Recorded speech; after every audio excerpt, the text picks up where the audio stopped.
I would now request everyone to settle down as our guest of honor is arriving. And to reiterate, could you please put your phones on silent or on airplane mode? Thank you.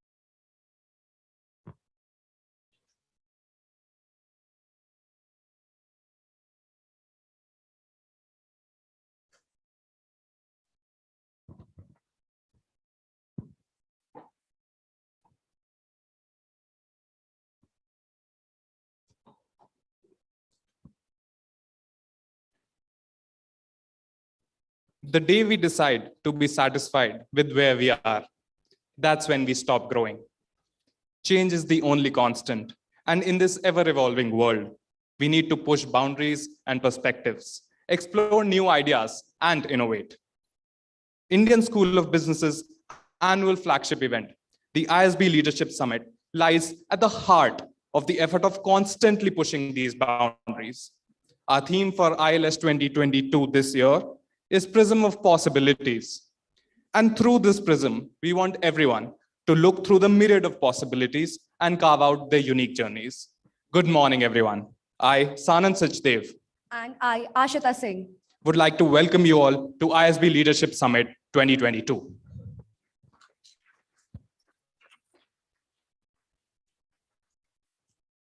this is an immensely exciting day for all of us as we welcome our eminent guests, students from colleges across Hyderabad, professionals, our dear ISB students, faculty, and their families. It is indeed our pleasure to have amongst us the Honorable Mr. N.V. Ramana,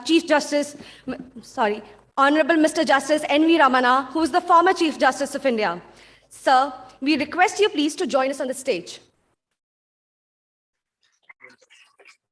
We also request Mr. Rajiv Kumar, Managing Director, Microsoft India, Dean Professor Madan Palutla, Deputy Dean Professor Ram, Mr. Shiv Kumar, Director SEAL, and Shreya Chabra, the lead coordinator of ILS, to join us on the stage to light the lamp.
Thank you, everyone.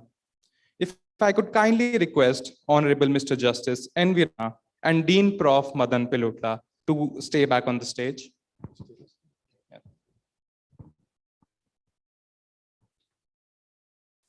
Thank you, sirs. We now request our respected Dean to deliver the welcome address and kickstart the ISB Leadership Summit 2022.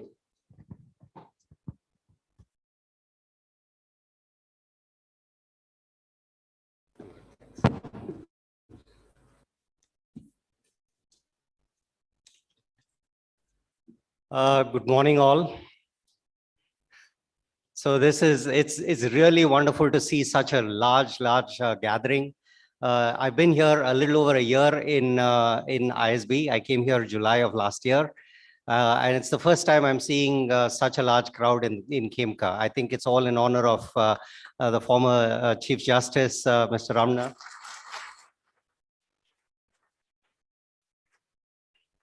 Thank you, sir, for agreeing to come here and provide the keynote address.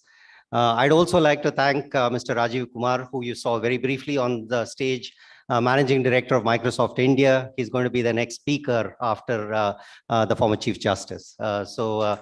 Rajiv Kumar.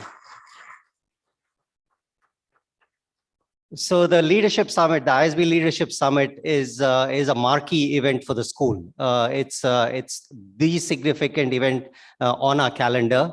The last 3 years have been really bad for the world, but it's also been not very good for the ISB Leadership Summit because we've not been able to attract this kind of enthusiasm, even though the previous batches did a fantastic job of moving a few of those things online. I'm delighted that at the lineup of speakers that you've had, we all, we just look at and we understand the importance of leadership, not just in business, but in society, which is why you've got a whole range of speakers to come and talk to you about their leadership journeys.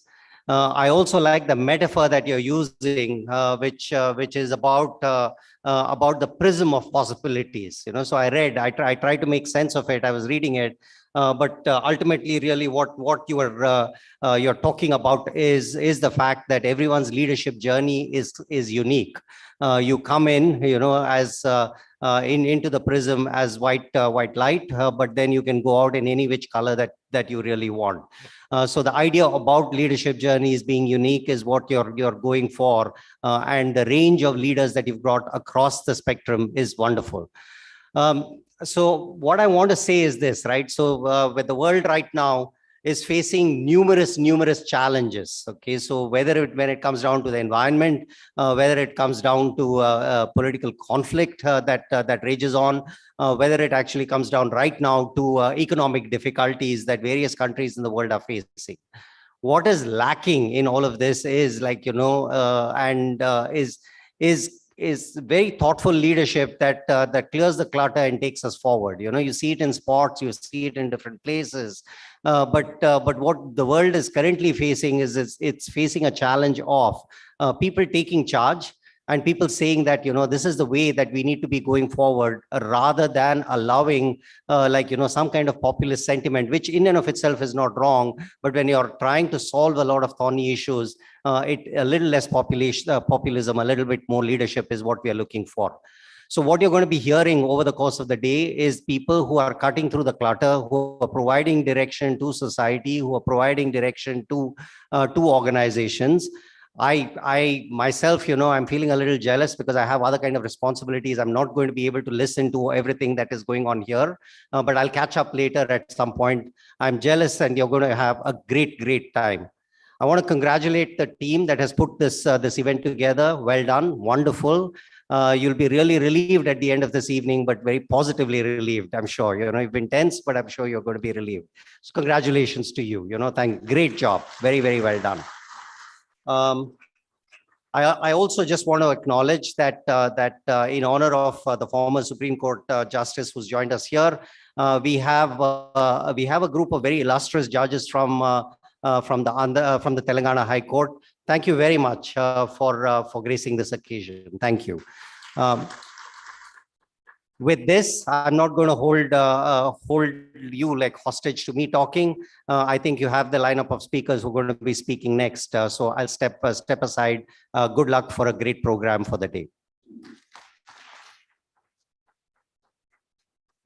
Thank you, Dean, for your speech and for your wonderful words. You're someone whom we look up to, and thanks for embracing the stage with a grace today.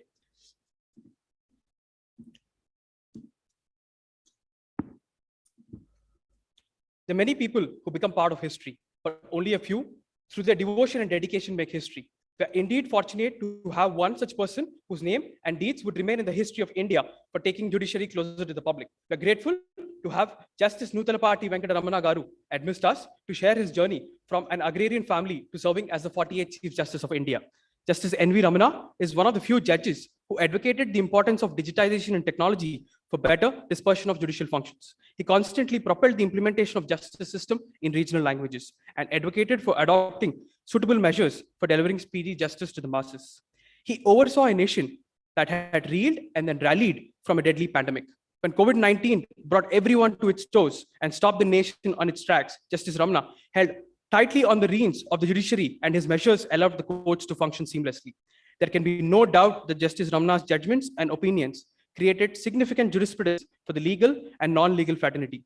Coming from a humble background, Justice Ramana rose to the ranks and created his own mark with a career spanning over 3 glorious decades. Sir,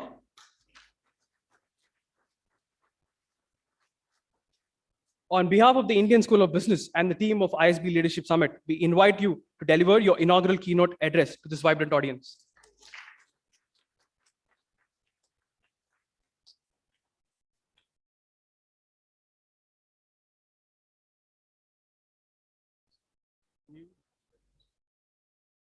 Can you take this?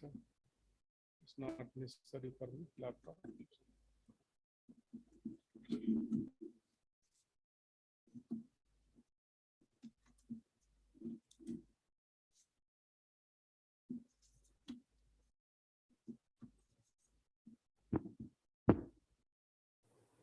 Professor Madhavan, Dean, Indian School of Business. Mr. Sundeep Jemmalamadka, Associate Director of External Relations, ISB. Leaders from various walks of life, teaching, non-teaching faculty of this ISB. Judges of the High Court of Telangana, my dear students, friends from media, ladies and gentlemen.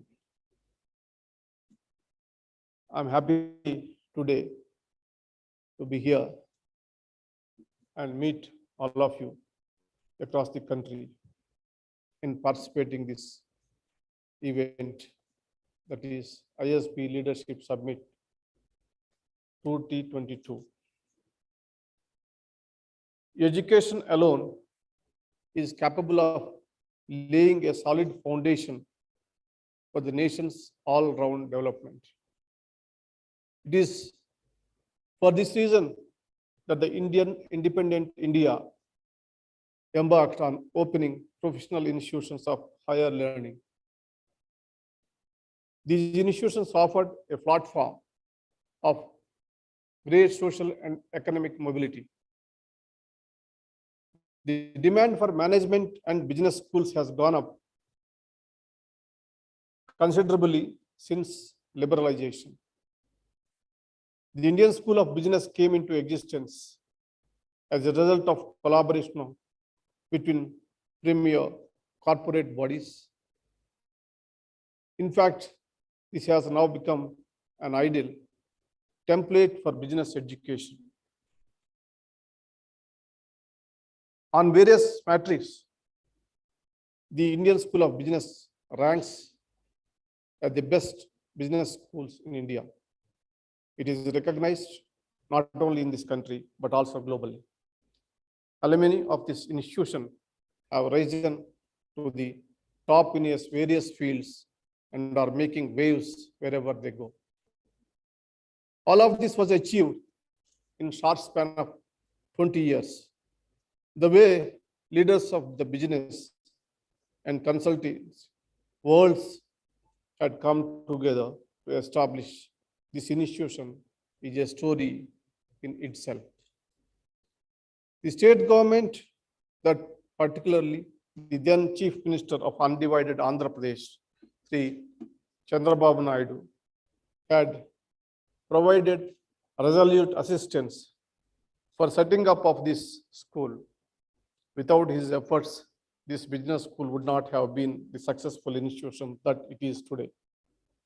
Years after years, you have heard prominent leaders, business in community, leading entrepreneurs and erudite economists. I must admit, I am not an expert in business, accountancy, or economics. In that sense, I am least qualified to address your leadership summit. I was brought up in an agriculture household. So I have some experience in managing limited resources. Yet, I'm very happy to be in this campus today because I too have some connection with this institution. As great Telugu poet Mahakavi said, Taj Mahal Nirmananiki Ralettina Kuli Levaru. I am like one of those thousands who carried the stones for building this ISB. My connection with the ISB goes back to the initial days. Even prior to the setting up of this institution, which was fought with challenges. I know about it because I was the additional advocate general of the Andhra Pradesh state at that point of time. A major stumbling block was a petition filed in the High Court of Andhra Pradesh, questioning the allotment of land to this business school. And that is the subject matter of the case in the High Court. I was deeply involved in strategizing the legal battle in close coordination with the government of that day. Ultimately, due to collaborative efforts, the High Court intervened and upheld the great and the grant of land to which was done in the public interest. On this occasion, I want to present a copy of the judgment which I argued before this court to the dean.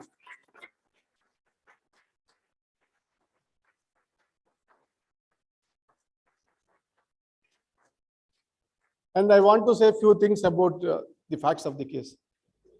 One of the famous judge, one of the greatest judge of this country, retired Judge Justice B. Sudarshan Reddy, a single judge of this court, he wrote a very wonderful and beautiful piece of judgment. It has the literature, law, everything. It's really a wonderful judgment. I request all of you must study. It is like reading a novel. He explains, there is a beautiful and tiny village called Manikonda, surrounded by hillocks, adjoining the Hyderabad metropolises, which remained unaffected by the modern civilization till recently. That's how he started. And he says, 250 acres of the land was given to set up a primary business school, management school, in important training in the fields of business and allied areas to the students all over the world. It has wrote a wonderful judgment, and I request, it has discussed about the policy, how the admissions in the school, like everything. And it's a good judgment. I remember that those how difficult to write these judgments. Thank you, sir. Please keep it, circulate it to all the members.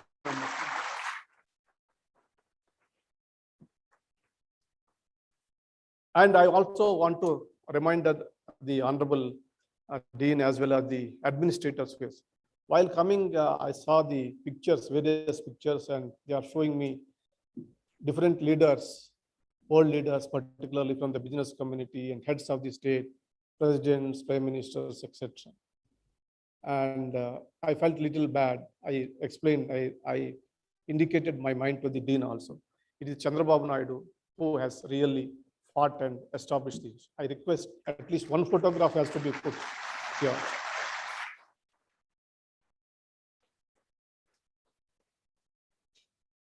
I am extremely proud to be able to say that I was a part of the establishment of 3 world-class institutions in Hyderabad city. One is NALSA, second one is International Arbitration and Mediation Center. 1 year back, I have established it here. Third one is this business school. For us, this is about just introduction. I will go to my experiences. For us to succeed in any profession, we must follow certain principles of management.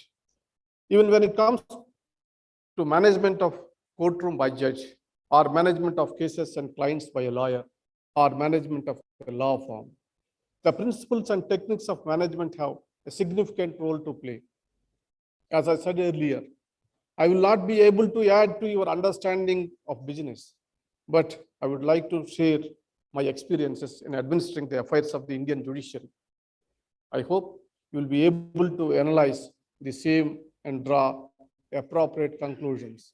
In fact, when the offer was made to speak in this gathering, the request was specific that I have said that law is administration of justice has nothing to do with the business students. They said, no, you have to explain your experiences as a chief justice or a judge. So that's why some paragraphs I have narrated about my experiences and about the running of the judiciary of this country.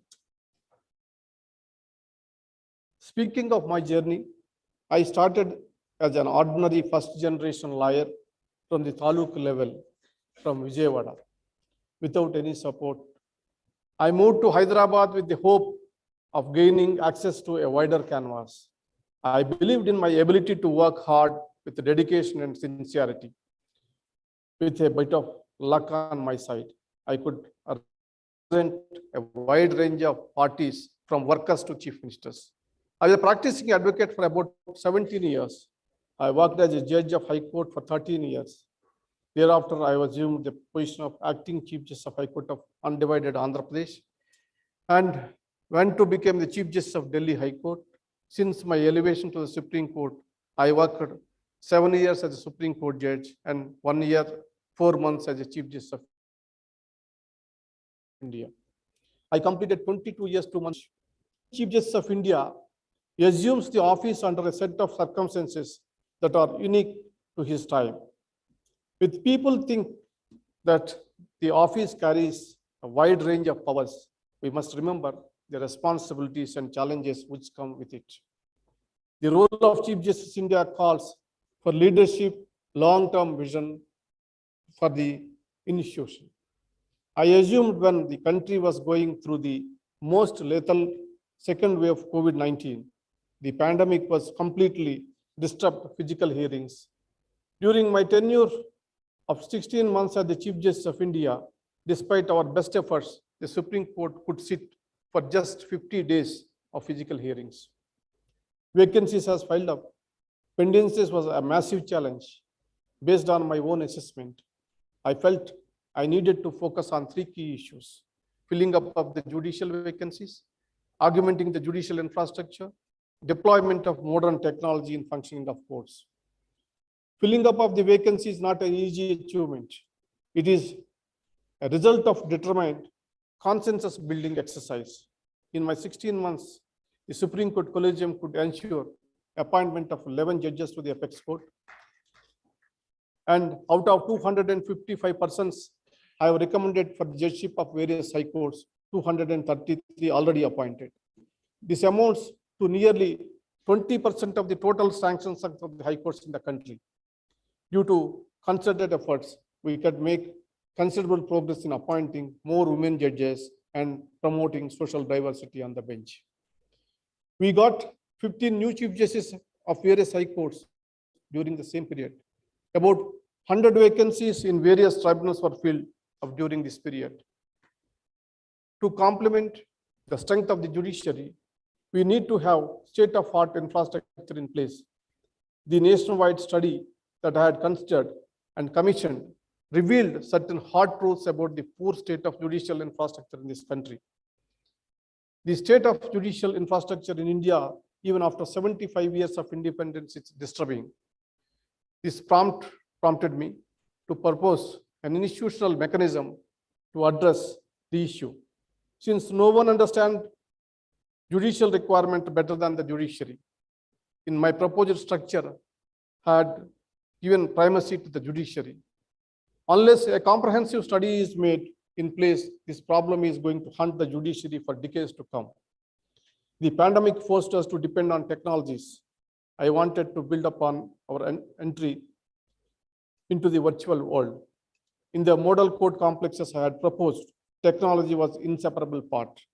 We must co-opt modern technologies in every aspect of the functioning of courts to be able to catch up with even the feelings.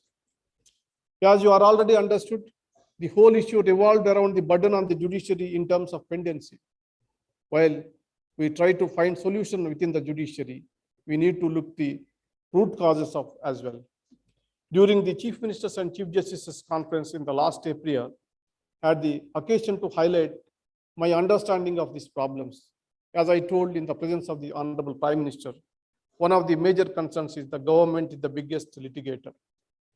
The number of interdepartmental disputes, service matters, and those relating to interaction of authorities clogging the system is appealing.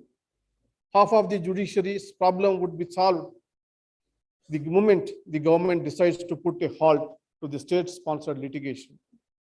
Contrary to the public belief, the independence of the judiciary is limited to only adjudication. The judiciary does not have the power of the purse or the sword. When it comes to the financial support and appointments, coordinating with the government is always like walking in a tightrope. During my tenure, I also wanted to foster a sense of belonging among the people towards the judiciary.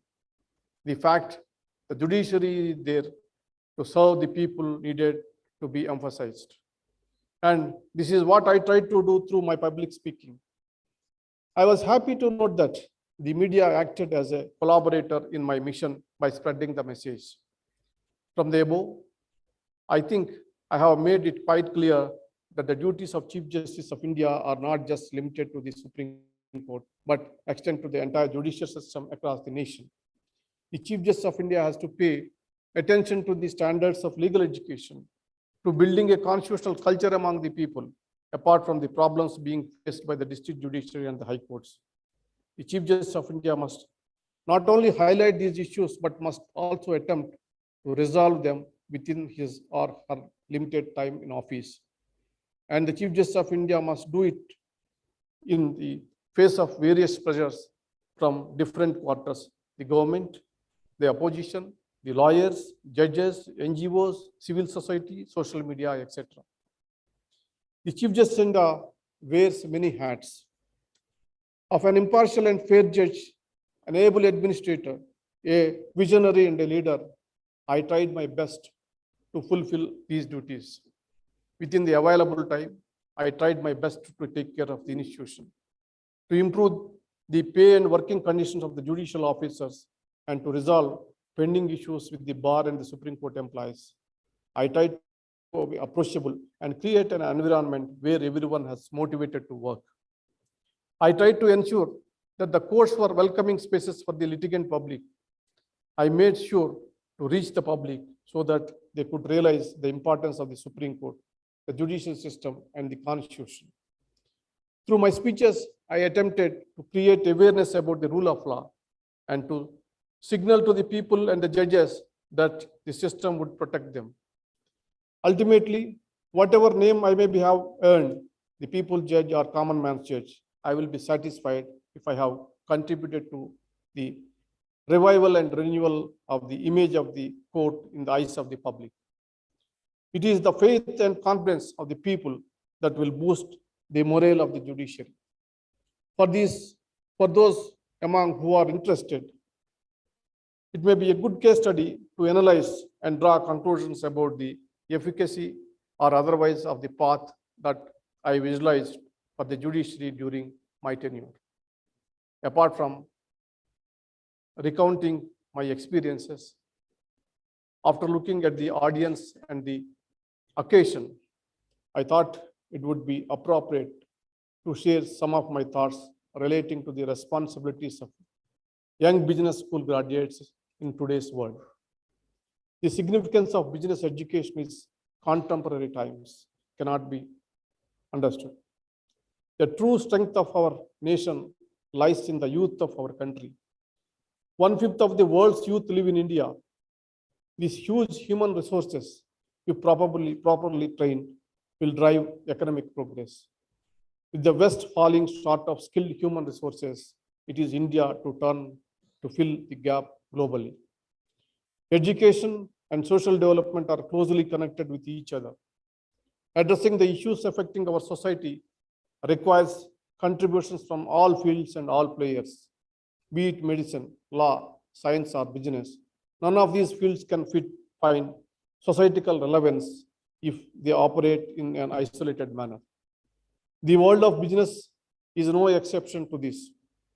Business is not only a means of generating wealth, it is a means of economic liberation.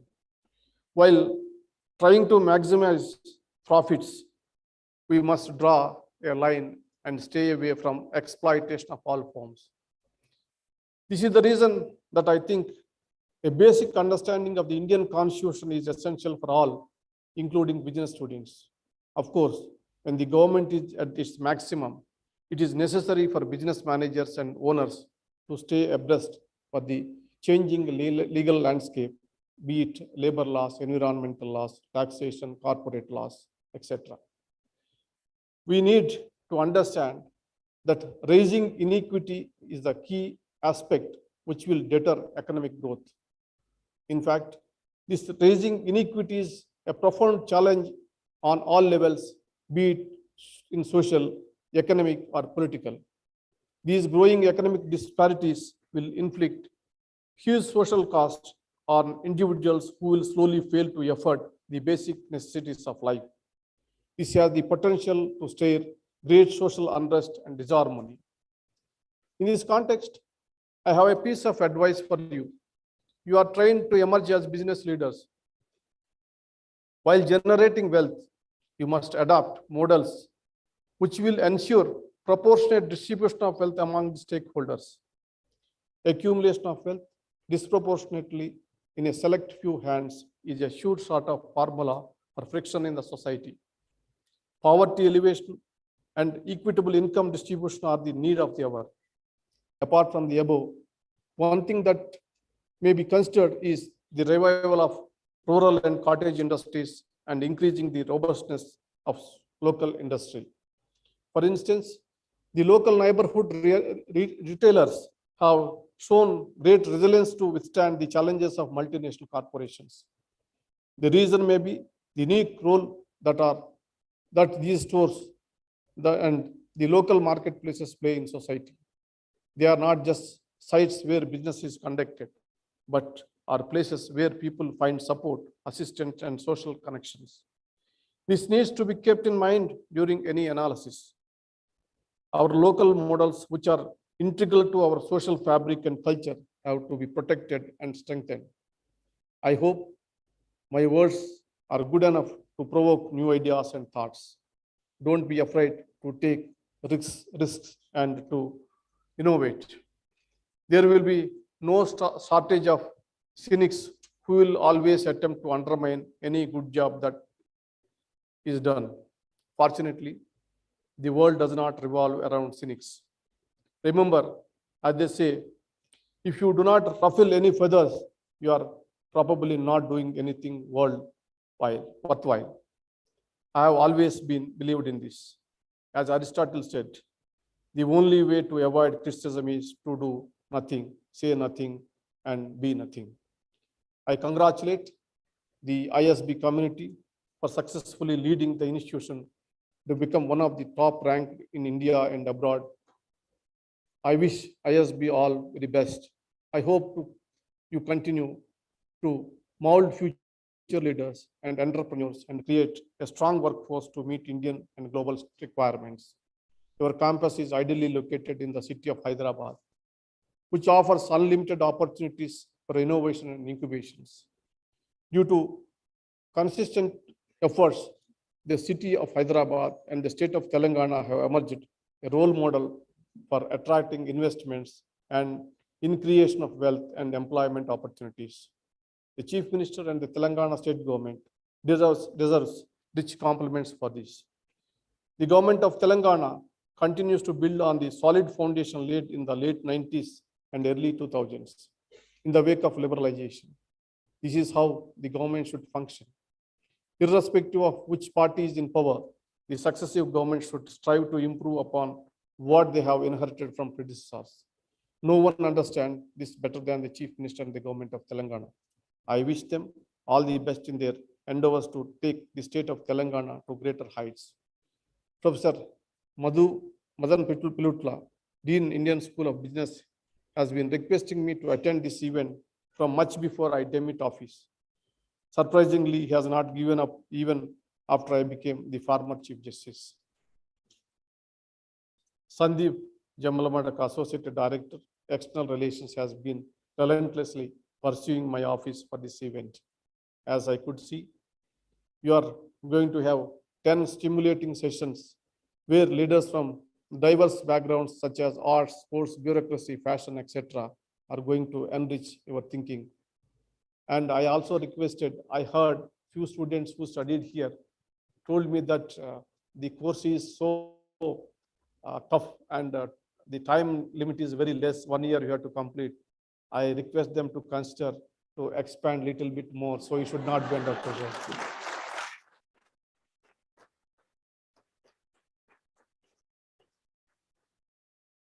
I wish you all the best.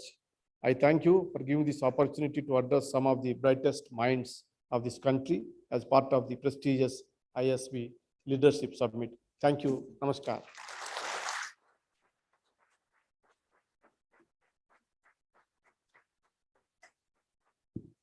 Thank you, sir. Your journey is an inspiration for all of us. I would now like to invite Teja on the stage with the memento and request Dean Professor Madan to present Honorable Mr. Justice N.V. Ramana with a memento as an expression of our gratitude and facilitate signing of the prism. Can I take out? Please.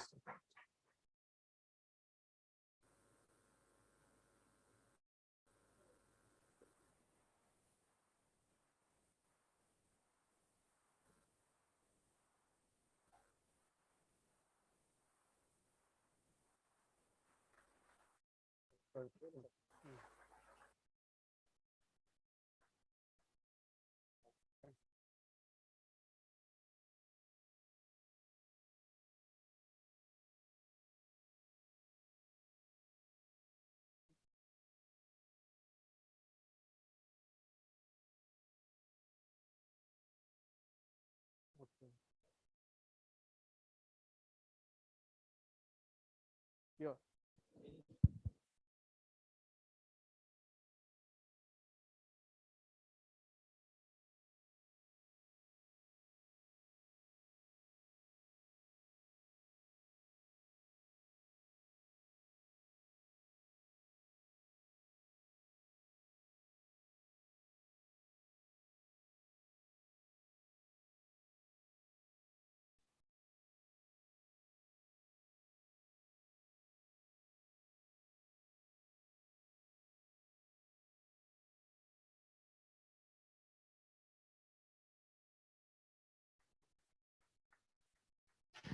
Thank you, sir.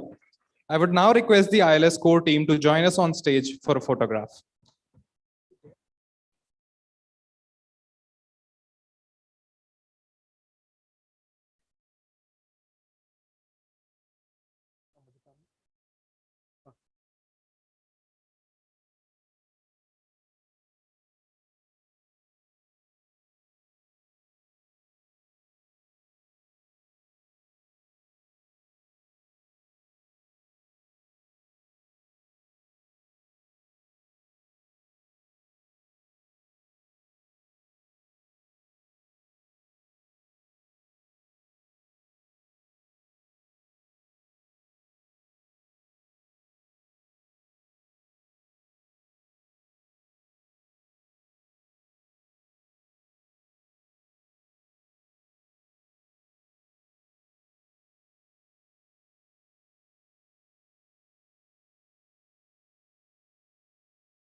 It was an honor to have your presence, sir. Thank you for joining us.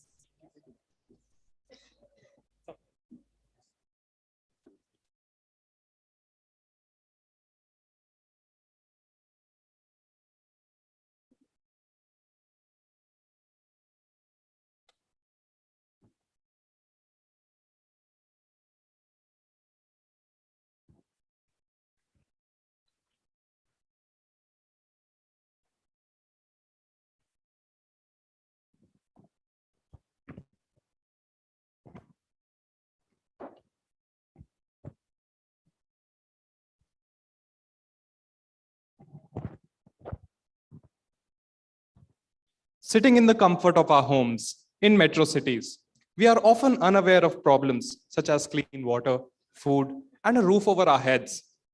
We take them for granted, but these are luxuries for the majority. We are talking about the real India, not real India. Our next speaker is someone who has seen both Indias and is passionate about developing inclusive technology to build products that solve population scale problems. Coming from a humble beginning, a small village in Ranchi, all the way up to higher echelons of a software giant, he impacts billions of lives every day. Divine serendipity and his constant pursuit of learning got him to IIT Roorkee, followed by masters at UT Austin. Mr. Rajiv Kumar, as Managing Director of India Development Sector, leads the largest offshore engineering center of Microsoft. His vision for 2025 is to create a world-class development center and be the source of innovation for the next billion users. He's a spiritual seeker, meditates regularly, and this is his source of being actively calm and calmly active. He's a love leader at Microsoft, well known for his humility and optimism.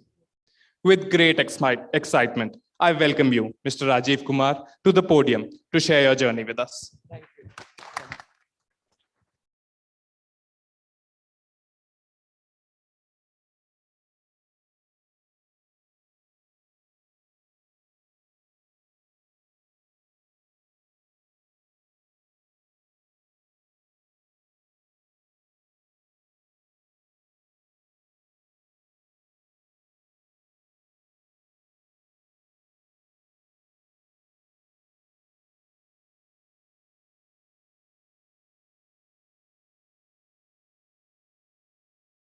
Two mics. Okay, this works. Thank you so much. Thank you so much. All right. So, good morning. This was an awesome talk by our Chief Justice. So it's very hard to follow such a big known speaker. So what I'm going to do today is really talk about my own prism, my own possibilities. Actually, I don't know if it's prism of possibilities, but possibilities, the way I'll say, is the journey of continuous learning. If you think about possibilities, this really starts with learning. If you don't learn, the possibilities are limited. It basically becomes a fixed mindset. And Microsoft really believes in growth mindset. And the word growth mindset is very popular now, but Microsoft has always lived that for the last 30 years that I've been there. So what I thought I'll do today is just talk about my own learning, my own continuous learning. And so I wanted to start with just quick background to set the perspective of where I'm coming from and what I learned and how I learned. Born in a very small place in Jharkhand called Sahibganj, small town. In fact, I was born even further out from there, and there was no light, no electricity, no water. I just happened to go to St. Xavier's Sahibganj. And the father, Govt, who's from Malta, he thought I should go to St. Xavier's Calcutta. He sent me to Calcutta. I found out about IIT there, got into Roorkee. From there, somebody talked about going to US, ended up in Austin, Texas. Life was really one step at a time, actually. And then I joined Microsoft because I was going to do PhD. My PhD prof, he left to join AT&T, and I said, well, I don't want to restart my PhD, so I'll go take a job. So I took a job, and I got 2 jobs. Microsoft, I'll just give the numbers because that was my first good decision, I would say. Microsoft, and there was another company, oil rigging company, $59,000, Microsoft $29,000. And guess what I joined? Microsoft. And people ask me, why would you do that? You know why I did that? Because the questions they asked me, they grilled me for a whole day. And I felt challenged actually that, oh, I thought these people really get computer science. The other people were just trying to get me. And that changed it, So I would say, coming out of MBA, I'm sure you think about money, but money is not the thing you should run after. You should run after the purpose. And what I felt that time was Microsoft trying to really change the world actually. And that's the reason I joined. And I think that's one of the best decisions, or maybe my second best, because if I say first I can't say because I've married my wife who was my classmate. So I can't say that was the first, the second. So, and then I joined, and I never left Microsoft because I love working at Microsoft because I learned a lot. So today I just want to talk about a lot of the learnings. This really defines my life. In the bottom, continue to learn. I learned tabla after coming back to India. Love traveling. Cycling is my way of keeping healthy. And my family with 2 daughters and 1 wife. Good problem to have. So with that, what was my first learning on the first day at Microsoft? I joined Microsoft. I was doing a PhD at that time in machine learning. It was really a hack that time. There was no machine learning. It was like artificial intelligence.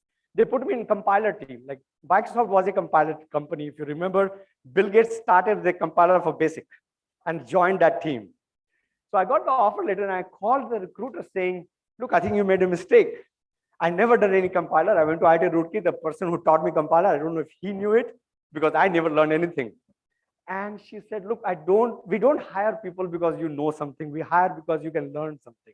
And that was just so powerful, so powerful. I joined the first day. Dennis Kennedy, he was probably the 100th employee of Microsoft. Like he joined in like 81, a year after Microsoft moved to Redmond or Seattle. And at that time, the culture was that you join a new kid from school.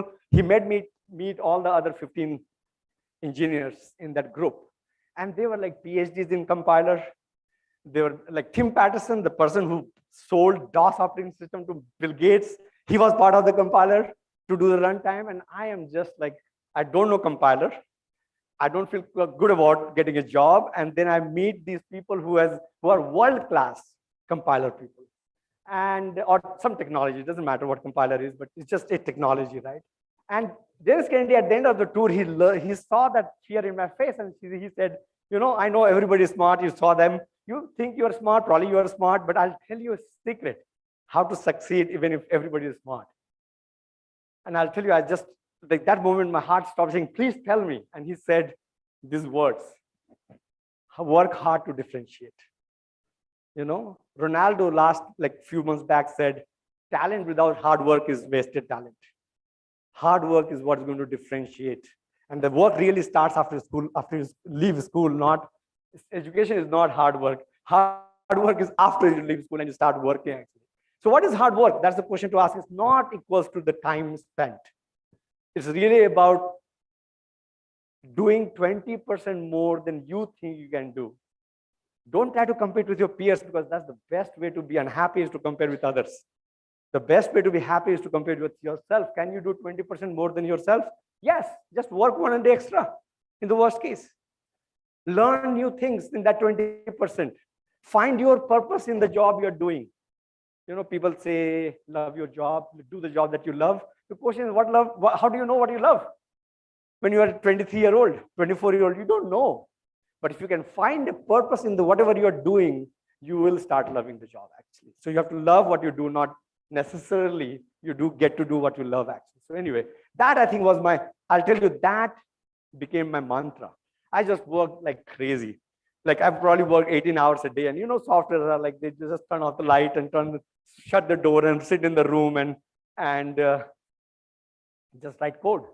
And I loved it actually. And I think that was the best time. I had no life, but that was the best time. It did not help that my wife Rekha was also working in Microsoft and we both had no life.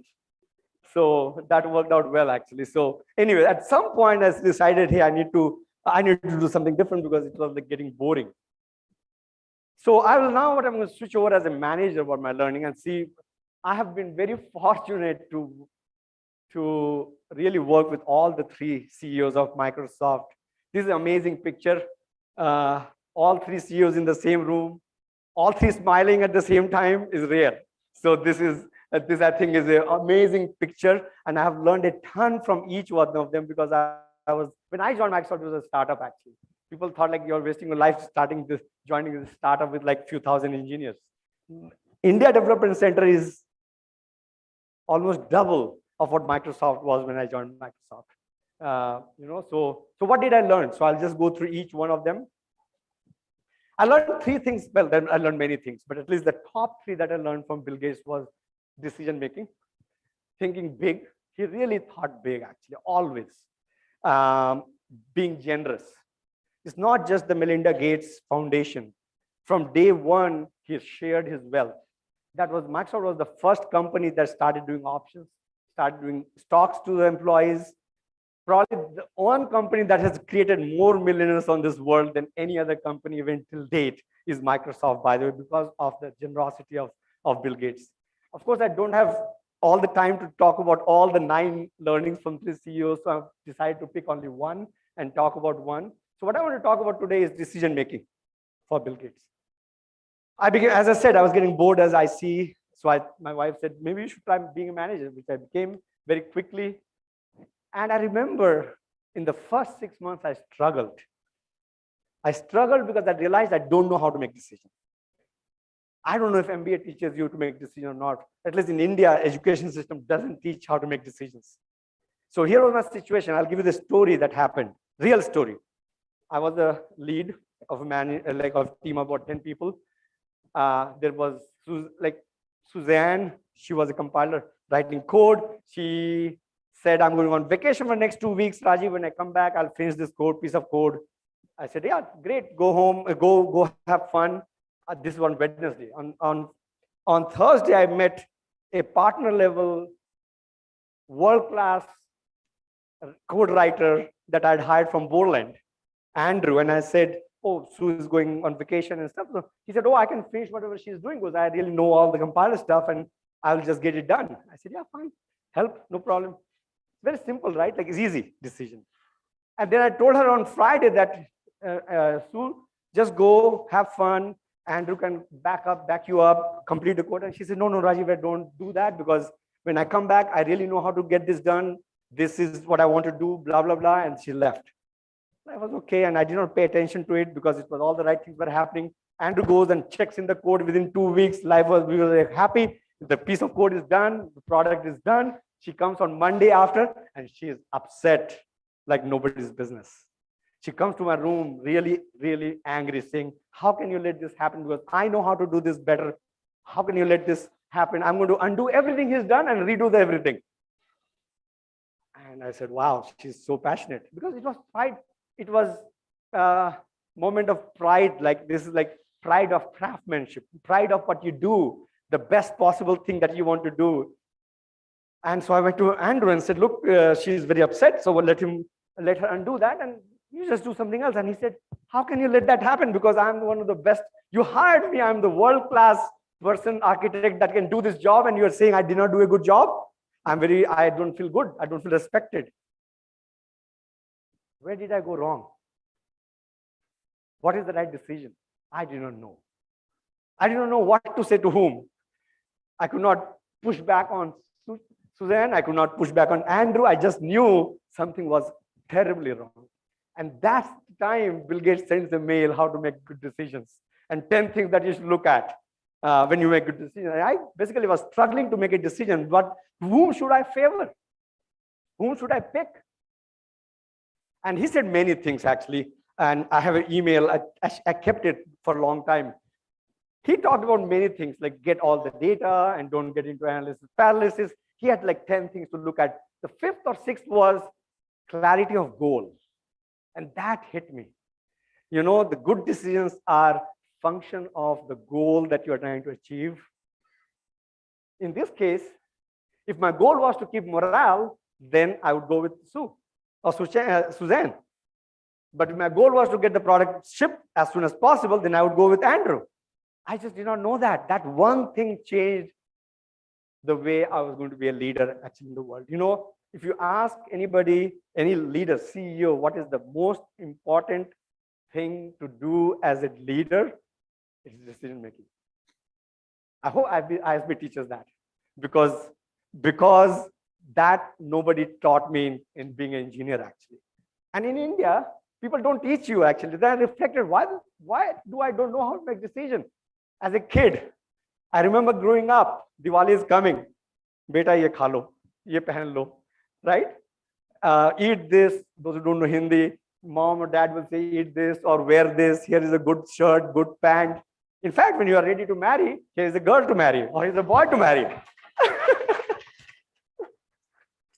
We just don't teach our kids to make decisions. Forget about the good decisions. So anyway, that's my analysis of life at Microsoft in India. So anyway, but that's what my learning was. So when you are confused, think of the goal to help you make a decision. But I've also learned over time, last maybe 5 years, nobody makes any decision. It's really all about choices. Decisions are hard. There is cost to decision. There's no cost to choice. So think about making choice. It will become easy. All right? Okay, I'll move on. I can talk on this for like half an hour and that's all I have. So I'm going to just move on to my next second learning. So what did I learn from Steve Jobs? Steve Ballmer. I learned from Steve Jobs also, by the way. That's a different talk. He has a presence. If you are standing on the stage, this room would be full of Steve Ballmer actually. He has this booming voice, this persona that projects, like it just grabs your attention. That's nobody's business. And I remember when I became not the first level manager, but I became the general manager, what we used to call product unit manager. I struggled actually. My biggest time when I was most stressed, I almost wanted to quit the job and not do anything, was when I became a general manager. And I remember going to that time, Kavi Singh was my manager. He was the VP or whatever. I went to his room one day and said, Kavi, what's wrong with that meeting that just happened? He said, what happened? He said, I told him, look, I said the same thing. And after 20 minutes, and like, I don't know what his name was, but somebody said, Dave said exactly what I was saying, and everybody agreed with him, but nobody paid attention to what I'm saying. And I'm frustrated. You made me general manager, people need to listen to me. Nobody listens to me. And he said, yeah, I know. I said, what do you mean you know? You should tell me. What's wrong? He said, you have no presence. I said, okay, tell me, what do you mean by that? He said, oh, you came into that room, nobody noticed you. Sat there, nobody noticed you. So you said something, nobody noticed you. So you have no presence. I said, okay, great. Tell me how to fix it. And he said, I don't know. I said, that's very helpful. You tell me I have a problem and you don't tell me how to fix it. Anyway, Maestro is just an amazing place because you really own your career. You can ask for anything, you'll get everything, but you have to do what is needed at that point in time. So what he and I decided, basically there was a time I had almost 4 coaches. Right from what to say, how to say it, intonation, how to look. Because in India, people are taught, kids are taught, Hindi mein kehte hain na, like, nazar niche karke baat karo out of respect. But if you go to US and you say like this and speak, they will either think you're not confident or you're looking down on the other person. She taught me how to look in the eyes and speak. It was so hard in the beginning. You know, to have presence, you have to speak with certain posture and certain, so I have like, what did all I learn? I learned a lot. How you come across, how you wear, what you say, what you don't say, where you stop, at what speed you speak, all this accent, everything had to be fixed actually. So what you see me today is a fixed up version of Rajiv Kumar. I was a geek. I would love to turn down the light, shut the door and write code. Life was great. But when you become a manager, you got to learn these things and nobody teaches you, right? Language matters. The words you use matters because it has impact. You know, and so my point here is that don't take it for granted. Those you see they are great. They were not great. They were just human beings like you and me. They worked on it. So my ask is work on it. Identify things that you need to be, you want to be. You can't do everything, but pick few things. And I thought maybe I should work on my presence. I will talk about politics because sir before me also talked about politics. You know, one thing I could not master is politics, by the way. But I did master how to diffuse politics. You know, thank you. So you know how to diffuse politics? Those who do politics, you know what they do? They will tell these people something, that people something, and then they will manage this. Your job is to make it public like anybody's business. Copy everybody who needs to know. They will run for the cover. That's it. It's so simple. So I learned how to diffuse politics because politics is hard. It's just not worth it. But you need to know because the world is full of politics, by the way. Wherever humans are, there will always be dynamics. Wherever dynamics, there will be more management. Anyway, I don't know if they teach you MBA politics, how to kill politics, but diffusing politics is probably the most powerful thing I learned in those days. Okay. In the interest of time, now I'm going to go to my most favorite CEO was Satya. I worked for him almost for 5 years, traveled around the world with him. He put me here. He sent me to India. I asked him, should I go to India and work on that? India was just like 40, 50 people when I came here for 5 years. It was not growing. And we wanted to kickstart that. So in 2003, basically I came under him to start, or not start, but really take it to a scale, an amazing scale. And I think, as I said, just the India Development Center is twice as big as the Microsoft I joined, 4 times as big in terms of revenue that I joined Microsoft. So I can't give numbers, but it is big. What did, like, there are many things I learned from it. Just continue to learn the growth mindset. He personifies that actually. Clarity, synthesis, he's just master at it. But the most important thing I learned is ability to communicate. You know, I'm sure MBA, you learned that, but as an engineer, I never learned that. But there is science behind communication. It's not theory. And I'm going to, I remember I was having dinner with him, like after one of the conferences in San Diego. And so I asked him, so tell me, how do you do this? This is just too good. There will be meetings where there will be 10 people and people, one topic will just, people will rat hole and they will go all over the place. And after some time, you'll come back and say, well, I said this, here's the next step. How do you even keep track? And you know, those who have done any kind of flow chart, writing code or process or whatever, he said, it's all flow chart in my mind. So I'm here, I know where I am in the flow chart. If somebody randomizes, it doesn't matter. I know what the next box is. And I'll say that. I said, wow, that is just amazing. It's like communication is like writing code. Code is exactly that. You know, it's all logical, one step at a time. I learned a ton from him. So, but I'll tell you, communication is not about speaking.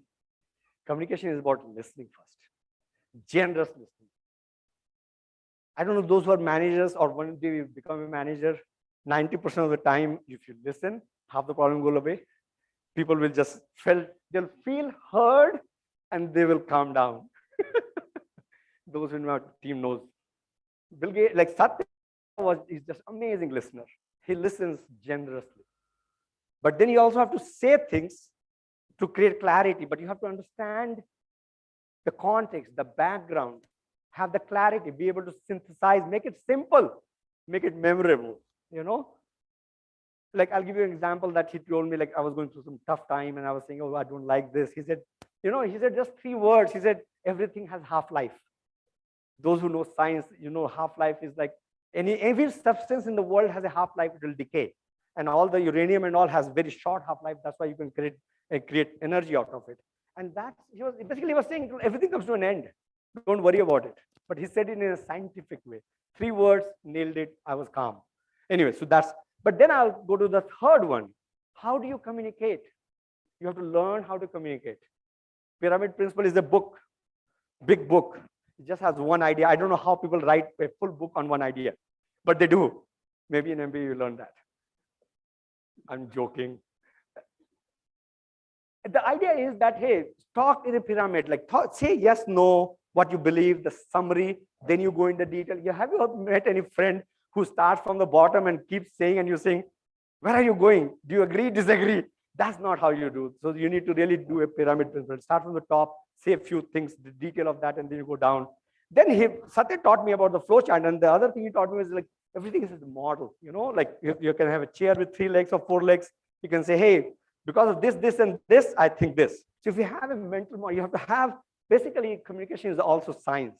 You have to create structure that will help you synthesize and make it simple and memorable. So you got to learn that. So these are, I picked all these learnings because these are not things we get taught, at least in India. In US, kids do get taught. My daughter was born there. I remember she was in kindergarten, and they have this thing called show and tell. Basically, they are told, bring the best toy that you love and talk about that toy. What they're really teaching is how to talk about something you're passionate about, how to use the words, how to describe that thing, why you like it. And that I thought was beautiful. That country is just amazing in terms of communication and synthesis. So anyway, from Satya, I learned that. Of course, I've learned many things, but I'll stop there. Then I thought I'll end my talk with some of my personal learnings, things I really believe, and that has helped me be a good leader, very centered leader. So I'll say three things. Can I get water, please?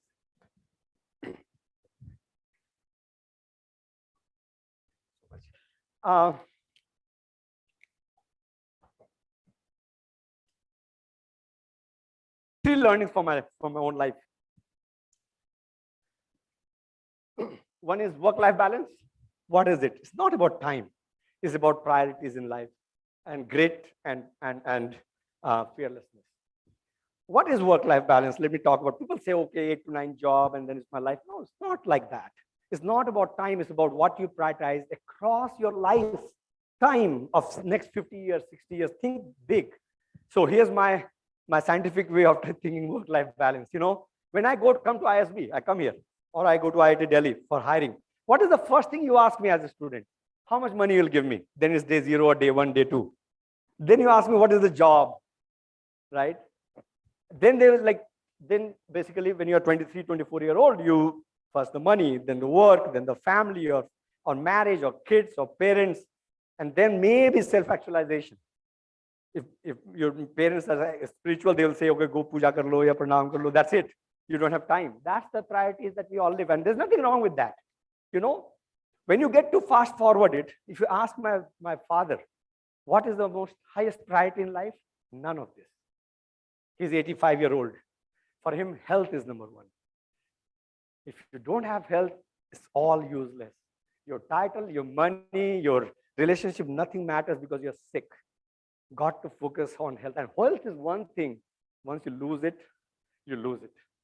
Very hard to get it back. It's better to pay attention from when you're 22-year-old, coming out of ISB or wherever you are today, and keep yourself fit and healthy.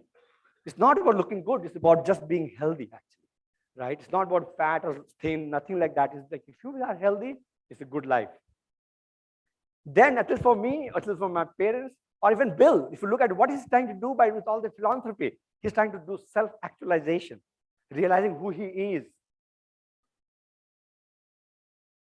Then relationship matters.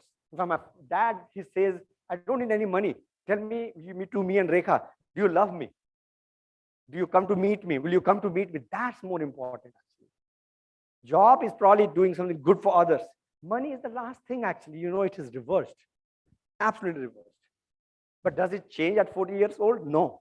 It keeps changing. Like, for example, in the middle, my family was important. My daughters were important. I need to get them educated, get them settled, give them values, give them travel and experience, and all these things matter.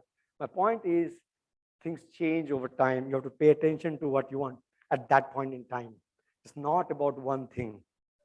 I have a derivative. You know, you have a theorem, then you have axioms. The axioms, you know, what is midlife crisis? Midlife crisis is confused about priorities, actually. You want better wife, better husband, red car, because you're stuck at 22 years. It's all material. But if you change your thinking, you'll realize that's not what you want. You really want a good family. You want love, which is more divine and more relationships. You want to do meaningful things for others as a leader. Be generous, right? As Satya, Bill Gates talks about. So anyway, that's work-life balance in my mind. Not time, but priorities. I just published one LinkedIn post today. We created a new product called Union internally. It's an office mobile, or it's a super app for productivity. In 2.5 years, we went from 0 to 100 million monthly active usage last week. And people say, wow, that's success. That's all. That's so good you did it. But really, for every success, there's many, many, many failures. The article talks about it. For 5 years, we kept failing. We created Koyo, which was WhatsApp before WhatsApp on AAD for enterprise. Then we did Sprightly, which was creating mobile content, or it was connections, doing CRM. Everything failed, but every failure taught us. So the first product was 10 people used it, 100 people, 1,000 people. Kaizala was the previous one, 10 million people. Union, 100 million people. It was almost 10 to 100x. Every failure pushed us higher in success. And I love this quote because Michael Jordan is my, I look up to him, a billionaire just by playing basketball. And he said these words: I have missed more than 9,000 shots in my career. I lost almost 3 games. 26 times, if I could just put it in, we would win. And I failed over and over again. And that's why I succeeded, actually. Success is the tip of the iceberg built on failures underneath the water, actually. It is just amazing. That's how life works, by the way. That's how life works. So thank you.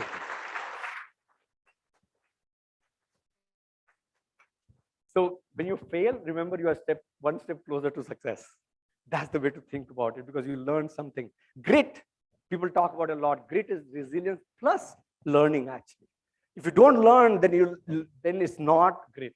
Then you're not succeeding. If you learn, it is taking you one step towards your success. I'll just close with this. One thing every couple of years, I take one thing and try to learn that, master that. Fearlessness is something I've started working like maybe 9 years back, 8 years back. It's hard to be fearless.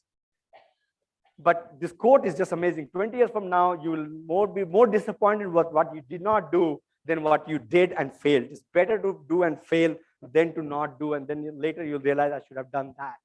And you have to find ways to be bold, actually. In corporate world, you write email, they're called flame mail sometimes, or it's something that you don't like to send, but you have to send because you believe in it. And I have learned, when I write such a mail that I don't feel comfortable, I'll ask, if I was bold or fearless, will I send this? If the answer is yes, I just send the button and I'm done. I don't want to think after that, So you have to figure out ways to be bold. But I'll also say, and it's not here, but in my leadership principle slide, it is really, you have to learn to be humble, respectful, and yet confident. 3 very important words for being bold and fearless. You have to say what you believe in, but say it in a way that is respectful and humble. Arrogance, nobody likes. Humbleness, everybody loves, actually. Arrogance was the reason we almost died as a company many years back. But Satya turned it around by, how? He made us humble, actually. I remember after he became the CEO, I asked him, so what is your learning in the 6 months, Satya? And he mentors me once in a while. I'll go whenever I go to US. And he said, what was most surprising, I went to Bay Area and I met all these CEOs. Nobody believed that the CEO of Microsoft was in their office to meet them. That is the arrogance. What he did was change that to be, I'm here to help and work with you. That is humbleness, That's collaboration. So anyway, I'll just stop here. But of course, I have to end with my most favorite learning of life, mindfulness. That's what brought me back to India. And if you can make time to be mindful and meditate, nothing better than that. So with that, thank you so much.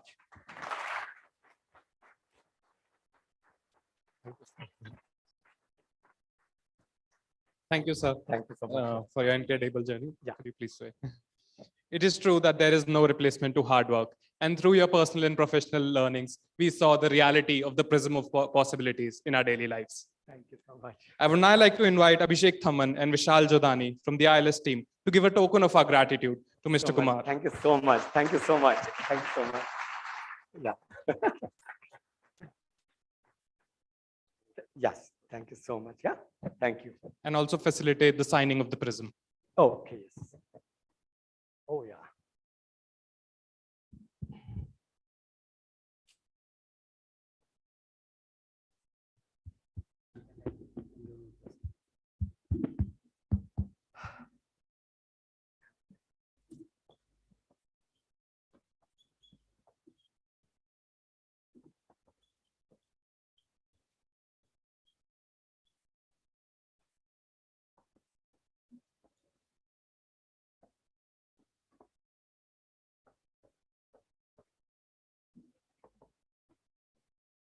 Thank you so much. Thank you, sir. Thank you, everyone.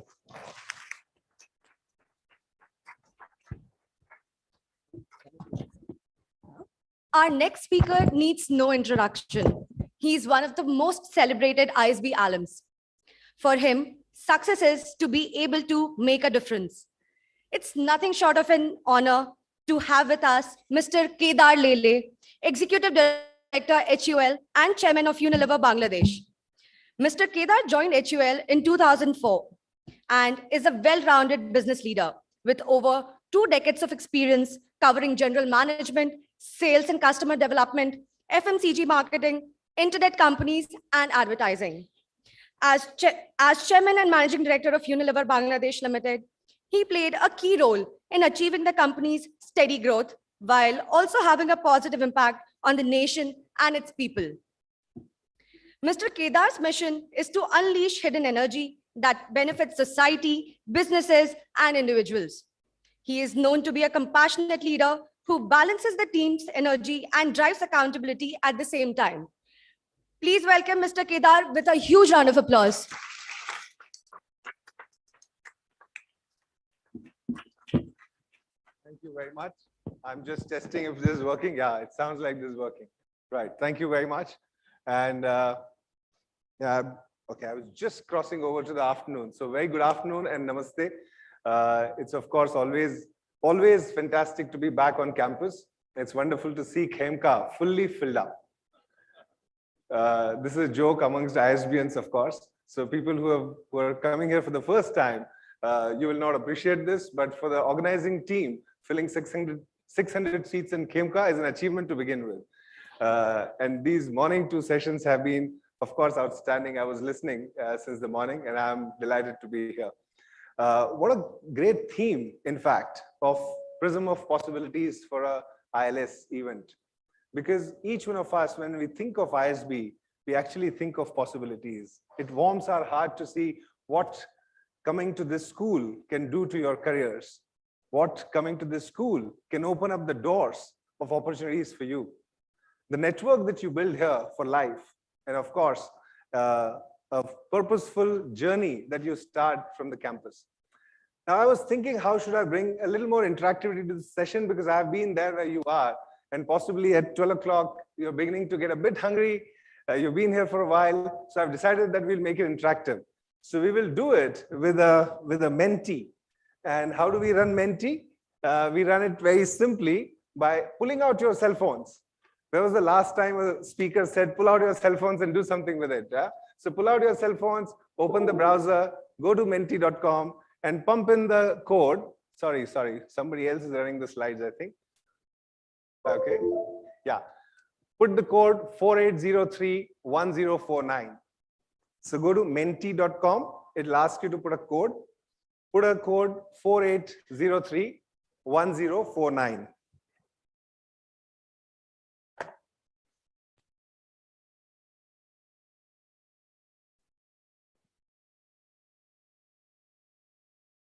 Okay, and how we do this is, I do a dry run that establishes a baseline, correct? Because this is a democratic process. Everyone has the ability to vote, and we are trying to see how many of us do vote. So if you see this, okay.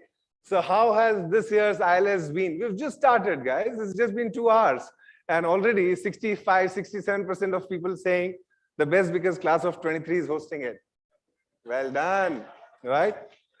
But there are also 7% people, I couldn't care less. Yeah, you'll always have in your life. That's the learning number 1. However well you do, whatever positive expectations you have, there'll be some people who will say, this doesn't work. Yeah, this does happen in the dining hall actually. Yeah, when we were here, Sarovar used to make wonderful food. After 7 days, people started complaining about the food, saying, we can't have this kind of food anymore. But thank you very much. This was just a dry run to work this out, right? Okay, now if you guys run the presentation like this is going to be crazy. Why is it going all over the place? Okay. Okay. All right. Now, so this was the first trial, and hence on your mentees, now you have a fresh question which says, what does the word possibility really mean to you? So there are 4 options there. Okay, so tick one, which suits you the best, and we'll go and see. So what does the word possibility mean to you? Now, if I think about the word possibility, and I was, what do we do when we hear a new word? We've all learned these words while growing up. But I said, okay, let's go to the dictionary and check what is possibility. And the dictionary meaning is the fact that something might exist or happen, but is not likely to. A possibility is something that might exist but is not likely to. That's what the dictionary meaning is. And what have you chosen? 63% people are saying it's a matter of hope or a chance. That's human mind for you. That's positivity in the room. That's your ability to see the glass half full. That's you all wanting something better from your own lives and around you.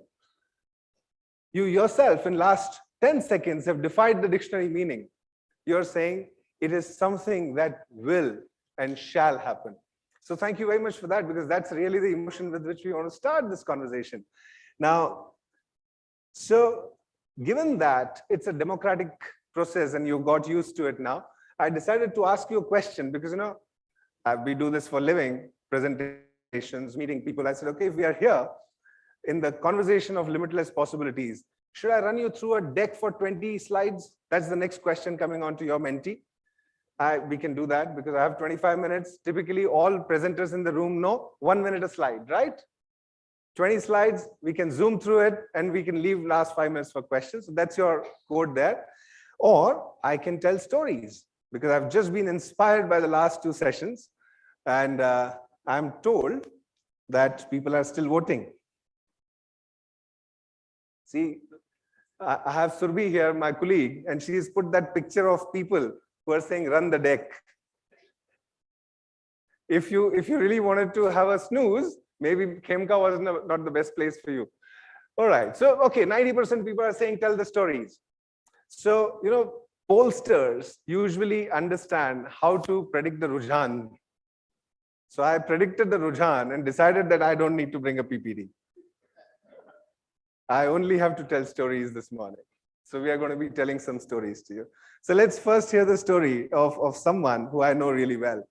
Here's a story of a boy, and this is now becoming maybe a theme since morning.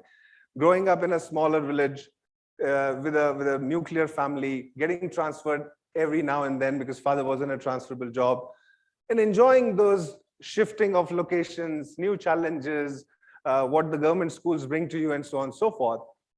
Seem to be doing pretty well, gets admission into engineering, yeah, just like our previous speaker was, and he spoke about it quite elegantly. But this guy decides to say, no, this is not working out. Let me not go towards engineering and take up a commerce BCom. And he decides to go to a BCom and says, I will go to UPSC because my following speaker is actually a IS. She went to UPSC and now she is working with the government here. So you will hear Ms. Sabharwal a little later.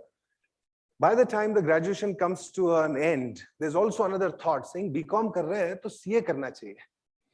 So the guy goes to a articleship for about 3 days and can't survive the articleship. People who have done CA know how difficult it is to do articleship. Guy comes back and says, no, this is not for me, gives up on the CA foundation. And by the time the BCom is getting over, the whole idea of going and serving the country with UPSC and taking LLB as a profession has also gone out of the window. Now, at this stage, it's a good question to ask. There's a 21-year-old going through these 3, 4, 5 decisions. What is this an example of? So the question is on your mentee now. This story is emerging to be an example of indecisiveness, which youngsters have, emerging possibilities, or maybe the third one is unmitigated disaster. It's quite possible because all of us go through these decisions in our lives. All of us. I am now getting to an age where my son is deciding to do what he wants to do, and we are debating what would be right. And we are putting that career around. So listen, this is an example of how you prime the audiences. Yeah. So in research, this is called the leading question. You tell a story, you build the positivity in the conversation, and automatically an answer which should have been unmitigated disaster becomes emerging possibilities. 3/4 of audiences here, and we have 500 cell phones out here, are saying emerging possibilities. So what happens in KBC? We go with the audience poll. So we go with the audience poll. So the story emerges that somewhere, we all get books. So the guy get a book called Ogilvy on Advertising, decides to apply for a school in West of India called MICA, does a communications PG, brand management, works 5 jobs, and lands up at ISB. Wow. And after ISB, chooses, just like Rajiv did, the lowest paying job out of the 3 which were on offer.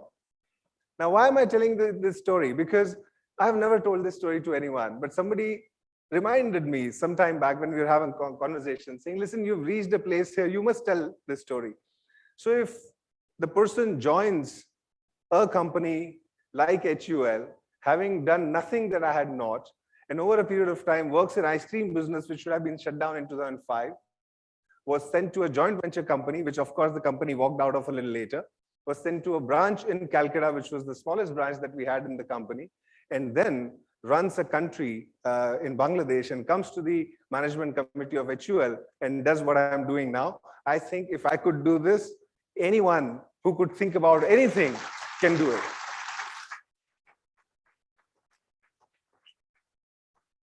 Now, I didn't tell you this story to just clap and feel impressed about what I'm doing, because you know what? When I go to the villages today, when I walk and I do the market visits across India, the hope is so much better than what it was 20 or 25 years ago. Youngsters are so aware of what they want to do, and the capability and the heart. Okay, this light is too strong, and their ability to say, listen, we can do it, is so much in your face now. That confidence of new India is for here and for us to experience. And hence, I do believe that each one of you have the ability, potential, and opportunity to achieve and deliver what you really want to. So have a dream and pursue it well, because the environment will make it possible for you to achieve it. Yeah, just like that Hindi movie, Kainat aapki madad karne aayegi.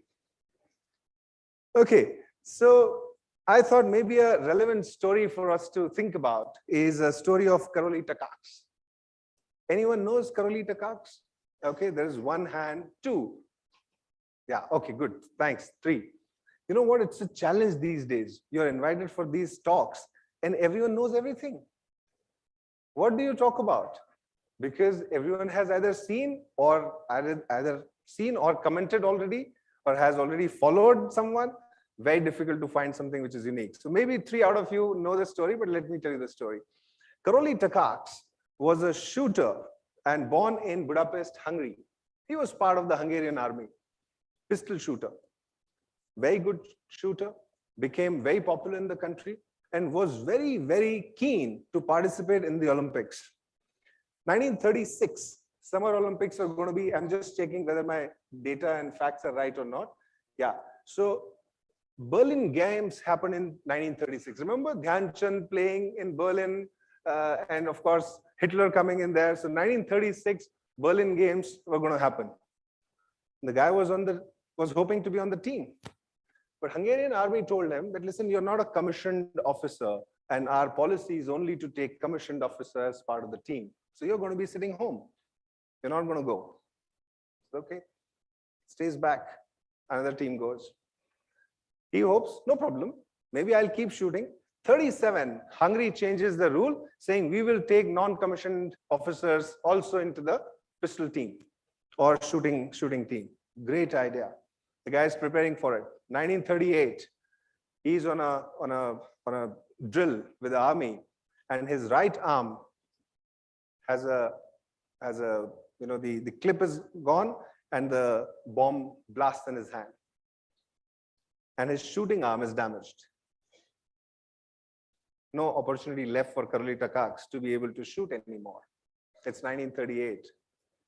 He recovers after the bomb blast incident, and he thinks, should I give up on this dream of mine? Should I give up, or should I try something? And he is quite despondent, isn't it? So he goes into jungles and starts thinking about practicing with his left arm. It's not his preferred arm, but he's practicing with his left arm. That's the picture that I got for all of you. He's practicing with the left arm to the extent that suddenly in 1939 in Hungary, there's a championship being called for, and the guy gets a wild card and goes and wins it. And people are shocked and surprised that Karoli Takacs, who used to shoot with his right arm and was part of the national team, could have gone to Olympics team as well, is here shooting with his left and winning. He's sure that 1940 Olympics, he's going to be part of the team again. What happens in 40? Games get cancelled because Hitler had other plans. Karoli Takacs, all his dreams are now shelved for life, because not just the 1940, but 44 games also don't happen. Okay, war gets over in 45.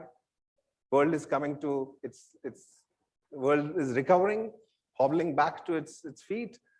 1948, I think, the next Olympics are planned. And I'm just checking if the number right. Yes. 1948, Summer Olympics are planned in London. Here is Karoli Takacs. It's been 12 years since his last dream of competing in Olympics. And Hungarian government and team decides that they're going to send him because he's there and he's the best shooter they have. He goes to London Olympics, beats the favorite, and wins the gold medal.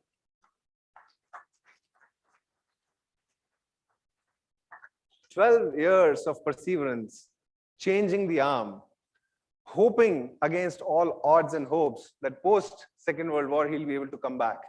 And he does win the gold medal in 1948. But the story is not over. The guy is already 38 years of age.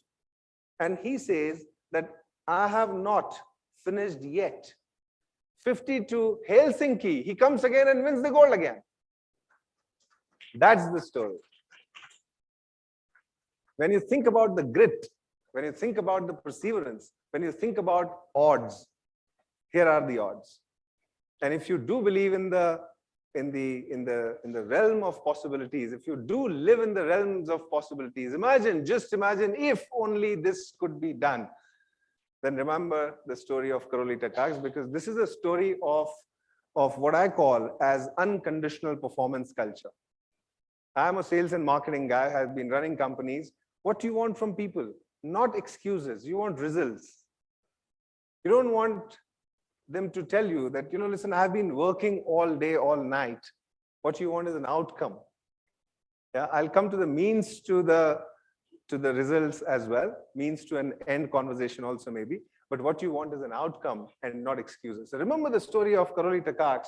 Ever again, you're thinking about how to do this when you're surrounded by such difficulties, unsurmountable odds against you. Let's go to the next story. The story says, "Aao gaon chale." If all of us are in India, you know that a large number of our people, right? Mahatma Gandhi said that this country lives in the villages. And that's true even today, 75 years since independence. We do believe that in the next 3 years' time, about 40% of India will be urbanized. But since the beginning, it was 85, 90, and so on and so forth.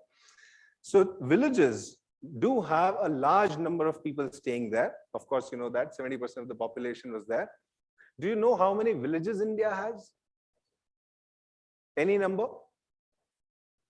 Yeah, 6 lakhs. I heard someone saying. Yeah, 6.4 lakh villages is what India has. So imagine a company like HUL, which wants to go to every individual, every household. Wouldn't rural present a great opportunity? Of course it does, isn't it? Because in rural India, you have a large number of people. And we do say that if you're alive and kicking, you need roti, kapda, makan, and FMCG. And if you need FMCG, then you better have HUL there. So we do want to go there. But the opportunity, which is large cumulatively, is very small individually. You find it very difficult to reach out to those places. And I'm talking 1998, 99, when this company was thinking about putting together new designs of go-to-market models in order to, one, protect the business, second, unlock the potential, and third, prepare this company for the future. And I'm talking 98, 99, when the turnover of the company was less than 10,000 crore. And this plan was being rolled out to say, is there a way to go to villages, appoint individuals who can work for us? And that became the story of Shakti. Why I'm talking about Shakti? Because ISB itself has written a case about it a little while back, after Harvard Business School also did a case. Now, we could have worked with anyone. We could have worked with Gram Sevaks, we could have worked with Sarpanch, but we decided to start that project. And that's why the relevance in Andhra Pradesh, in a small town, in a small location in Nalgonda district, if I'm not mistaken. Yes. So it started from Nalgonda district of Andhra Pradesh with some NGOs saying that, listen, we do have women who are part of a self-help group. Could they come along with you and start distributing your products, because these are products of everyday use that consumers want? And would you create a model, while it will be a little more expensive for the company, but would you create a model which would not just bring the products to the consumers, but also build relevance for categories of health, hygiene, and nutrition over a period of time? It started as an idea. 20 years from then on, this year we'll close the number of Shakti Ammas who are with us at 195,000 women in 150,000 villages. Now, you all know Professor C.K. Prasad, yeah? And Professor C.K. Prasad has had a big impact on guiding the thinking of a lot of organizations on saying, how do you create fortune at the bottom of the pyramid? You have to be innovative with your business models. You have to be ambitious. You have to have the scale. And over a period of time, then of course, the amount of impact you can have, the amount of top line you can gain is also fabulous. Now, that idea of fortune at the bottom of the pyramid comes alive here for a large company like HUL, because you know that when you're serving women and families in rural areas, you're actually doing something which is worth its while. And I was reminded of this during the COVID times. Until the vaccines came, what were we all doing? We were washing our hands 6 times a day. We were wearing a mask, because that was the only way to protect yourselves from the deadly virus. And we did exactly that during those days. So we don't recognize this often enough, that a life of dignity of human beings starts with health and hygiene. The hygienic practices in rural areas can save lives and can help children get to the age of 5 and then get to the school and get to the economic value that they need and that this country needs over a period of time. Shakti wouldn't have been possible if that idea was not rolled out and pursued for a few years. So big ideas require patience, and big ideas require commitment. Do the same in your lives and the projects that you pick up, and you will be successful at scale. Third story is about something that is going on in your neighborhood. And I thought I'll bring this up because, bunch of you are talking about digital first, disruption being caused to companies, and a sense that all companies must have to avoid what I call as Kodak moment. You don't want Kodak moment in your life, isn't it? Yeah, in your organization's life. And hence, 2015, 7 years ago, e-commerce had started coming into India, right? More in, of course, presentations than in the profit and loss accounts of the companies. But cell phones were visible. E-commerce was making its impact. That time, a team decided to just think about an idea while working the market, that would it be possible one day that the retailers that you have would have a smartphone. They will order what they want directly on the app and they will get it. Now, just as Ramana was saying, that be conscious about the interests of the neighborhood retailers, because these multinational companies are challenging them. Of course, made a note of the comment, because as a matter of fact, multinational companies like ourselves are here for such a long time. You know why? Because we do not take away from the neighborhood retailers. We survive and we thrive because we work along with them for their development, for their growth.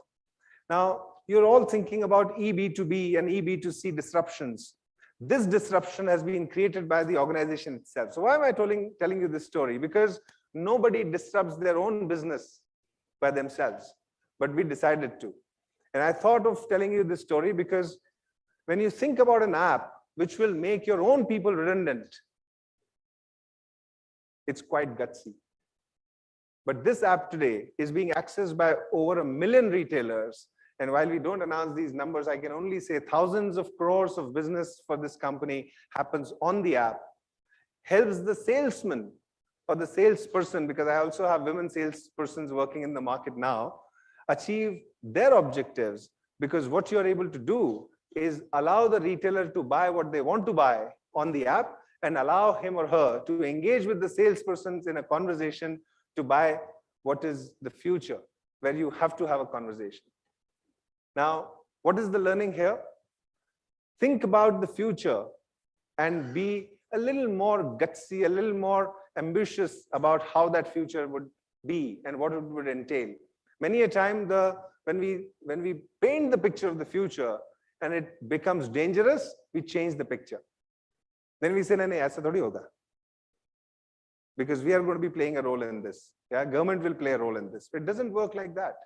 Yeah, look at the evolution of UPI in this country. Look at what ONDC will be doing in the future. So paint the picture of the future and create a plan A for situation A, another plan A for situation B. Because if you're going on to the plan B, it's not as good as your plan A. So I usually ask my teams to create plan A for a situation. And if the situation does come, please deploy that plan A, because that's what you need. The best plan for that possible, probable situation. Okay, I'll end by thinking about something which I thought I must have, because it's not just about the stories that I could tell you. It's also about each one of you.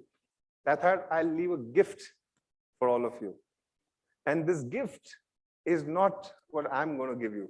This gift is what you've got. I'm just reminding you of that gift. It's coming in because I attended a program by a guy called Lancioni. That's what his name is. And a little while back, and Patrick Lencioni talks about a model of 6 wizards that everyone has. And these are working geniuses. So 6 geniuses that everyone has. So what are the geniuses? Each one of us has 2 working geniuses that we are born with. We've got 2 competencies and 2 frustrations.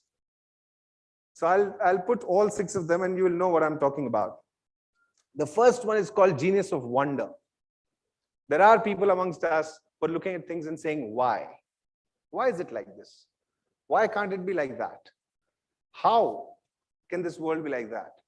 Why can't ISB be established in Hyderabad, 1999? People who are wondering.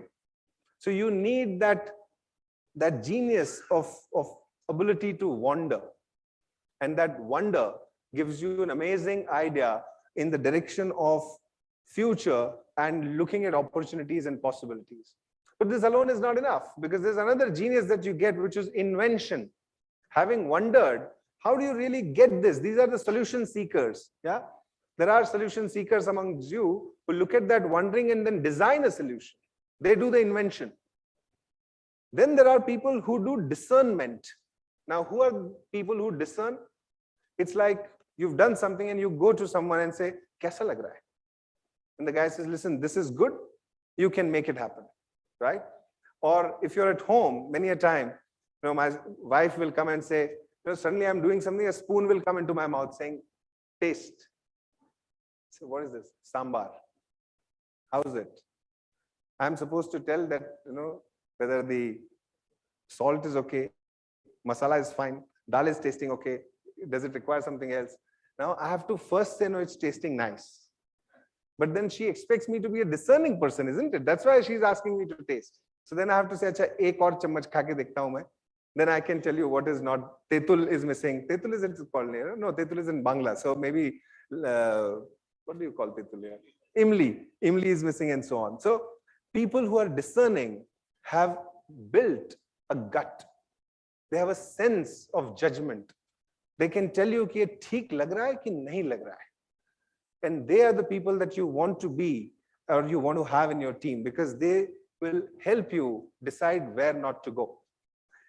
4th is galvanizing, right? You need people who can galvanize a team, who can bring those 30, 40, 50 people onto this journey. Because it's not enough to have a great idea. It also requires a passion of collective team to get going. Because, you know, what's that शेर says, अकेला ही चला था, जाने में मंजिल मगर लोग मिलते रहे, कारवा बनता गया, something like that. And that karma can only be built when you have people who can galvanize. So you need the ability to galvanize, and you're blessed with that working genius. Then there is enablement. And I'm spending time because each one of you are thinking, कि मेरा इसमें से क्या fit हो रहा है, right? So I'm letting you guys all think about it, because there are two that you're born with, there are two which are your working geniuses, and there are two that you suck at. So enablement are those guys who provide encouragement, who provide the system, and then help you get through the process to the finish. And you need people with tenacity to really bring you to finish. Because if it doesn't get over, it ain't over. So you need people who have that tenacity. Now, you know, if I were to say that there are stages there are ideation stage, there's activation stage, and there's implementation stage. And that's exactly how any idea, any possibility gets realized. And you want a team, because business at the end of the day is a team sport. I was so grateful that the GOAT in tennis decided to retire in a doubles game. There's a message out there. Business is a team sport, and you want to construct a team with the people who are of different abilities than your own, because then you will build a team of giants. Then you will build a team that's complementary in its skills and abilities and impact. So if you did this well, of course, then I should simply ask you a question, because I think we have had some time. Pick out your phones again, because the next question is coming in. How do you really learn the best? Okay. Do you read books? Do you listen to others? Do you engage in healthy discussions? Or fourth is by listening to others. Because each one of us has a different way to learn. And hence I thought I'll put this out. Because you know what, I was thinking that people who make it to ISB are all above 100 IQ on an average. And the issue with people with higher IQ is that you're most likely to fall for stereotypes. Because in an instant you recognize the pattern and you say, to win, this is what I have to do. People with higher IQ fall for stereotypes than those who are not. And hence, once you know, okay, all right, I was looking at the score and it's moved. Go back, yeah. Okay, by trying new things. Oh, this is wonderful. You know what, in the context of capability building, there's a rule called 70-20-10. What does that mean? You know, you have finished a large part of your theoretical learning as you get out of ISB. But throughout your life, nowadays we are talking about lifelong learning. Remember that 10 is about formal courses that you will do, sitting in a classroom or going to an online repository of things which will help you do gap closures. 20% is what you learn from others, being part of a team, observing somebody, listening to this chat, maybe that's 20. And 70% will be learned by doing yourself, by learning new things. So when you try new things is when you learn the most. And I'm happy that most of the people in the audiences of the kinds were saying that if I were to unlock the possibilities, this is what I will do. That's what I thought I wanted to talk about. I want to leave you with this thought. Of course, we are in the next millennium now, and it's not relevant anymore. But when you get out, take action. I always tell people who work with me that if we have chosen you, if you are part of this organization, if the responsibility has been given to you, please go and do it. Don't send mails asking for permissions. It's easier to ask for forgiveness than asking for permissions. Yeah, go and do it. Be the man of action, because that's what this world needs. Because this quote, I don't need to repeat if you're reading it. You know, if the same grandson quote, I hope that each one of you, when you tell your stories, you don't say I was shoveling shit in Louisiana or equivalent of that, whatever that may be.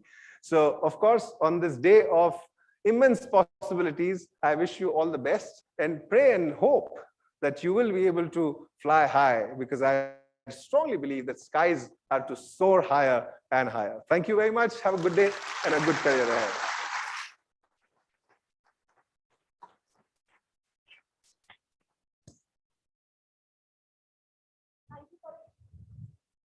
Thank you for an amazingly interactive session, Mr. Kedar. The audience really would have wanted to ask questions from you, but due to the paucity of time, we will not be able to take any questions now. But he's here for a couple of hours, so we can do it later. I would now invite Amandeep Singh and Harsh Ranjan Das to present Mr. Kedar Lele with a memento and facilitate signing the prism. Right. Okay. Stand here? I thought there's a circle here, so it's a stand. Okay.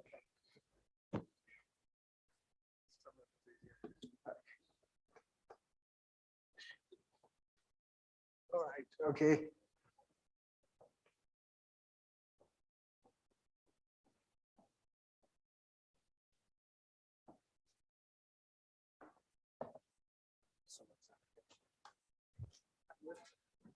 Okay, yeah, now I can get what I was looking out for.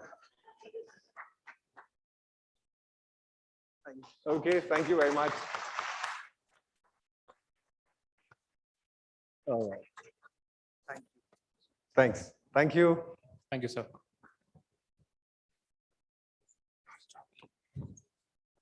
That's okay. Whilst we set up for our next speaker, Oh, yes. let me tell you a few things about Thank you her. so much. Oscar Wilde once said, "Life imitates art far more than art imitates life." When I sat to write the introduction of our next speaker, I was taken aback by learning how much music and leadership have in common. I'll help you folks connect the dots by bulleting them down for you. Both touch people's heart. Everyone is on the same page, quite literally.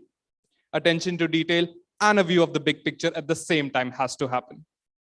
Our next speaker has done these countless times. San Francisco Jazz Festival, United Nations in New York, Theatre de la Ville Paris, you name the world's greatest venues, and she's performed at them. Through her spellbinding performances, she has placed the Saraswati Veena on the world map. Dr. Jayanthi Kumaresh, a sixth-generation Veena virtuoso, started playing at a young age of 3. Apart from her collaborations with several star musicians of Indian classical music, her concerts with Ustad Zakir Hussain, Indian National Orchestra, the British Philharmonia make her an ambassador of the rich musical heritage of India. She has been honored with innumerable awards, including Kalaimamani by the government of Tamil Nadu and Sangeet Shikhar Saman by Bharatiya Vidya Bhavan. Her fresh expressions of the ancient rags and tals through the voice of the Veena make Dr. Jayanthi one of the legendary Veena masters that the country has ever produced. But wait, she is not just your usual classical musician.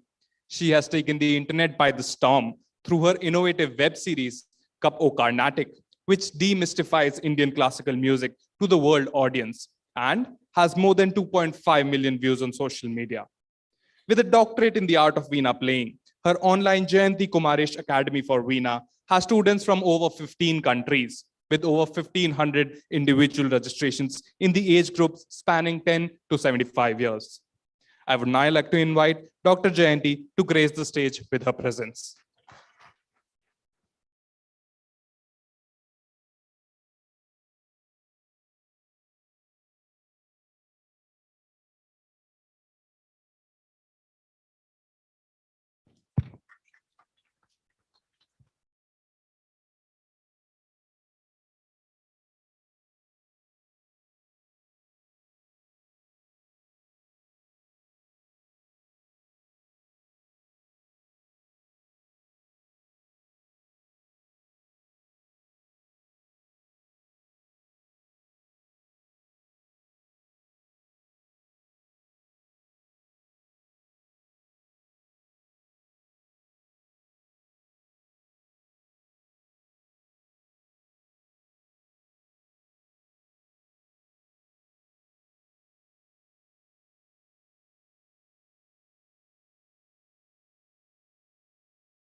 I would request everyone to kindly remain seated.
Check. Namaste and good morning to you all. If you're wondering what I'm doing here, I'm wondering the same thing too. Well, you're all entrepreneurs, managers, business people, and well, here we are on one journey of uniting of the Atma and the Paratmatma in the classical music. So I asked Dwarak, are you sure you want me to speak here? He said, yes. So let's see how we can fit what I have to say with why we are here today. It gives me immense pleasure, first of all, to be here in my capacity as a musician representing the national instrument of India, the Saraswati Veena. How many of you are seeing this instrument for the first time? Well, this is the national instrument of India, and it's called the Saraswati Veena. You probably saw it in the hands of Goddess Saraswati. How many of you have seen Goddess Saraswati's picture? We are in good shape. So there is a Veena in her hands, and not this one particularly, another Veena, but this instrument has a beautiful history and it dates back to the Vedic times, some 2,500 years and more. So I come from a family replete with violinists for 6 generations. So every single person in my family for the last 6 generations has been a violinist. The legend Lal Gudi Jayaramanji was my mother's elder brother. So you can understand how much of violence was around me. There was only one aunt who played the Veena, and she was self-taught. There was no one to teach her how to play the Veena. And my mother played the violin. My sister played. My aunt played. My cousins played. My grandfather played. Every single person. And for some reason, my mother started me at the age of 3 with the Saraswati Veena. I don't know what decision you can make about a career choice at the age of 3, but she embarked me on this journey. And while all of us, my cousins and I, sat to practice, they had these chestnut color, walnut color, loud, made in Germany, lovely copies of Stradivarius violins around me. And I had this huge instrument with one dragon glaring at me from the other end. And I was the only one at that age with this instrument. And the speaking length, I mean, the length of an instrument, be it a violin or a flute, is only this much, a complete octave. Whereas I had to take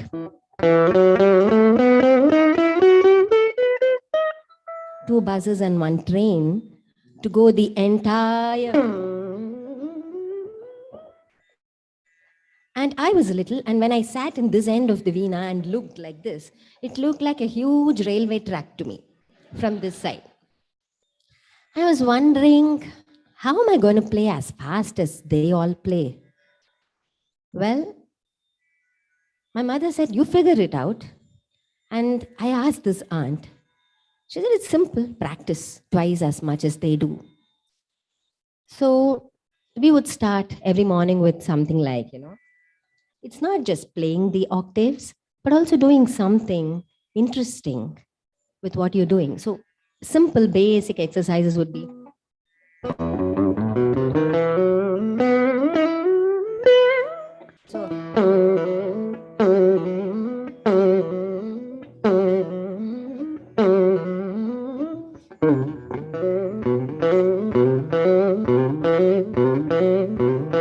So you take a phrase like that.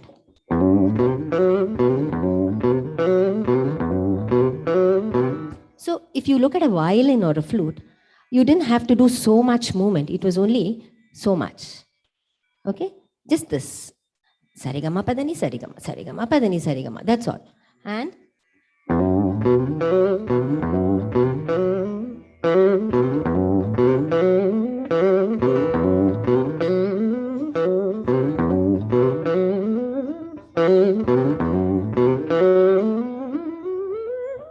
so you have to do a journey like that to cover the entire gamut of a fretboard. So then I asked my aunt, can I come and stay with you in Chennai and learn? All my cousins warned me. They said, no, she's extremely strict. Don't even go there.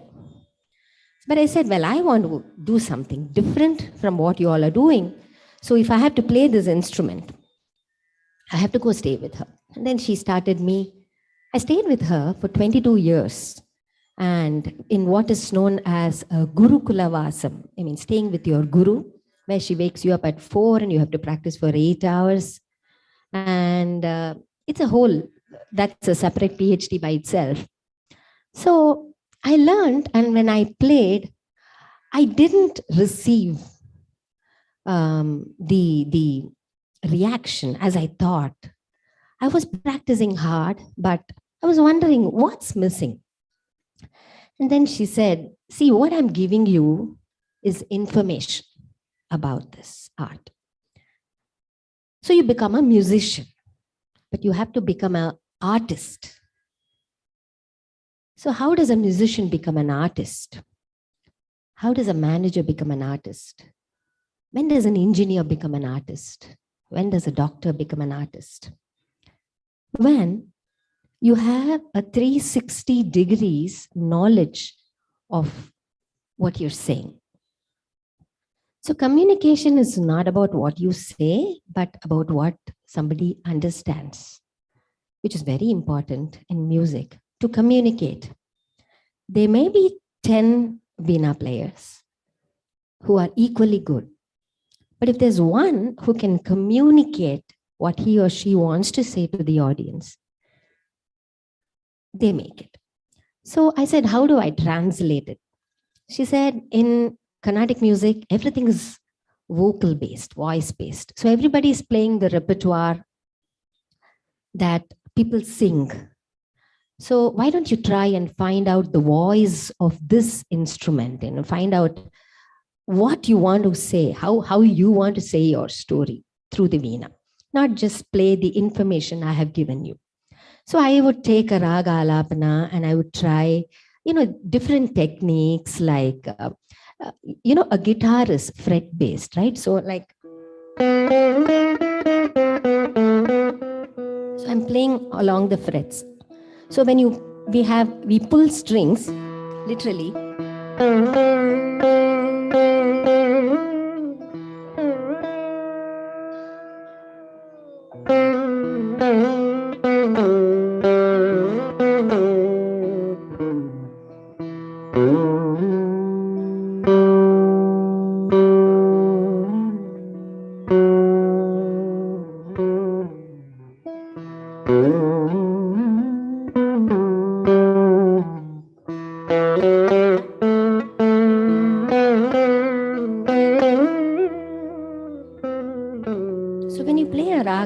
Or something, you don't think of the notes, but you think of the a story. Take a sentence. Are you coming? So, are you coming? Are you coming? Are you not coming? Come now. Please come. I thought you were coming. See, you said you were coming. Come. Now, immediately. Don't delay. Everyone is already there.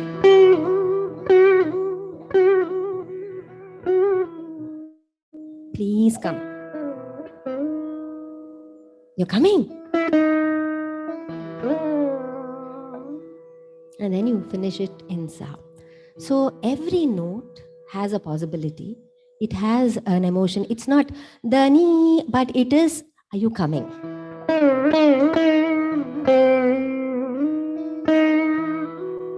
How you translate each of these notes into something that can convey something. The possibility in instrumental music is that it is de-religious and de-regional. So you can imagine when I play a piece, you can imagine a horse galloping, you can imagine a sunset, you can imagine anything. So immense is the possibility with instrumental music.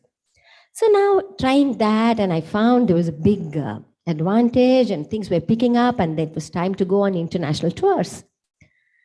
And then I said, okay, the first tour is to United States in 1994. How do we go? And then my aunt made a case, 6 feet long, wooden case like this, 2 feet like this. You know what that looks like? A 6 feet case in wood, like this, covered on all sides. So I had to take that and travel across the globe. First thing, it was heavy, and then it didn't look pretty. And when I wheeled it into the airport for the first time, everyone was like looking at me, and here this bright girl smiling. I'm going on my tour, concert tour, but what are you carrying? Are you okay? I mean, you know what it looks like. So I finished the first tour everywhere. I paid oversize, overweight, and my shoulders gave way, lifting this everywhere. And I told her, if I have to put the Saraswati Veena on the globe and people have to listen to this, the national instrument of India, this is not how I want to travel. She said, okay, we'll see what we can do. And then she faxed all the airlines and asked them their cabin size. We didn't have email those days. So they sent, and then she designed this Veena, which is portable. You saw the dragon coming off when I don't know how many of you noticed that I fixed it only when I came here. This portion, all the portions of the Veena that do not essentially contribute to the tonality or the sound of the instrument was made dismantleable. This portion, half of this portion. I can still play the Veena when it's not fitted. But there are so many portions that can go into a small case and I can keep it in my cabin. So I don't have to worry whether the Veena will come in one piece, what people are going to say, looking at these huge boxes. Of course, after 1995, there was a big revolution in how we carried. We had fiberglass cases, but every time, some airlines don't let us check in instruments. So then we are worrying, twiddling our thumbs, whether it's going to come out in a proper shape or something. But look at the possibility that she made this portable, and I could keep it with me, a big instrument like a Veena, in the cabin and travel everywhere. So with that, the world travel started and I could take the Veena and go everywhere. Then coming back, I found that a lot of the audience were all 45 and above in around 2000, 2001, coming to concerts. Concerts were full. It was going fine. But where are the youngsters? What are they busy doing? So I realized there's a big gap between what we want to communicate as classical musicians and what the youngsters want to hear. So how do we bridge that gap? So we needed to speak a language that they would understand, take them from known to the unknown. So how do we do it? And by then, internet and social media was all peaking.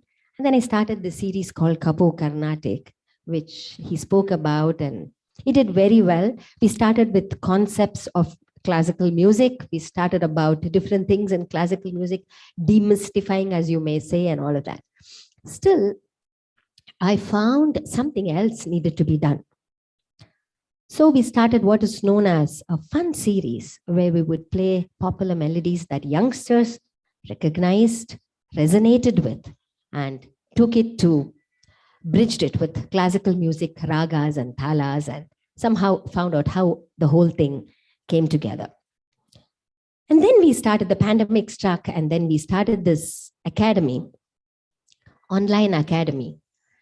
I wanted to create a center for Veena, like you have for business here, Academy for Excellence, because I think the national instrument of the country deserves an institution like that. So at that time, what we wanted to do with bricks and mortar, I could do only with pixels and bytes. And we had an online academy called the Jayanthi Kumaresh Foundation Academy for Veena. We've had, master classes. This is basically for master level students and PhD level students about the techniques and different rags. How do you play? How do you conceive the music and how it is presented?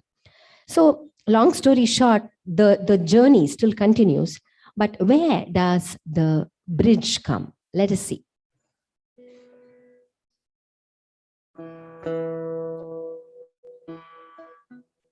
थोड़ा volume दीजिए.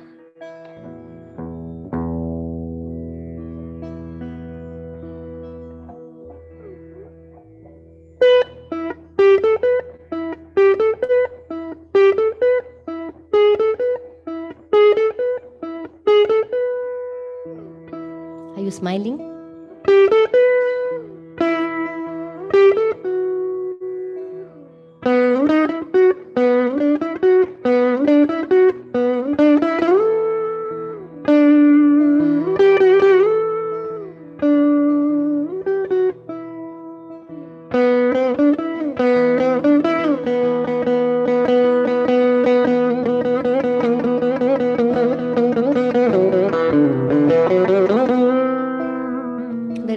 Called Shanmuga Priya.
What is this?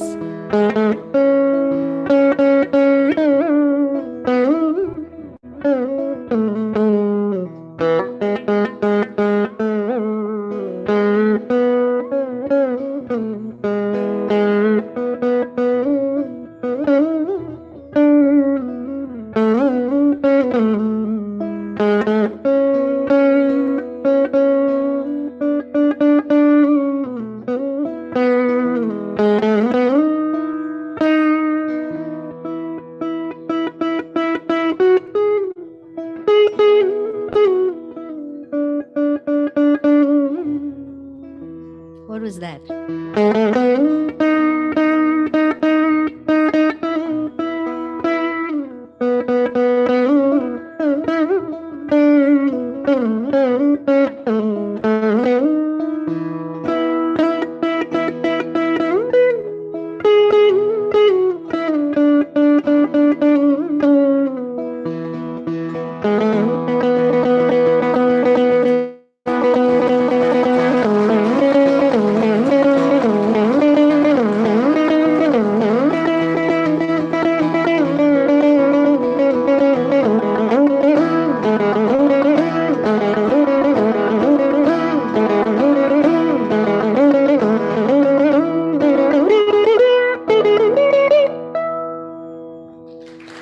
Thank you.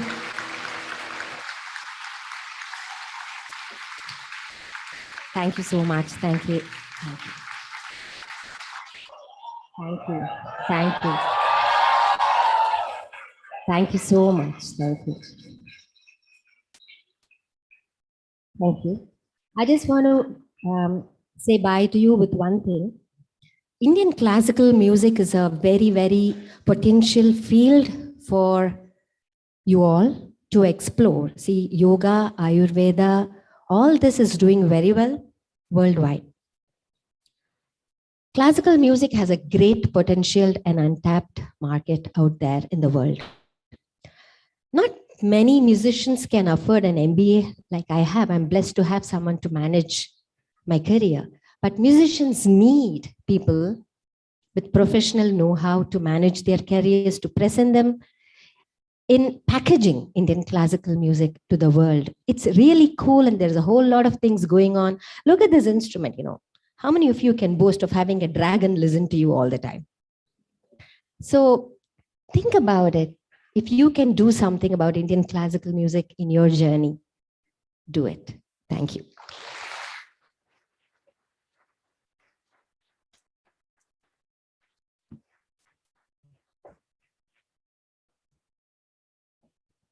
Thank you, ma'am, for a melodious performance. I would now like to invite Saad and Alapati to express our gratitude towards Dr. Jayanthi and felicitate the signing of the Prism of Possibilities.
Thank you, ma'am.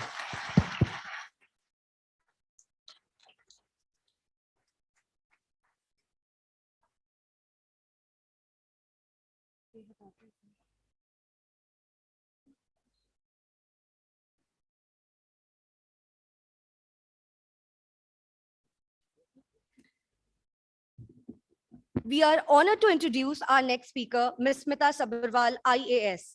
Since the formation of Telangana state, she was handpicked for the assignment of Secretary to the Chief Minister of Telangana. And she is the first lady IAS officer to be appointed to the CMO. From 2014 to date, ma'am continues to serve the government of Telangana in this capacity. Smita ma'am also holds an additional responsibility as in charge of the Mission Bhagirath department. She has been nominated for Prime Minister's Award under the individual category for excellence in public administration for Best District Initiative Amma Lalana program in the former United Andhra Pradesh. Let's welcome our People's Officer, Ms. Smita Sabharwal, IAS, with a huge round of applause.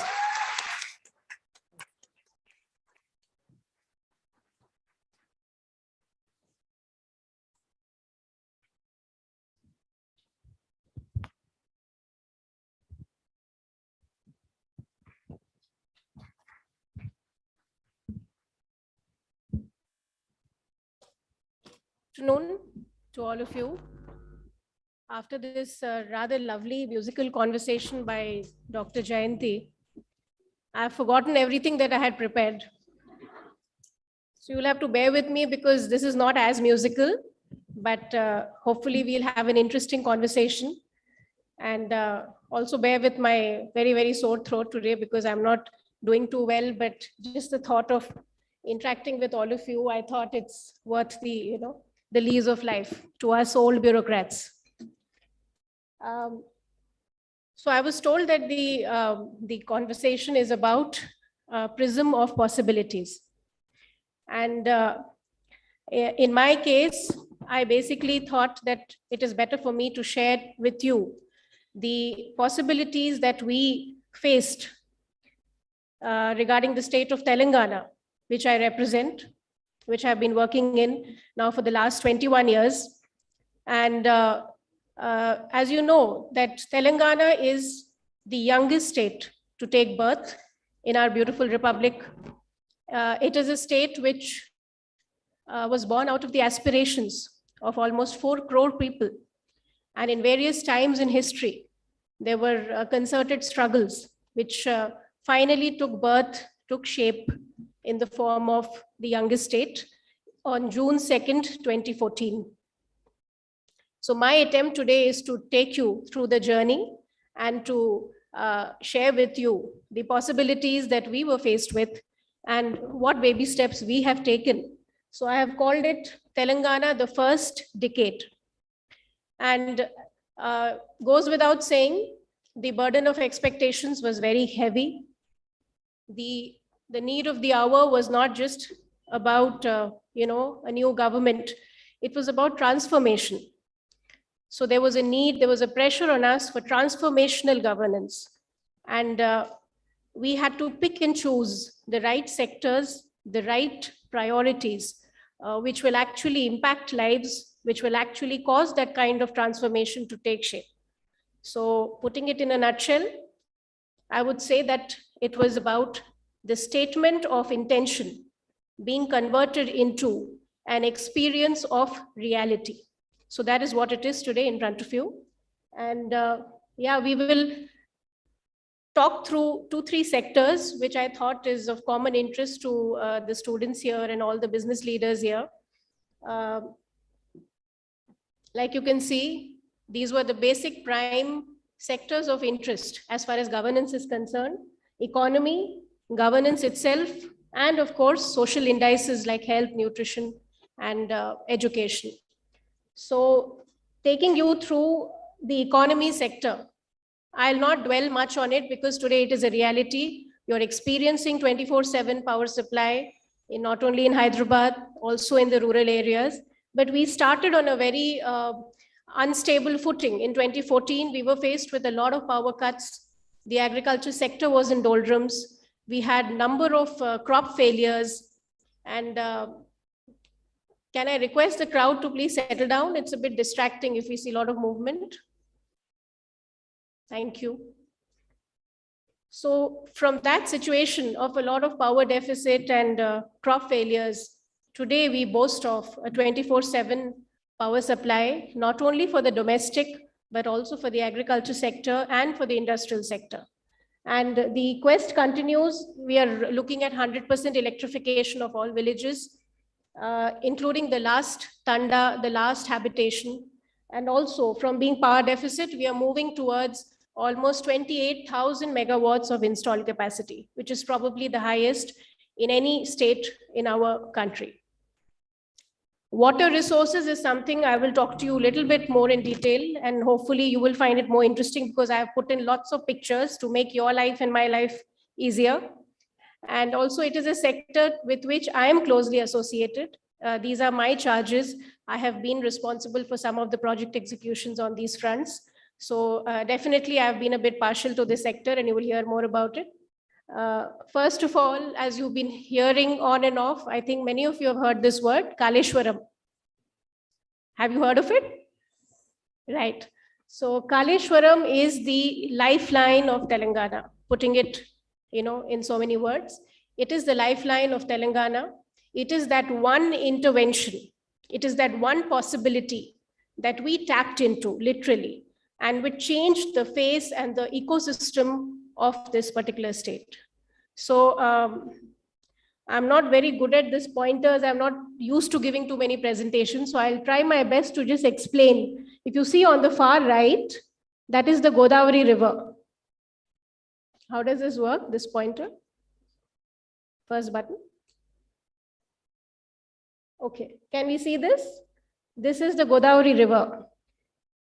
And the job which is done is basically lifting this river from its course.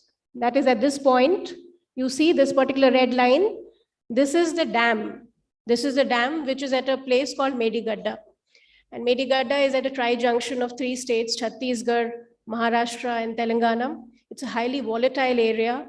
There was a lot of Naxal influence, a lot of disturbances in that local area. So with lots of planning and difficulty, this particular area was dammed. And the idea was to basically lift the river, that is lift the waters, which is a perennial point here, push it into this system. You see this whole line, and then these storages, these storage points here.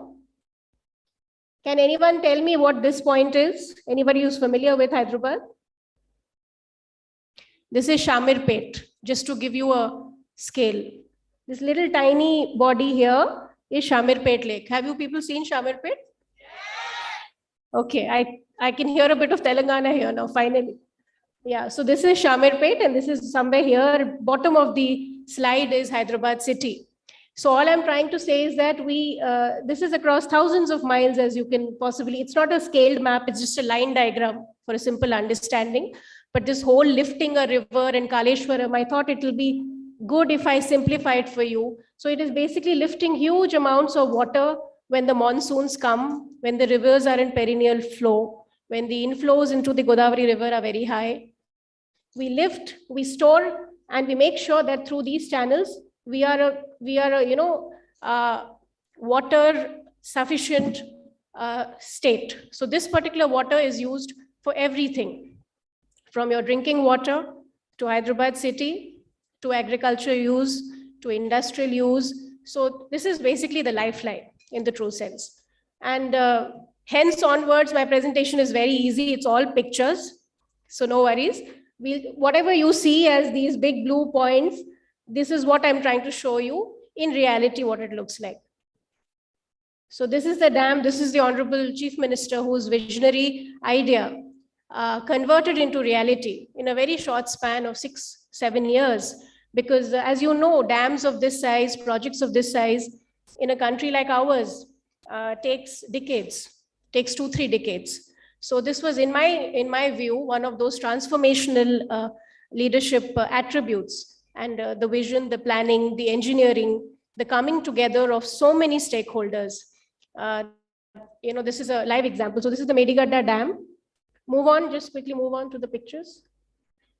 These are pictures taken from my own cell phone long back because, this was when it was under construction. This is a great pump house. They are called the Bahubali pumps because they lift huge quantums of water from the riverbed and lift it to a height of almost 90 to 100 meters.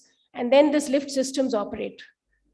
So this is one of those blue blobs you saw in the line diagram. This is one of the reservoirs. Just a little pause here to make it interesting for you guys. Any of you are from civil engineering or irrigation backgrounds? Okay, the Hussain Sagar, our local tank band. In terms of quantity, just to give you a scale, it is called 1 TMC, 1000 million cubic meters of water. So our local tank band, Hussain Sagar, is 1 TMC. Now these reservoirs are almost 50 times tank band. So for you to understand the scale, I thought this was a like-to-like comparison. This is Ranganayak Sagar. These are those, those 6-7 little water blobs you saw along the way. Some of them are man-made, some of them are natural reservoirs, but most of them we have created in the last 6-7 years after a lot of hard work in terms of resettling villages, a lot of effort in terms of actual creating the right of way, what we call the right of way for water to move forward. So these are some of the reservoirs. Malana Sagar, this is the latest. It is 50 TMC. So it is 50 times the size of Hussain Sagar. So you see these beautiful water bodies. Tomorrow, hopefully, the possibility of tourism, water sports, so many other allied activities will also be giving us a complement in these sectors is what we hope for. This is, of course, again, initial stages where we started all of this work. Move ahead. So this picture is just to tell you that this is a group of district collectors, engineers, technocrats, bureaucrats who all came together, planned the land acquisitions, planned the resettlements, had to convince thousands of villagers, had to resettle them in their new areas, secure their livelihoods. And then only we could actually execute the projects. So the amount of planning and hard work which went into the whole process is something which is not documented, but I just thought it's worth a share with all of you. Right. So these are the Bahubali pump areas. These are now operating huge pumps. I will show you pictures as we go along. So I had the privilege to start one of the pumping stations, and this is what we call welcoming the Godavari River into the mainland. This is Kaleshwaram when it first started. This is the tri-junction of 3 states, Chhattisgarh, Maharashtra, and Telangana. Yeah.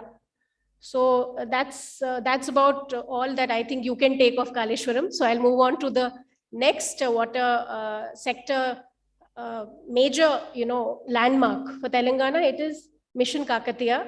Mission Kakatiya was an attempt to link up all the water tanks which we have traditionally. Like these were what I was talking is a man-made irrigation projects. But Mission Kakatiya was basically to revive the chain tank structures in Telangana, which were some of them are built during the Kakatiya period also. So a lot of revival took place through local village cooperation. The sarpanches, the communities came forward. A lot of desiltation happened. The surpluses and the weirs, all of those things were reconstructed. And then we'll show you some before after pictures just to, you can see, this is typically one tank close to a village. Like this, there are 42,000 water bodies across Telangana, which are local storage points. It is like in your house, in your home, in Hyderabad, we get water once in 2 days, once in one day. So we put it up in the Syntex tank and then we use it as and when we need to, right? So these are like storage tanks for the local villages. So you can see the before after images.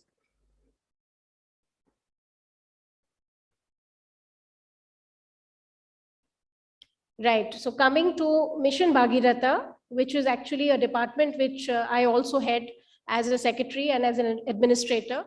This is a very ambitious project of the government of Telangana to provide tapped drinking water. Tapped drinking water, I repeat, to every household in the state. No matter which village, no matter which habitation, which tanda, which, last mile, Mission Bhagirath, the project supplies tapped drinking water 24/7 to the household point. So this was an ambitious project started in 2014, 2015. And we are proud to tell you that today we cover, without fail, every household in Telangana.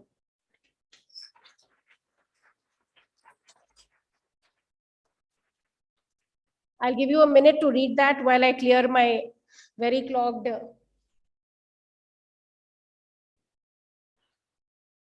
So like it says, it's an end-to-end design. It was a beautiful design. It was an engineering marvel, in my opinion, where we have utilized the natural benefit of gravity. So we have used the Krishna and Godavari waters, treated it, filtered it. It has gone through various processes. And finally, we push it up into overhead storage reservoirs with great height and great gravity advantage. And then it is pushed down to the villages in terms of the actual home-to-home supply. So I'm simplifying it, but of course, it's a very complicated engineering feat. But this is, again, in pictures. Hopefully, it keeps your interest to see, but this is how it looks like. You see the water filtration takes place at the base. Then we take it up to the top of the hill. We create gravity, we create what is called head, and then it is pushed down. So our pumping cost and cost of failure of actual supply comes down. So yeah, please keep moving. Move ahead. These are just pictures to show you. This is the point of the river from where the water is taken into the intake well. And then these big pipelines, you can see those big pipelines, and they carry it to the next point of filtration. These are called secondary lines. So they pump the raw water, what we call the raw water, which is untreated water, into the filtration units. Next. Next. Next. Keep moving. So this is what we call the clariflocculators. I think most people with a technical background would know that there are 3-4 stages of filtration which happens. So since it's raw river water, a lot of treatment process happens before it is actually potable. What we say, potable meaning consumable as drinking water. So these are clariflocculators, these are aerators. Keep moving, keep moving. So we have, across the length and breadth of the Telangana state, we have created 100 to 150 odd such structures which locally tap the water, filtrate, and then supply. This is just to give you a scale of size. That's me standing there, and this is one of the overhead reservoirs, which is meant to supply to say 15-20 villages, at a point of height, or what we call a contour height. You can just go back to the last one. You can see the next, yeah. You can see this particular length from the ground. So this is what creates the head, so that we utilize the advantage of gravity for pushing down the water to down the terrain. The advantage for us is in Telangana, we have a very undulating terrain. So we create head and we push. It's much more power friendly and pumping, less pumping, power friendly design. That's what is the advantage. Move ahead. So these are again big lines going up. This is just for you to get an idea of the scale. Next, you see this gentleman, he was one of our previous chief secretaries. So this is the size of these water supply lines. Next. So we have crossed, I think, thousands of railway crossings. We had to create what we call, the alternative railway crossing. There's a lot of technical work which goes into crossing these points, but all of these were negotiated, and with the help of, see these railway crossings, canal highways. So thousands of these were negotiated under the Right of Way Act. And this pipeline, if I tell you from 0 kilometer to the last mile, today covers 2 lakh kilometers. So that is the length and breadth of this project. So it has actually, moved around 2 lakh kilometers in terms of the actual network of pipelines. Right, move forward, please. What we still face and what we still struggle with is our last mile, what we call the last mile connectivity.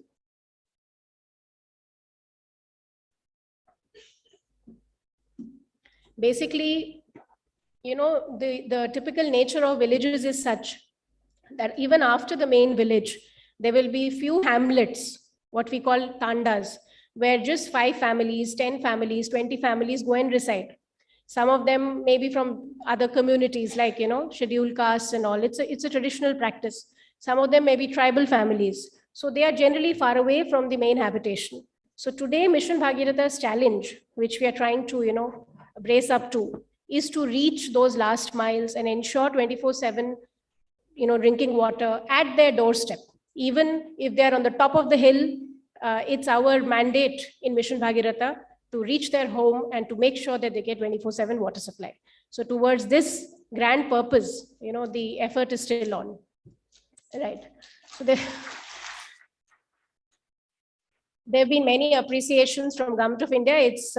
It's touted as one of the most successful schemes, and many state governments are planning to come study. Many of them have already studied the whole, models, and they're planning to replicate in their own states. Move ahead quickly. So this is just a thing I thought I want to leave you with regarding Mission Bhagiratha. I don't call it a water infrastructure project. I call it a health infrastructure project, because you see, it has actually changed many things in the lives of people. Number one, basic health. The disease burden has come down. Things which we normally hear, typhoid, waterborne diseases, seasonal diseases, which is typically prevalent in villages. This scheme has caused a huge reduction in that disease burden. You might have heard about fluorosis. I don't know if any of you are familiar. Nalagonda areas, we hear about the fluoride problem. So this particular one scheme has changed that, centuries old problem with a single point solution, because it is filtered, clean drinking water. So no longer, and fluoride is something, fluorosis is something which, if you go and see in those villages, it's heartbreaking, because their entire, the children are born with congenital defects.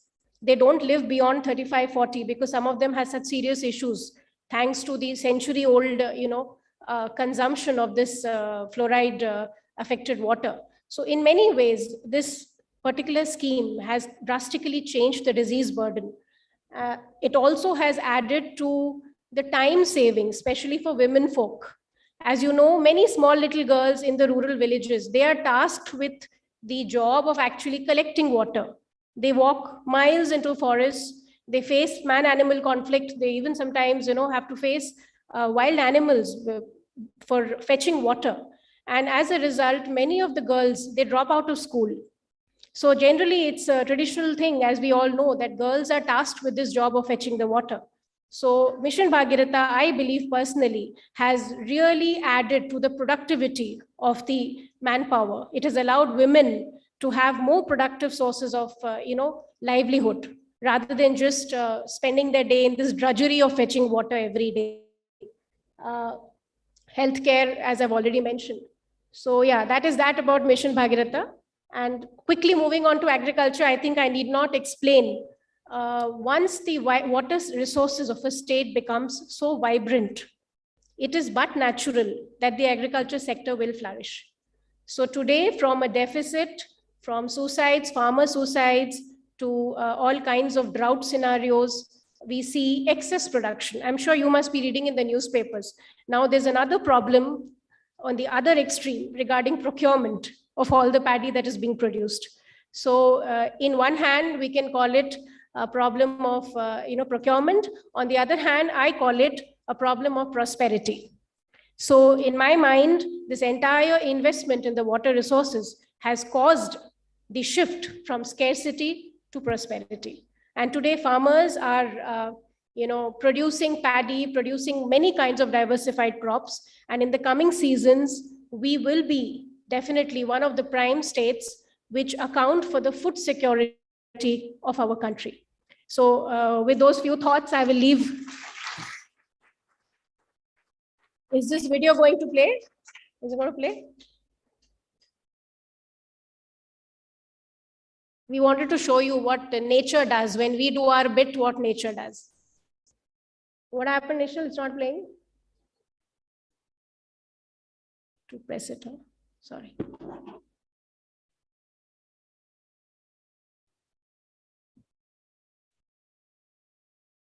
Okay.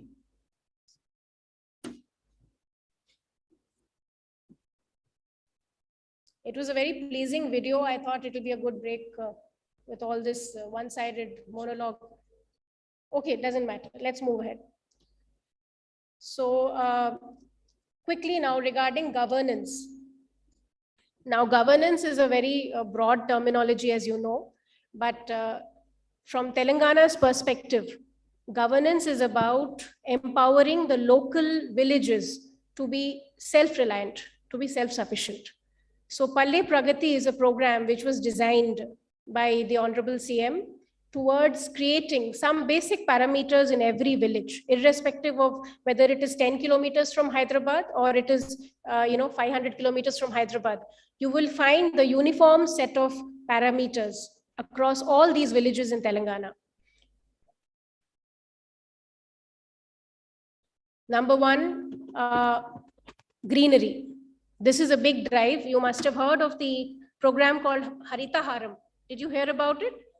Harita Haram. So Harita Haram, one of the verticals is in the villages. There are of course many verticals, but one of the prime verticals is in each of the villages in Telangana.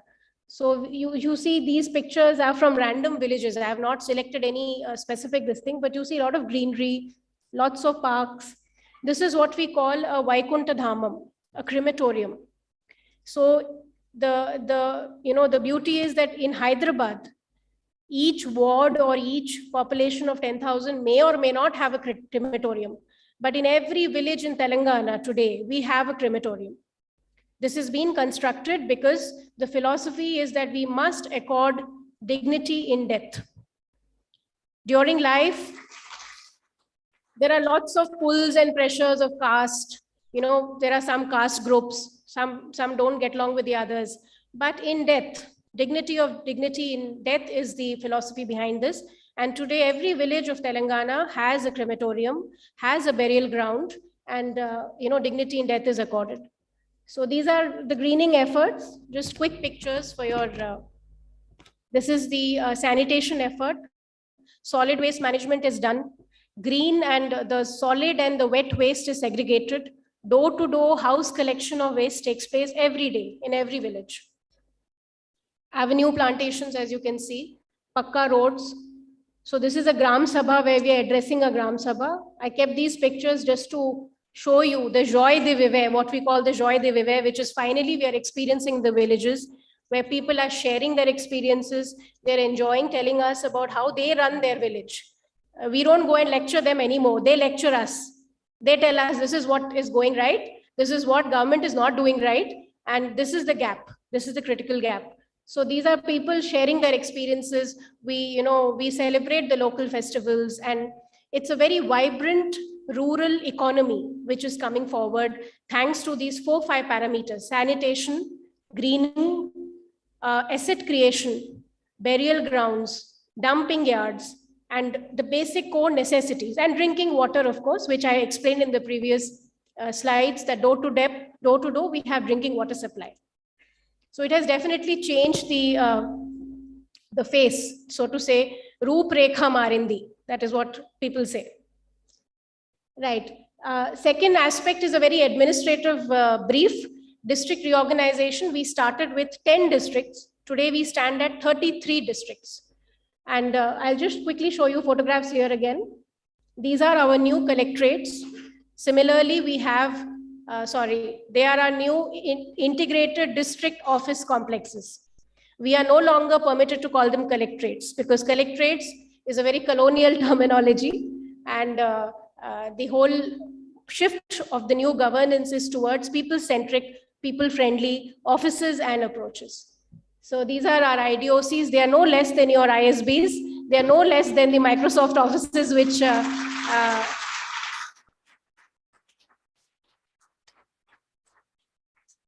and they have the entire district missionary available in them department wise.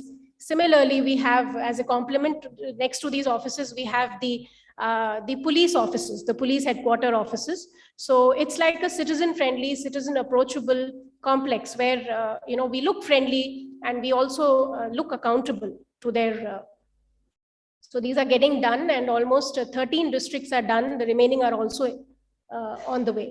Right, law and order, one quick word. I think all of you live in Hyderabad, so you will appreciate that. Law and order slide. So this is something which you've been seeing off late. We are thankfully at the bottom of the list. Hyderabad is one of the safest cities, right? You see that?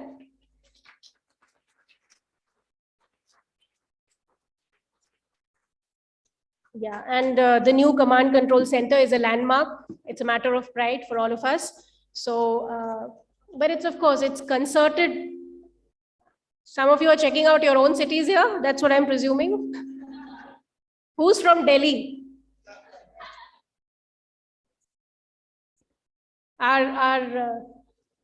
We feel for you. We feel for you.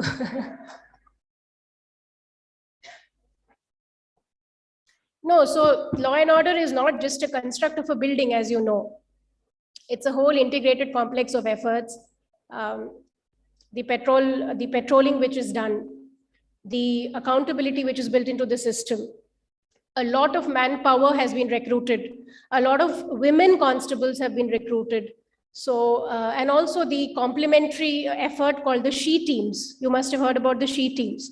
It's a deterrent force. It's not in your face. You will not know where the SHE team is, but they do watch and they do keep track that eve teasing doesn't take an ugly turn or does not, affect the basic fabric of civilized society. So this is a model we are proud to say we copied from Singapore. Let me tell you, because I had the pleasure of being with the CM when we saw this model in Singapore. And we both almost agreed to the public caning part, but then we thought, no, we are not ready for this yet. So SHE teams was a scaled down effort to create deterrence, And I think on the internet, it keeps popping. Can you figure out who is the officer? So the idea was that they remain incognito and, the crime is nipped in the bud. So I think it's working well. And SHE teams and the police law and order effectiveness is one of the prime feather in the cap of governance of Telangana as a state. Yeah, quick last 2 slides. I promise this is the end. I had to put this in because this is again something to my heart, which is very close. After Telangana was born, we made a concerted effort to look into mother and health care because, we had the highest rates of maternal mortality and infant mortality in the country. So with all the other progress we do as a society, we cannot claim ourselves to be a healthy one unless and until we look after the next generation and the present generation of mothers. So the KCR kit was designed in such a way. You might think it's a freebie. What is it? It's a bag with some, few items, and it is meant to attract people and get a vote bank. But no, there was a policy thought behind it. People, mothers who actually are registered for the KCR kit, we travel the entire journey of 9 months with them. So their antenatal checkups, their birth weights, their high risks, and the immunization of the infant that is born is also tracked. Only then the KCR kit is given.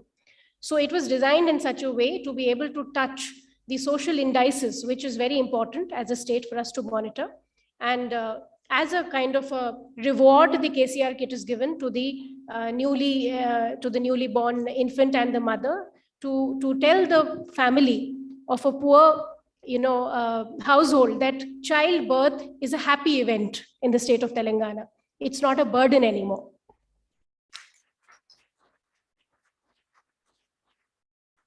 You might wonder why she's saying that, because the honest truth is that in the villages, a pregnant mother has to forego her coolie, her daily labor in the fields when she, towards her last 3-4 months.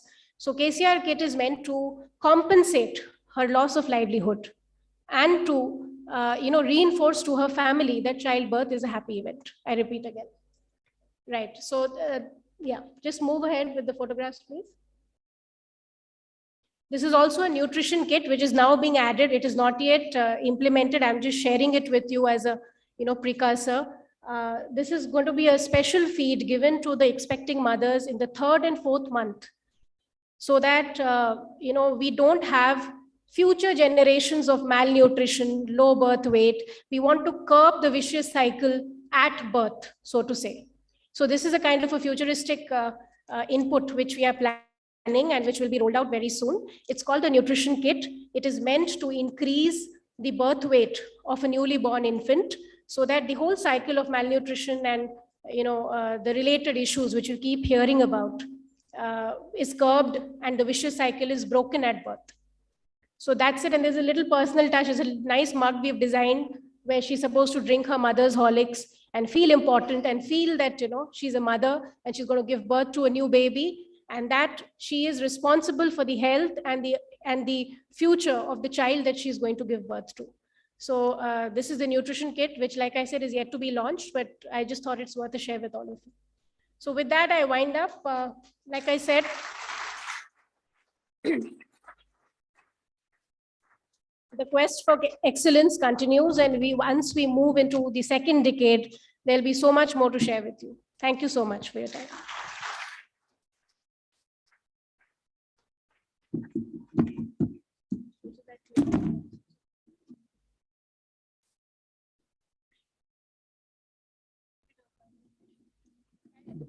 Thank you, Smita ma'am. It was a very informative session. I would now like to invite Vignesh and Pujita for presenting a token of our gratitude to Smita ma'am. There's no questions from them? Due to the positive. Sure, not on me. This is on them. Huh?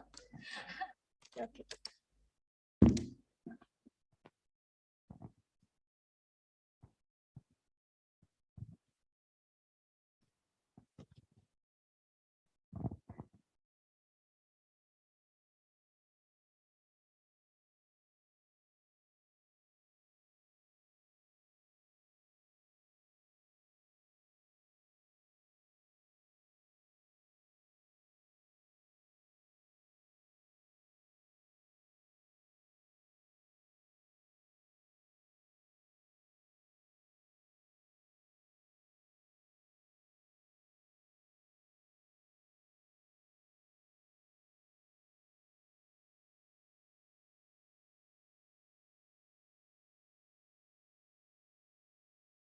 Thank you, ma'am.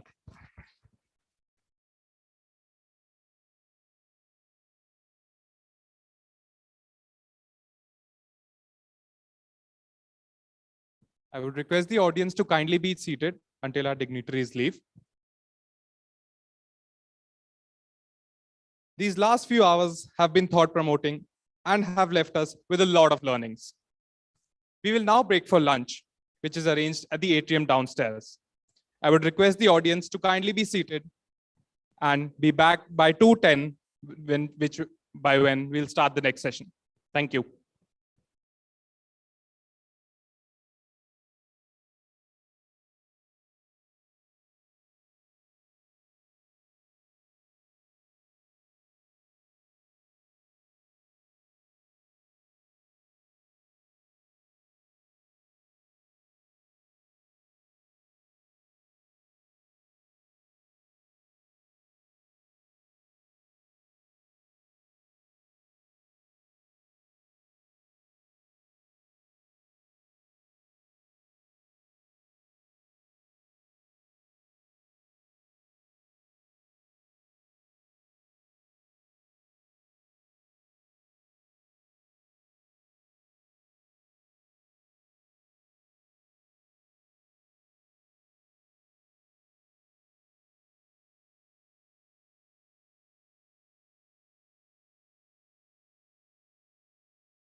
Hello.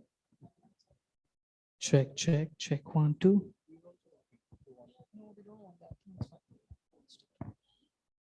Check, check, check. Just ask someone in the team. Bhargavi से पूछता है. Bhargavi वो पूछे.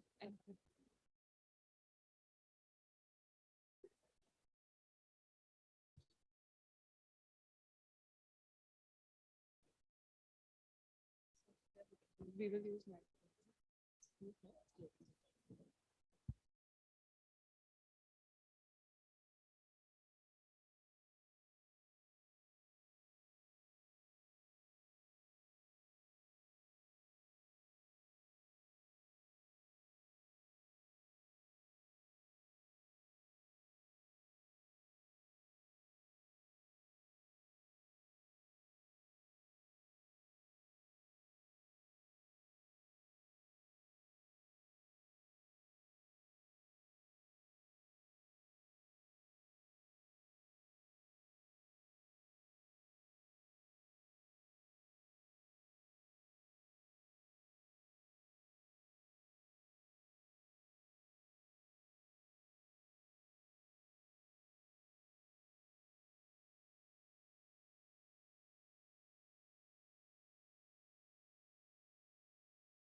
Hello, everyone. I would request everyone to get settled. We'll be starting with our next session in the 5 minutes.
Hey guys, I hope you all had your lunch.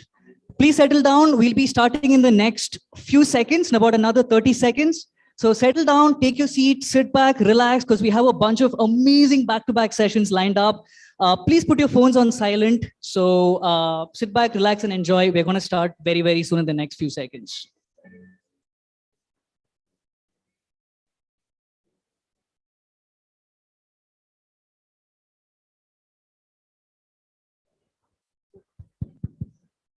A very good afternoon to everyone and welcome back. I'm Shalja. And I'm Harit. And we'll be your MCs for this session. Hope you all enjoy the lavish spread below and are geared up because we now have nothing less than an incredible speaker lineup coming right up for you. To start with, I would first like to call upon Shiva Malhotra for a candid conversation with our next speaker. Shivam is currently an MBA student here at ISB and a right-arm fast bowler. He's also an ex-Ranji Trophy and a Vijay Hazare Trophy cricketer. Thank you, Shivam. Now, our next speaker hails from the cricketing backwaters of Andhra Pradesh, who through sheer talent and hard work managed to go against the tide and forced his way into the national reckoning with the weight of his performances alone. He was a reliable batsman and one of the several wicket keepers tried out by India around the turn of the century. He was also responsible for selecting stalwarts into the Indian cricket team from 2016 to 2020 and led the selection for the 2019 Cricket World Cup. Ladies and gentlemen, please put your hands together and welcome the former chief selector of the Indian national cricket team, Mr. MSK Prasad.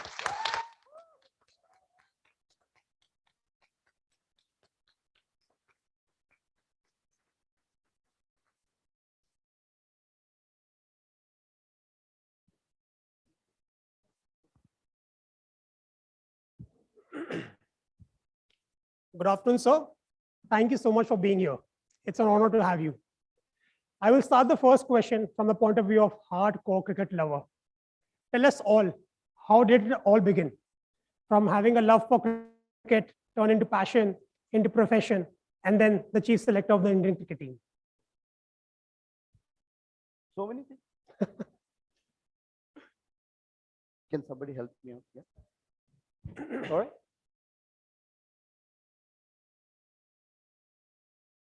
You asked so many things in one question, boss. 2020 generation. Yeah, first of all, I'd like to thank the entire management of ISB, especially Ajay sir, with whom I have a lot of love and lot of liking, and all the other big heads, because frankly speaking, I don't know. I came here for the first time. If not for being a cricketer, if not for being a former chief selector, it would have been very difficult to step into this campus.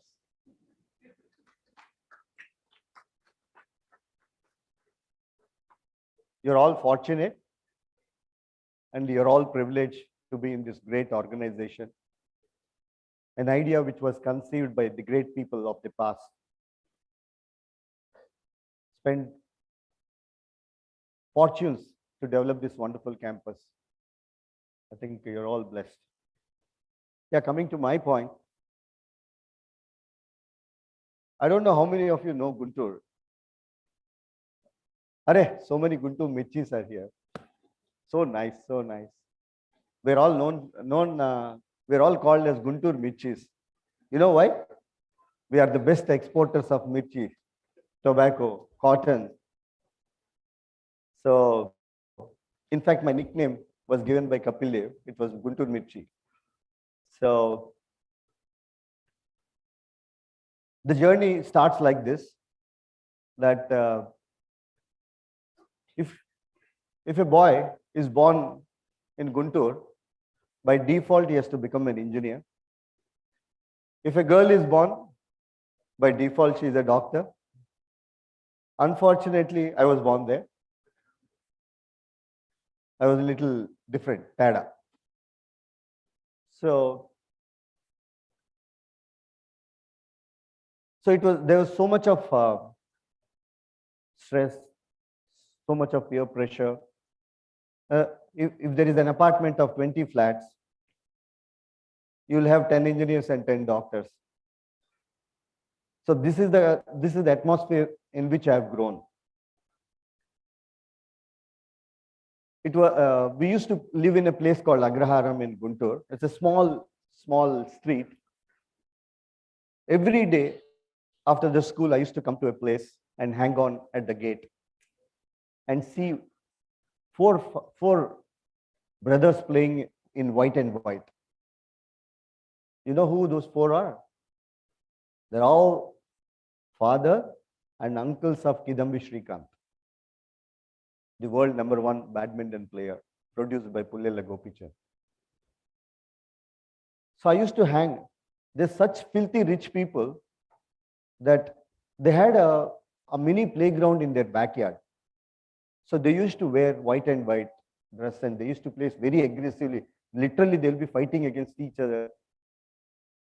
So I used to hang on. I used to somehow develop this love for this sport. And more than developing love, this is a way of passing time. I was the most naughtiest fellow in the house. And my life was more a mixture of less eatings and more beatings in the house. So I wanted to find a place where I can vent out myself. So I found this wonderful gate of Kidambi Srikanth's family. So every day I was coming after the school and they asked me, "Arey, every day you're coming here. Why don't you get inside and stand somewhere?"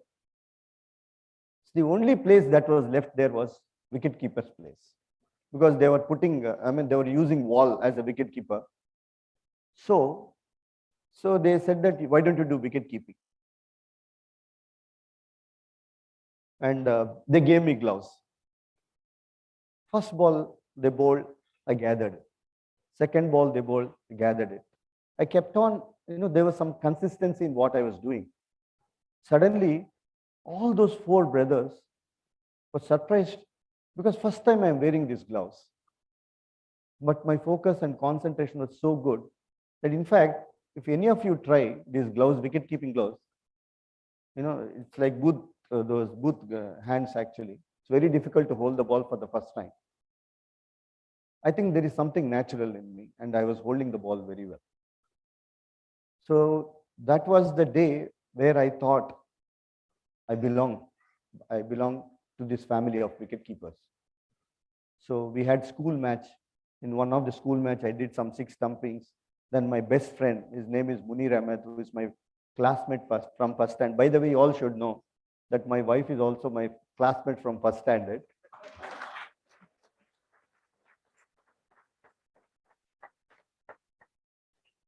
I know that she's been doing homework of my homework right from first to second standard, and she's still doing homework now.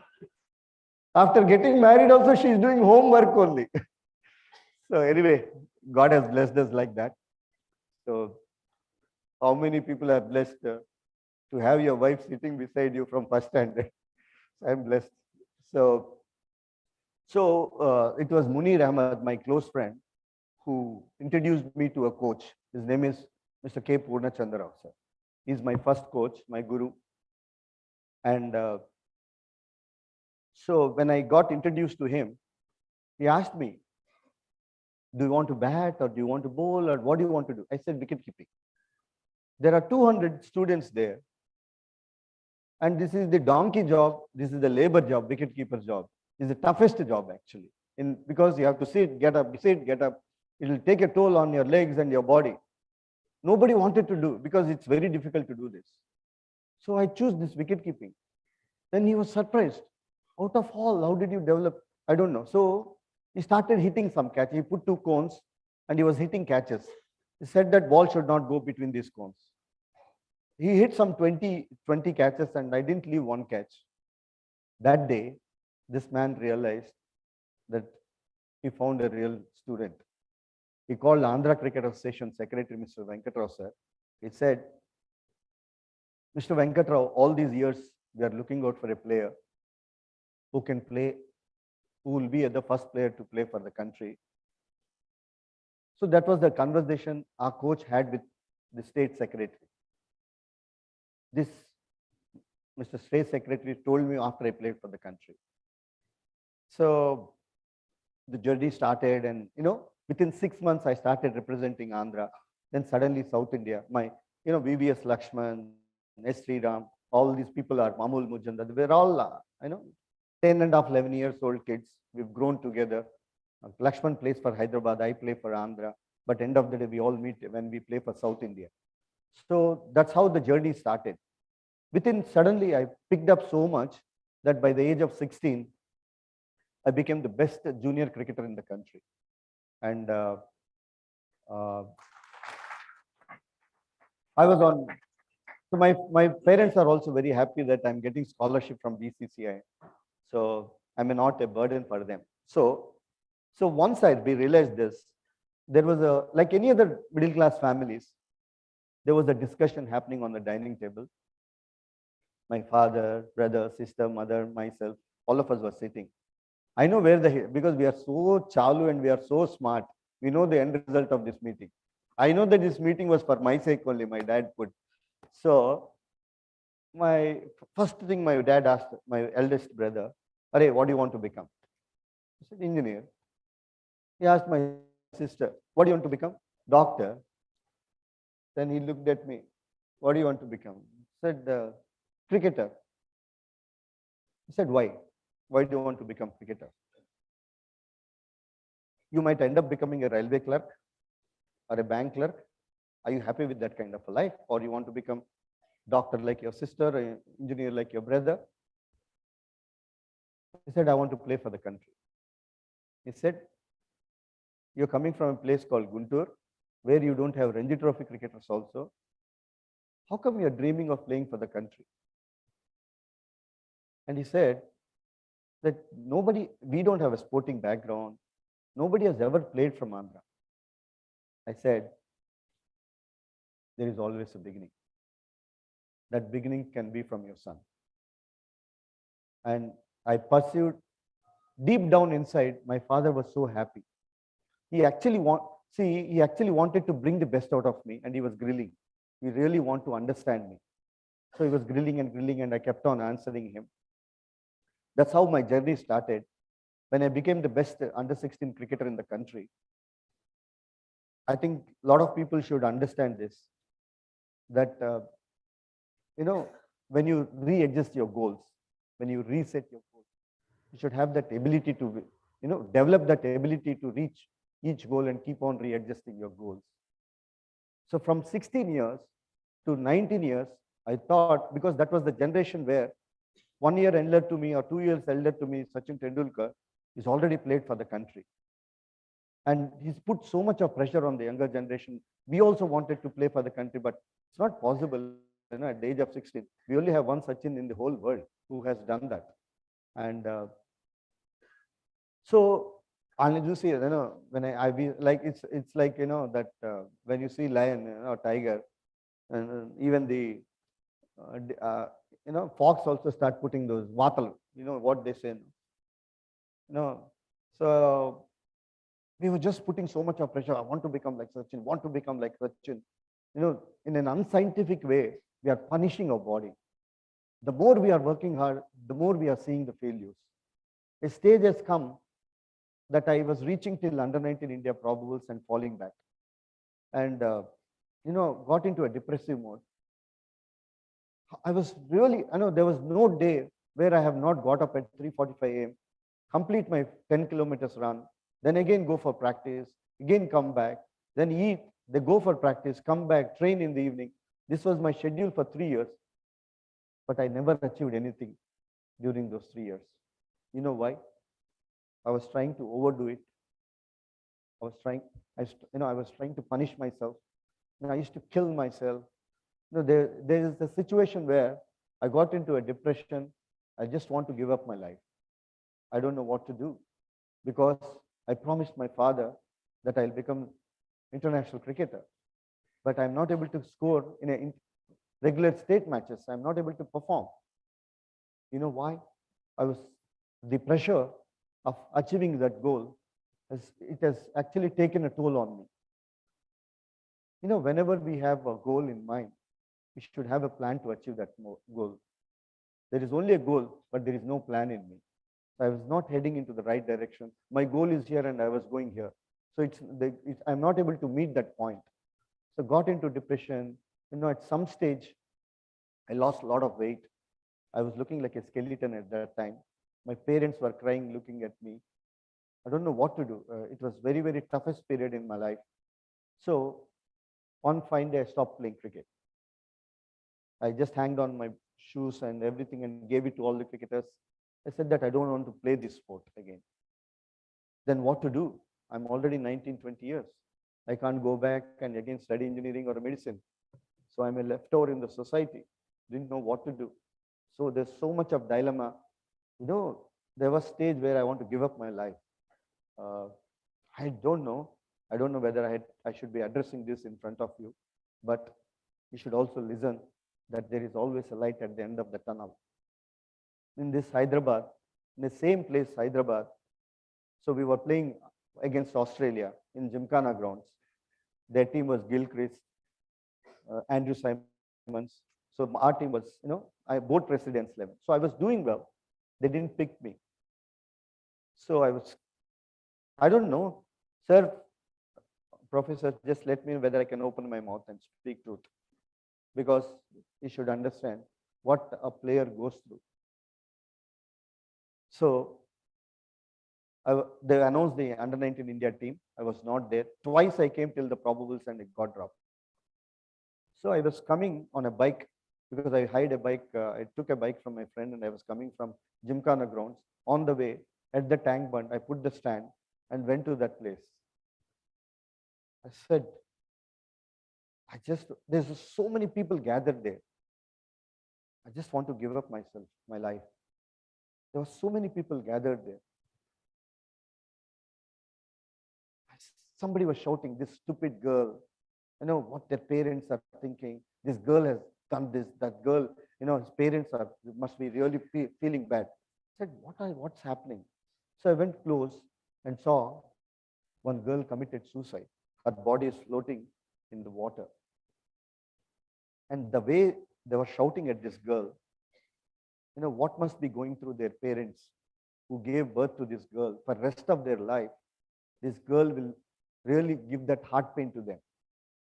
For 1 second, I just stopped myself and thought about my parents who gave me this birth and what I am giving back, the pain for the rest of their life. So I just went there.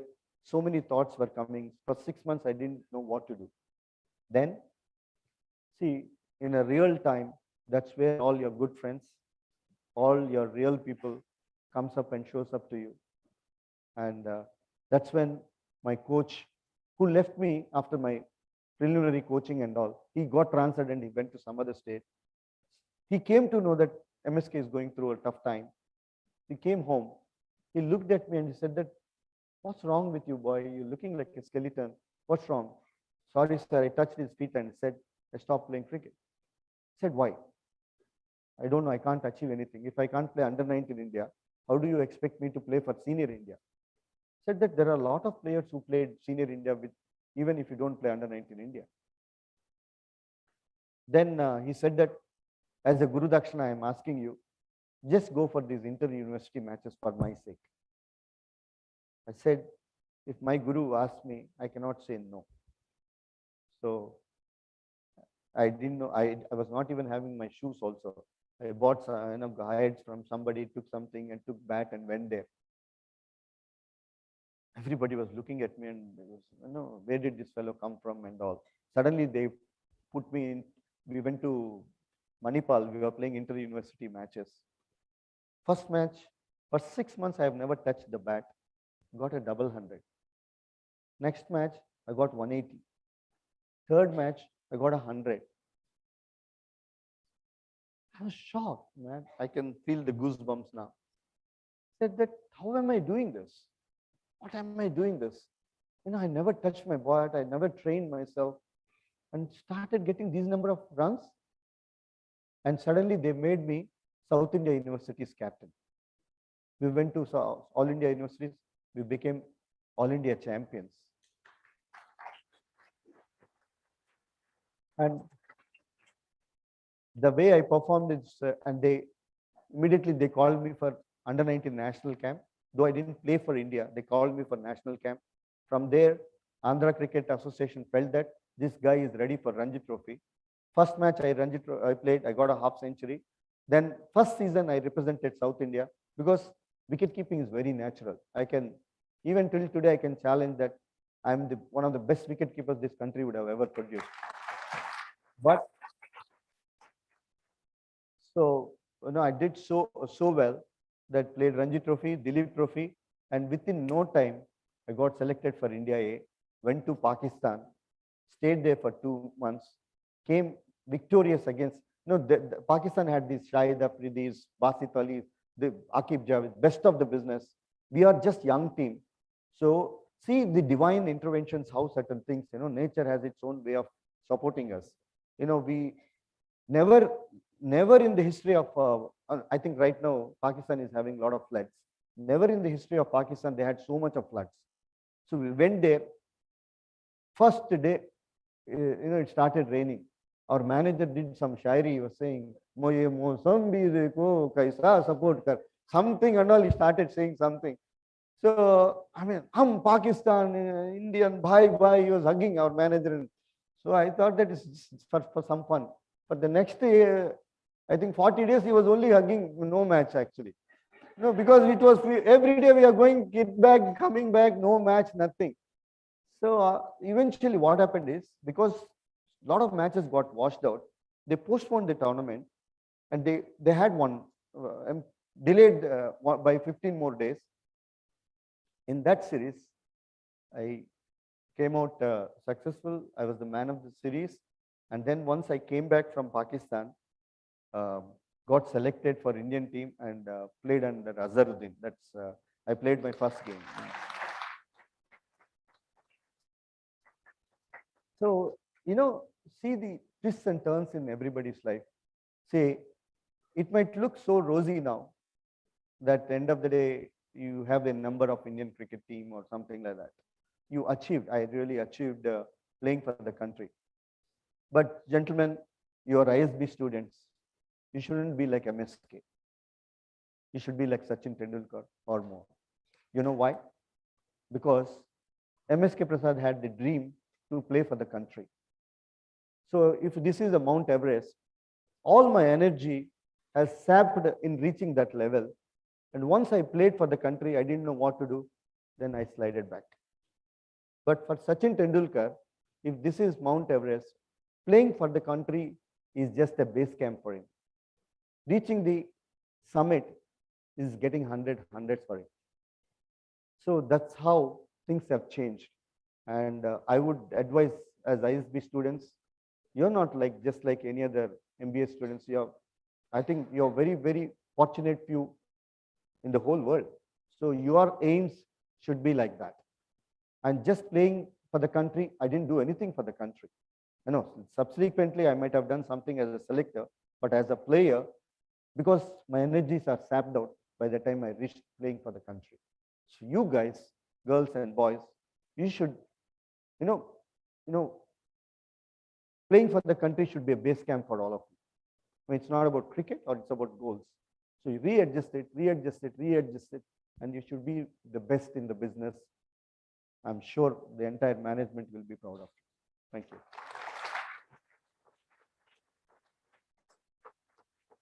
What, man? You became emotional, huh? No words? No, sir. Thank you, sir. These were some, not some, all of them were brilliant takeaways. And I'm very sure that the viewers here have learned a lot and they will use that in their life. So during your tenure as a chief Indian selector of the Indian cricket team, yeah, the Indian cricket team ranked #1 in all 3 formats. And that's not something easy to achieve. Tell us, how did you achieve?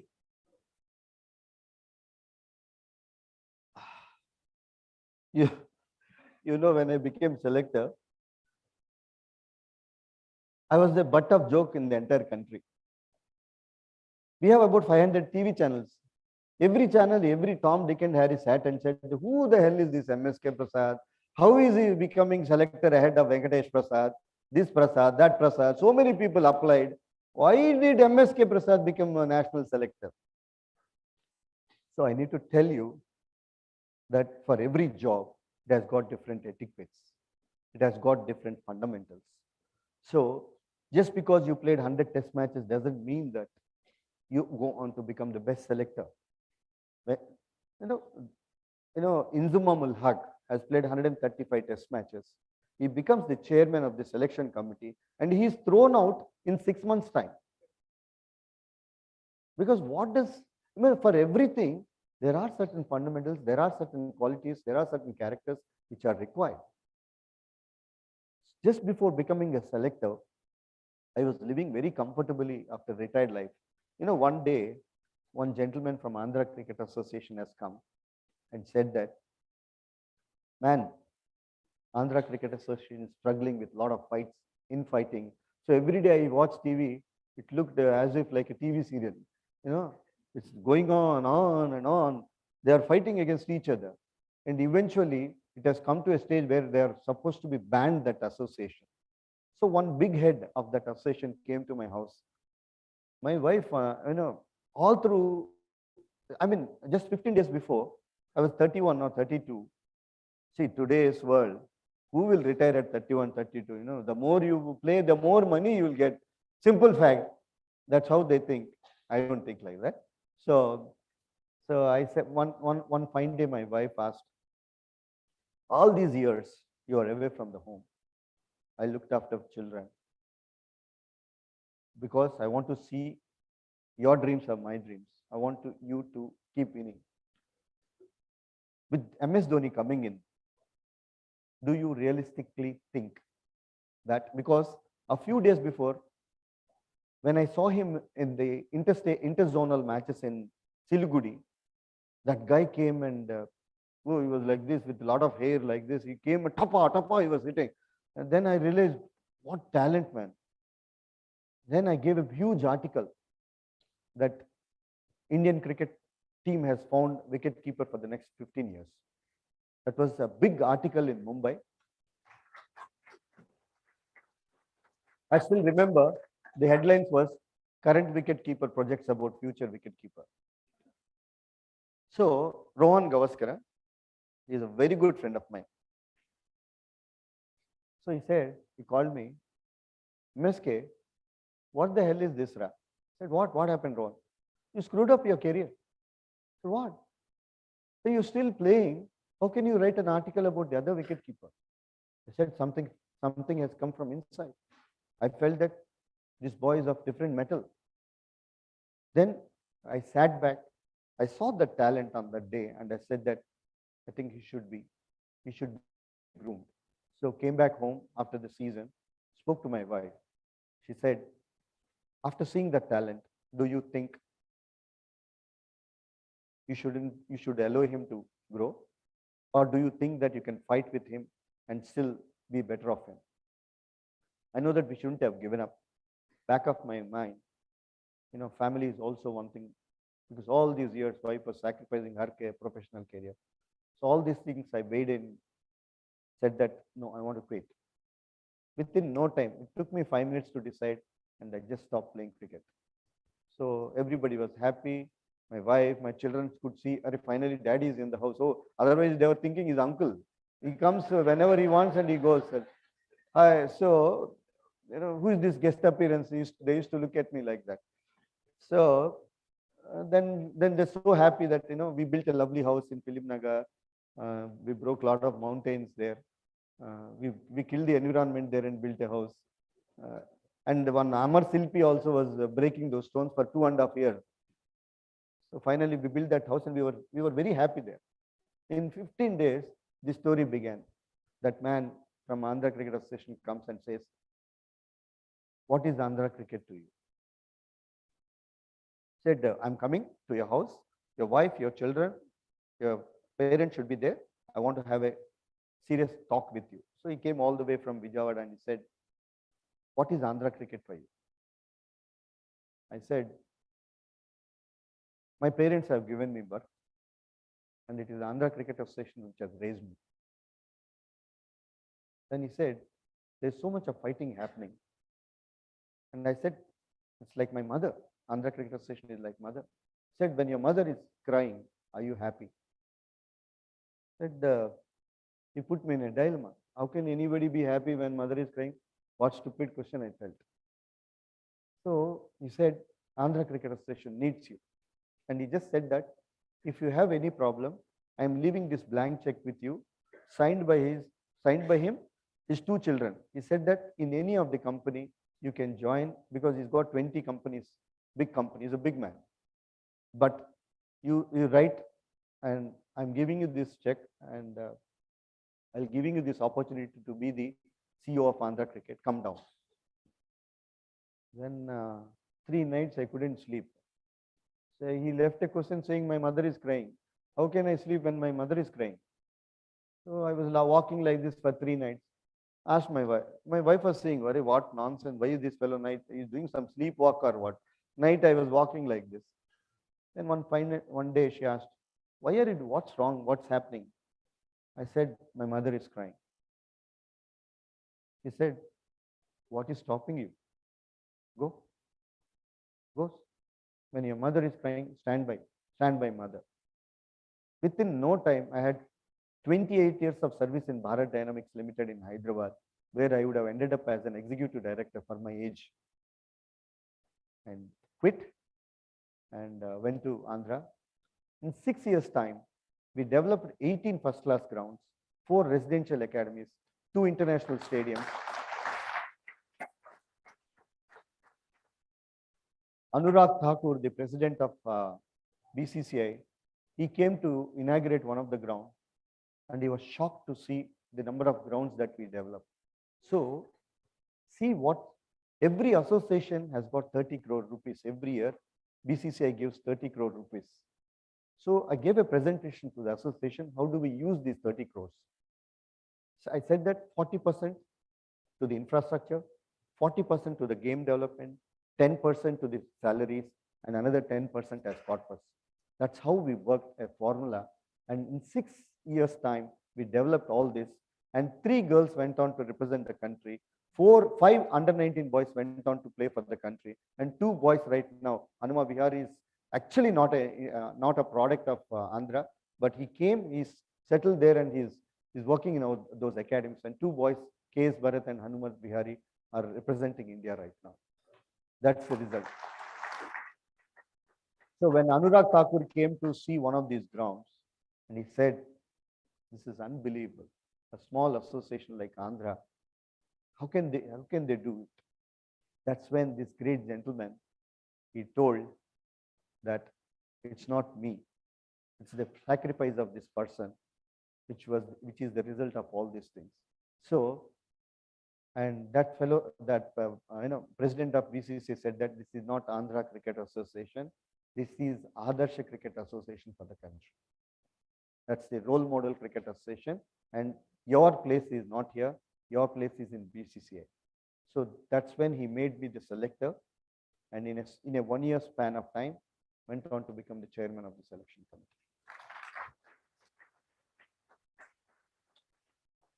Thank you, sir. These are the skills that we ISB students and our viewers will surely learn from. Last question we all have been waiting to ask. Tell us something about MSD and Kohli.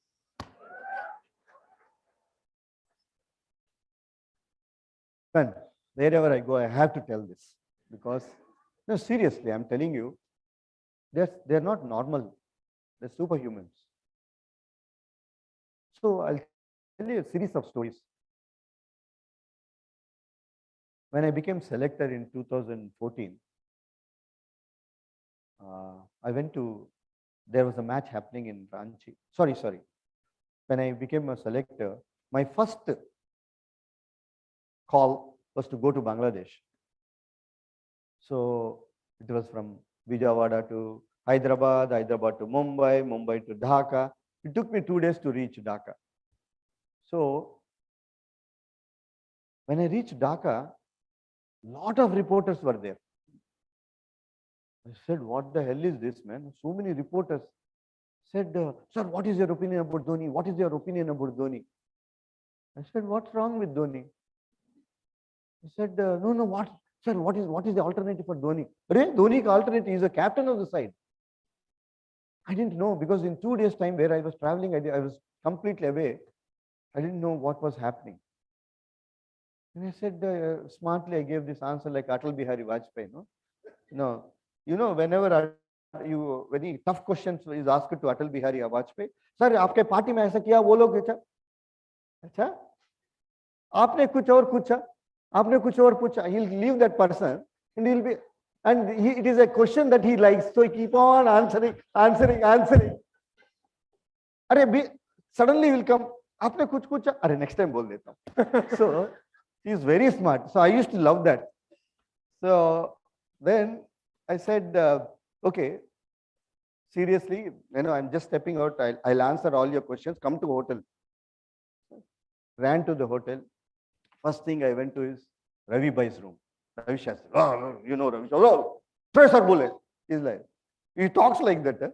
He's actually a very funny character. He's very, very sweet character. So I asked Ravi Bhai, what's happening? So many reporters are following me as if I am a prince of some UK or something. They're following me wherever I'm going. What you don't know? He said, what happened? Last night in the gym, MS Dhoni fell down and he was doing late night, 11 o'clock, he was doing gym, and it was a wooden floor that slipped. He fell down and the entire bench press has fallen on his chest. And he was literally like this. He couldn't walk, and there's a big catch in his back, and he literally crawled and pressed that alarm bell. The entire hotel bell, that alarm, that entire hotel it rang, and entire hotel it rang, and then people came and they saw MS Dhoni crawling, literally. said, Ravi bhai, aap to mere ko phone karna tha. You didn't tell me. Oh, I thought you know it, gentlemen. I said, how will I know? This is the national news. So I said, sorry, I somehow missed on the journey. So now what is the solution? What is the band-aid solution?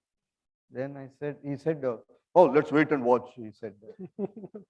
So after 3 days, we are going to play. I think 2 days we're going to play against Pakistan. Our first game against. You know what is the game against Pakistan? My goodness. So then I went straight to MS Dhoni's room. He was just smiling at me. You know, there is no feelings on this fellow's face. You don't know whether he's laughing, whether he's looking at you, or whether he wants to kill you. So you can never judge by looking at his eyes. That's why he always wears glasses. No, it's very difficult to judge this person. So he did this, and he was saying he's not able to move. Huh? He's saying, what happened, my? He said, Arey, this is my first assignment there. I came all the way to Dhaka. You give me this kind of scenes. I mean, what to tell, man? I need to answer my fellow selectors. Sandeep Patil was my chairman. I need to answer him. He's saying like this. What? Anuradha. He's saying that. I was scratching and he said, my 2 days we have match against Pakistan. Anuradha. He's saying this. I was shivering actually. I said, see, you know the tournament rules and all. See, if you are not going to play, there is no second wicket keeper in this team, and the entire selection committee will be blamed for this. So I need to identify substitute for you. He was staring at me as if, with that stare, I was taken back actually. Suddenly he was staring at me like this. Then I said, so then I realized that this fellow is not going to give up. Went silently to Ravishastri's room, set up a meeting with the manager and said, boss, I don't want to take this risk. Let's call alternative. Said, it's your call. He said, Ravishastri. So I called Sandy Bhai, aisa hai. So suppose थोड़ा replacement भेज दो. Parthiv Patel बैठा हुआ है गुजरात में, उसको भेज दो. So Parthiv Patel also came all the way. So, next day again I went to my room. Morning, he was looking at me and he said, he's saying that. I said, what? He's saying that on the bed also I know that you made an alternate replacement for me. He's saying, acha kiya na tere ko, khush hai? He was saying like that. He said, I had to this, man. I know that we all love you to be on the field, but looking at you, it looks like impossible. Then said something he said. So that day evening, and the next day is the game. That day at 11 o'clock. So every 3 hours, I'm just going and watching whether he's recovered or not. So he's the captain of the side. Then at 11 o'clock again, I went at the night. He's not there in the room. Searched everywhere. I asked physio, where is he? Nahi bhaiya, mere ko bhi nahi malum. So searching. I saw one guy on the 22nd floor walking in the swimming pool. With great difficulty, he's walking step after the step. He's doing little hydrotherapy. He saw me. He said, better. I said, क्या कर रहे हैं माई? थोड़ा चलने के लिए देख रहा हूँ. चलने के लिए देख रहा है? कल शाम को मैच है ना माई? मैं इधर उधर घूम रहा हूँ आपके लिए. आप नहीं बोला क्योंकि morning I have to give the final list. Though he has come, he said, we'll see till tomorrow morning. I know the rules. He's very, very, very thorough about the rules. I mean, he's master class. See, what happens is, when we eat on a leaf, in villages and all, there is a leaf upon which, when you go to functions, we eat food. No? So that's called istaraku in Telugu. They say there is a saying, when your istaraku is full of food, your curry, your rice, your this, that, it remains stable. When istaraku doesn't have anything on it, it just keeps flying. He is a complete man.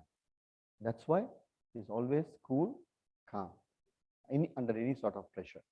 So that's how, see, I'll tell you that pressure point, I'll talk about that pressure. So next day morning, we went for breakfast and was taken by surprise to see first guy to sit on the breakfast table was MS Dhoni. Nicely, evening is the match. He wore t-shirt now itself. Said, what is this, my breakfast kind? So we had breakfast nicely. So all of us had some fun. We were going. He caught my hand. He took me to his room. I said,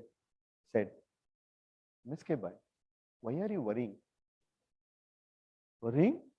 This is a national issue, Mahi. You're injured and we have to have a replacement. You're Indian team captain. You're next to a Prime Minister of India. Indian cricket captain is something like that. So everything that you sneeze, you do anything, it's a news there. So I need to, I'm responsible for it. Don't you think I'm not responsible for it? What? Then he removed his shirt. He showed he was wearing a wrestler's belt inside. Wrestler's belt? So thick, leather one. It's really so thick that you can tighten it up, then you don't even feel anything back.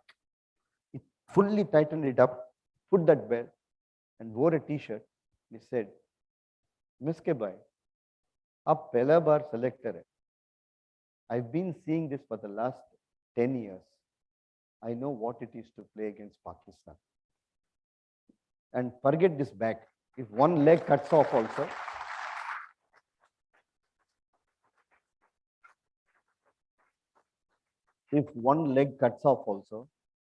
I will still play against Pakistan. That's what MS Dhoni. So these are different people, different champions, different metals that they are brought up. So just to add to the story, what makes these people? So we need to understand, it's easy to tell stories, but what really made MS Dhoni that he is? Why does this champion doesn't feel pressure? Because what is pressure? Pressure is nothing but, it's like a practice match, and when you go to a practice nets, you just start hitting the ball. When you go to the same guy goes to the match, his legs will be shivering. When we come to the classroom, you don't feel any pressure. When you go to the exam, you feel pressure. How? So my solution to this is, pressure is self-inflicted. When the same brain that is used in the practice and that is used in the match, why this brain is not feeling the pressure? Why this brain in the match is feeling pressure? Because here you just focus on the ball because you are not worried about winning, losing, getting out. So when your mind is free, your body reacts so naturally. And so you start hitting the ball consistently. The same mind, when you get into a match situation, you get into pressure. I feel that pressure is nothing but when you're thinking about the outcome, when you're thinking about the result, whether or not I get this mark, see, the outcome and the results are not in your hand. What is in your hand is following a process. So if you follow the process, 2 + 2 has to be 4. It can never be 1 or 2. So when you plan, have a proper plan, you execute, you have a proper plan, create a roadmap, believe in your plan and execute it. It will never go wrong.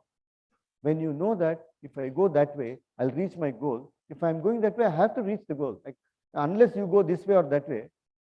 So this is what these people are made up of. It's not that Mahendra Singh, I mean, this is the solution. Why these people, these greatest people in the world, never feel that pressure is because they don't think about the outcomes. They don't think about the results. They believe strongly in the process, which eventually give them good results. Thank you, sir. It was great having this chat with you. Thank you so much. Wonderful. Wonderful. It's a great pleasure. Thank you, Mr. Prasad. Thank you so much. That was a very insightful session about the grit and the hard work it goes into, achieving something as tremendous as this. So thank you so much once again. Now I would like to call upon Revant and Kenneth from our cohort to offer a token of thanks to Mr. Prasad.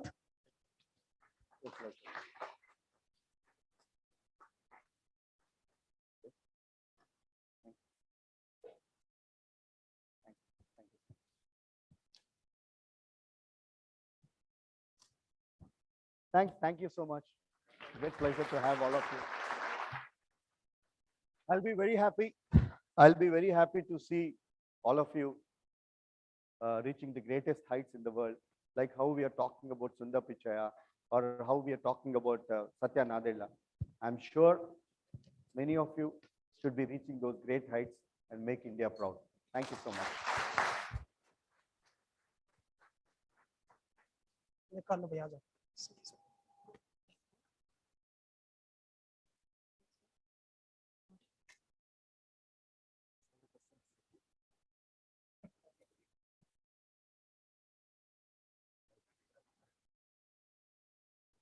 Basically got to ask 2 questions. Ladies and gentlemen, please maintain a little bit of silence when you exit the room.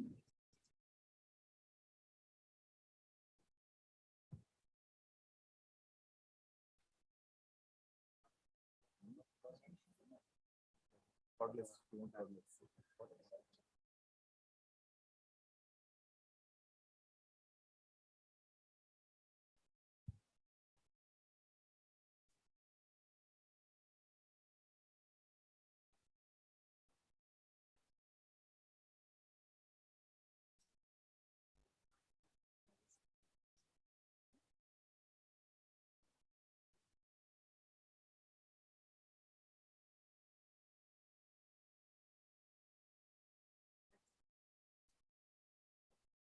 Now, without keeping you all waiting, our next session is a multi-treat because we not just have one, but 3 of our very own alums who have brought countless laurels to ISB.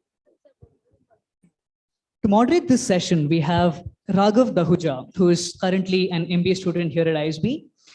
Raghav pursued his entrepreneurial passion right after his undergrad, where he catered to the packaging requirements of pharmaceutical companies. He also holds a degree in law and has worked at the Delhi High Court. Thank you, Raghav.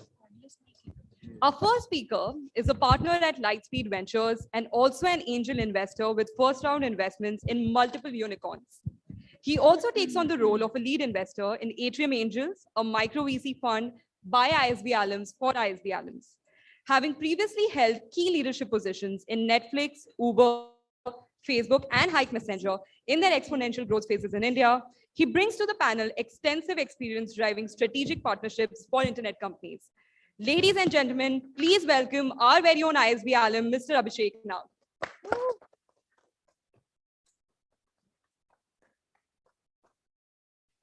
Our next speaker is the co-founder of Better India, a disruptive digital platform that brings together technology, media, and social consciousness to galvanize large-scale social good. She has scaled solutions-based content-driven impact platform to 300 million readers and 3 billion social media impressions on a monthly basis. She and her husband also founded The Better Home in 2019, a sustainable home care product company with an intent to solve the puzzle of finding products that are good for the consumer as well as for the planet. Ladies and gentlemen, please welcome Ms. Anuradha Kedia.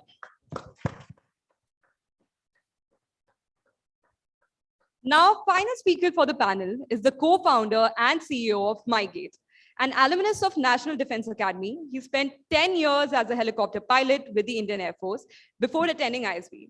He was then a vice president at Goldman Sachs before embarking on his self-made business journey. He's also a recipient of the Shaurya Chakra, a peacetime gallantry award for his rescue efforts during the 2004 tsunami. Everyone, please welcome Mr. Vijay Arisetty and a big round of applause for our entire maiden ISB panel.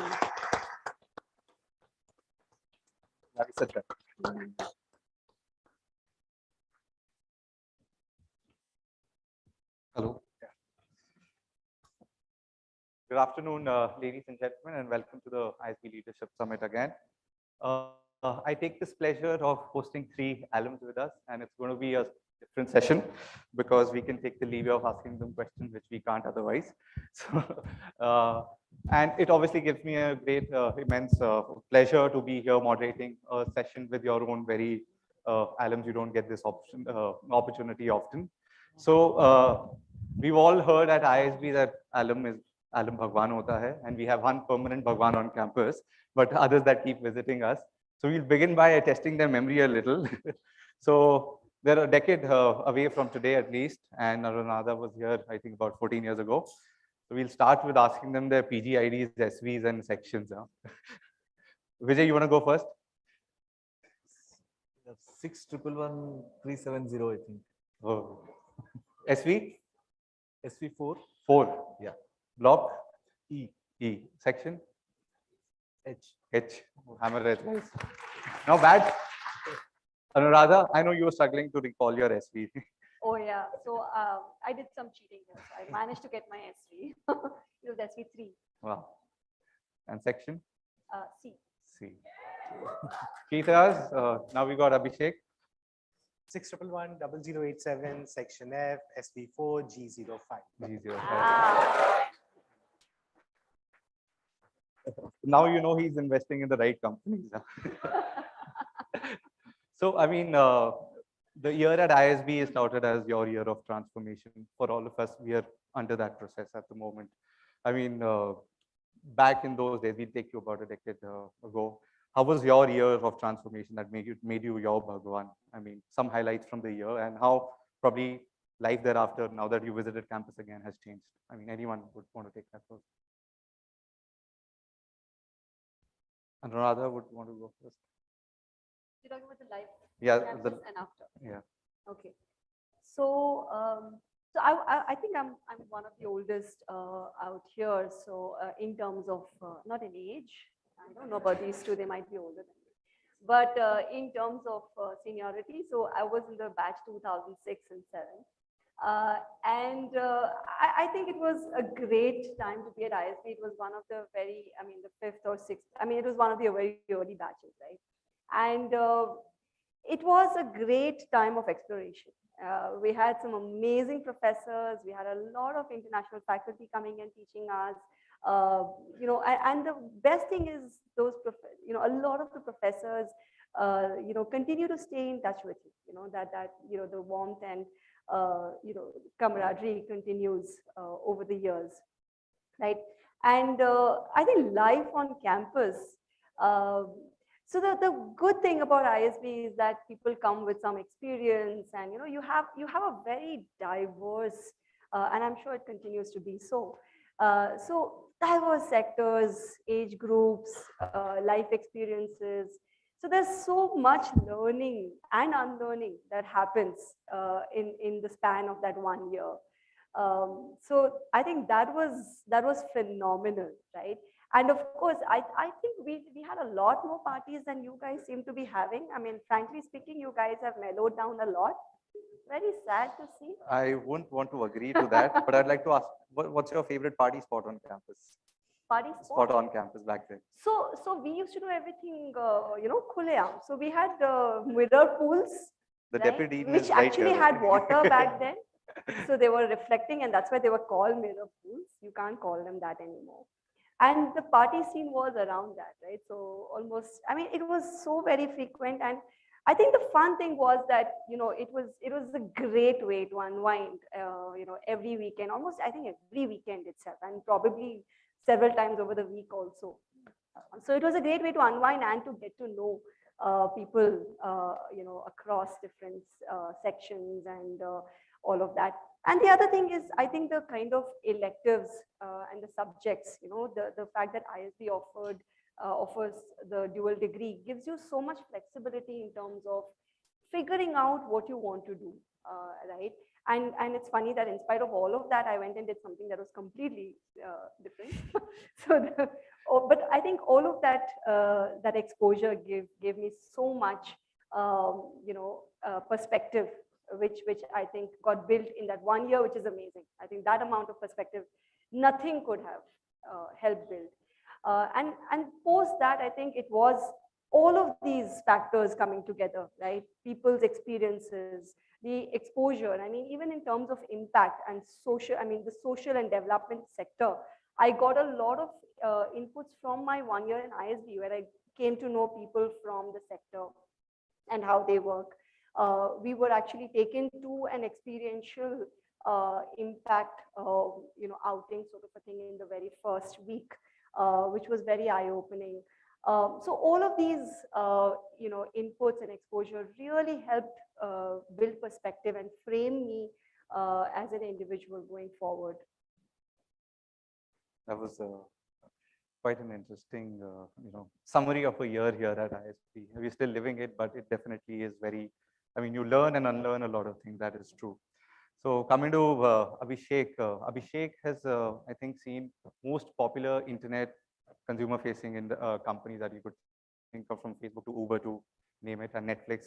And now he's the partner at Lightspeed. What part of ISB for you has helped you, I mean, perform your role better post ISB? And given that you've, tried your hands at angel investing from a very tender age, I've heard. So in our microecon classes, we are often, told of the bad lemons problem. And I think you face it every day. So how do you deal with that usually while investing into a startup? And I'm then going to ask you a question after that. So you asked me 2 questions in one. And one more. And then one more after that. But let me start with the first one. So, my biggest learning on campus was that almost everything you do is a people's business. Right? I think the people who come in through the gate on campus are going to be great. All of you have fantastic GMAT scores. All of you have excelled academically in your lives. And so you don't need much augmentation there. You're going to be natural sponges when you sit down in the classroom and are taught by the fantastic professors that you get on campus. I had a perfect GPA the first 2 terms. And that's when I felt there was something missing. And that something was I just wasn't spending enough time with my peers on campus. And that became my singular focus. So over the next 6 terms, all I was doing was I was trying to spend as much time at social events, as much time, in people's squads. And really that was sort of what I took back from my year on campus, which I still use today. My first angel investment was in MyGate, right? And that happened because I got to know Vijay, and on one sort of fortunate December evening, he decided to call me in 2016 for something that he wanted to pick my brains for. If he didn't remember my name, that call wouldn't have happened. Everything I've learned about scaling or being a part of these companies that scaled from very early to very large, Facebook, Uber, and Netflix, was just about how to be, a great enabler of the people who work there. And in the investing industry, especially in the early investing industry, which is what I have done and I continue to do, much more of it, the business will get figured out, the product will change, it will iterate, the teams will change. The founders don't change, the founding teams are the same. So, and the way you work with them is what eventually determines success and the only value you can add. So getting to understand people, getting to see how you can be useful to them, and just, constantly enriching yourself through their experiences and learnings in life are what I learned at ISB and what continue to help me today. Thank you. And I mean, you invest on a, guessing, not a daily basis, but very frequently. I mean, how do you happen to figure out, when you don't even know the founders that well at times, how do you figure out what company is actually worth investing into at a very early starter, stage? Yeah, I think you look for, fundamentally, at least what I look for is, why is this a problem that this person or these people are getting down to solve? And, invariably with the best founders, you find this deep personal connection to the problem, which leads to a degree of conviction, which is going to ensure that they're going to work on that problem for many decades to come. And there will be bad times. There will be great times and there will be bad times. What keeps the best founders going is because they feel passionately, viscerally about what they're doing for some reason. Something about when they were growing up makes them resonate with this problem, or something else about what they see around the world and they want to change fundamentally makes them feel connected to that problem. So that's something that I always look for. I tend to avoid people who are trend surfing, because then those people don't tend to have this deep personal connection to the problem that they're solving. And then beyond that, when it comes to the people, often it's teams. I look for sort of why those teams are complementary. Like in the case of MyGate, there were 4 people, right? Vijay obviously is a fantastic leader of people, and also, when it comes to operations, Shreyans is one of the best people you can find in the country when it comes to product and engineering. And then Abhishek and Vivek brought their own strengths. So, who brings what to the table? And if it's not a complete team, then are they aware? And do they have plans to complement this? And then finally, can they sell the idea well? The reality is, because it's a people's business, they need to sell. They need to sell to hire high quality early talent, because nobody wants to go join a startup from their comfortable jobs if they're high quality professionals. They need to sell to people like us, because capital is an important fuel in any company early on. So can they sell well? Can they build that narrative together? Having a vision is one thing, and then being able to tell the story of that vision such that people come along with you on the journey is another thing. So I look for some of those things. And we've seen the trend change at ISB. I mean, the college is trying to push a lot of entrepreneurial work at the campus, and a lot of people are taking the risk of early in their life of starting a venture, and most of them have their co-founders from college. So this year is really interesting that way, that you come across a lot of people who you would have otherwise not met, and the synergy is quite intense. Now going to Vijay. Vijay has, I think, a very diverse background. I mean, being a helicopter pilot at IAF to heading some big banks, and then eventually shifting to entrepreneurship here. I mean, I'm sure must have had a lot of, cross-sectoral learnings. I mean, from your defense background. How do you think all of them tied together to help you start MyGate and then build it further? I think mostly a lot of people ask me this question, that you've gone through a different set of experiences, and finally you're running a tech company. How is it different? But fundamentally, I see no difference, right? When when I was a helicopter pilot, also we used to go and operate in uncharted areas where there's nothing there's no standard operating procedure. There was especially a lot of things that I've done was in disaster relief operations, right, where the state administration is completely collapsed and there is no external help possible there. We had to go there and start the disaster relief operations, right? So I think the job that I was doing in the Air Force was also more entrepreneurial, right? Trying to figure out things on your own and start kicking off operations there and do continue the relief operations. When it came to banking, that's where I found that things were very well organized, but my DNA was to look for things that are status quo and wanting to challenge those, and again look for optimization and efficiencies there, right?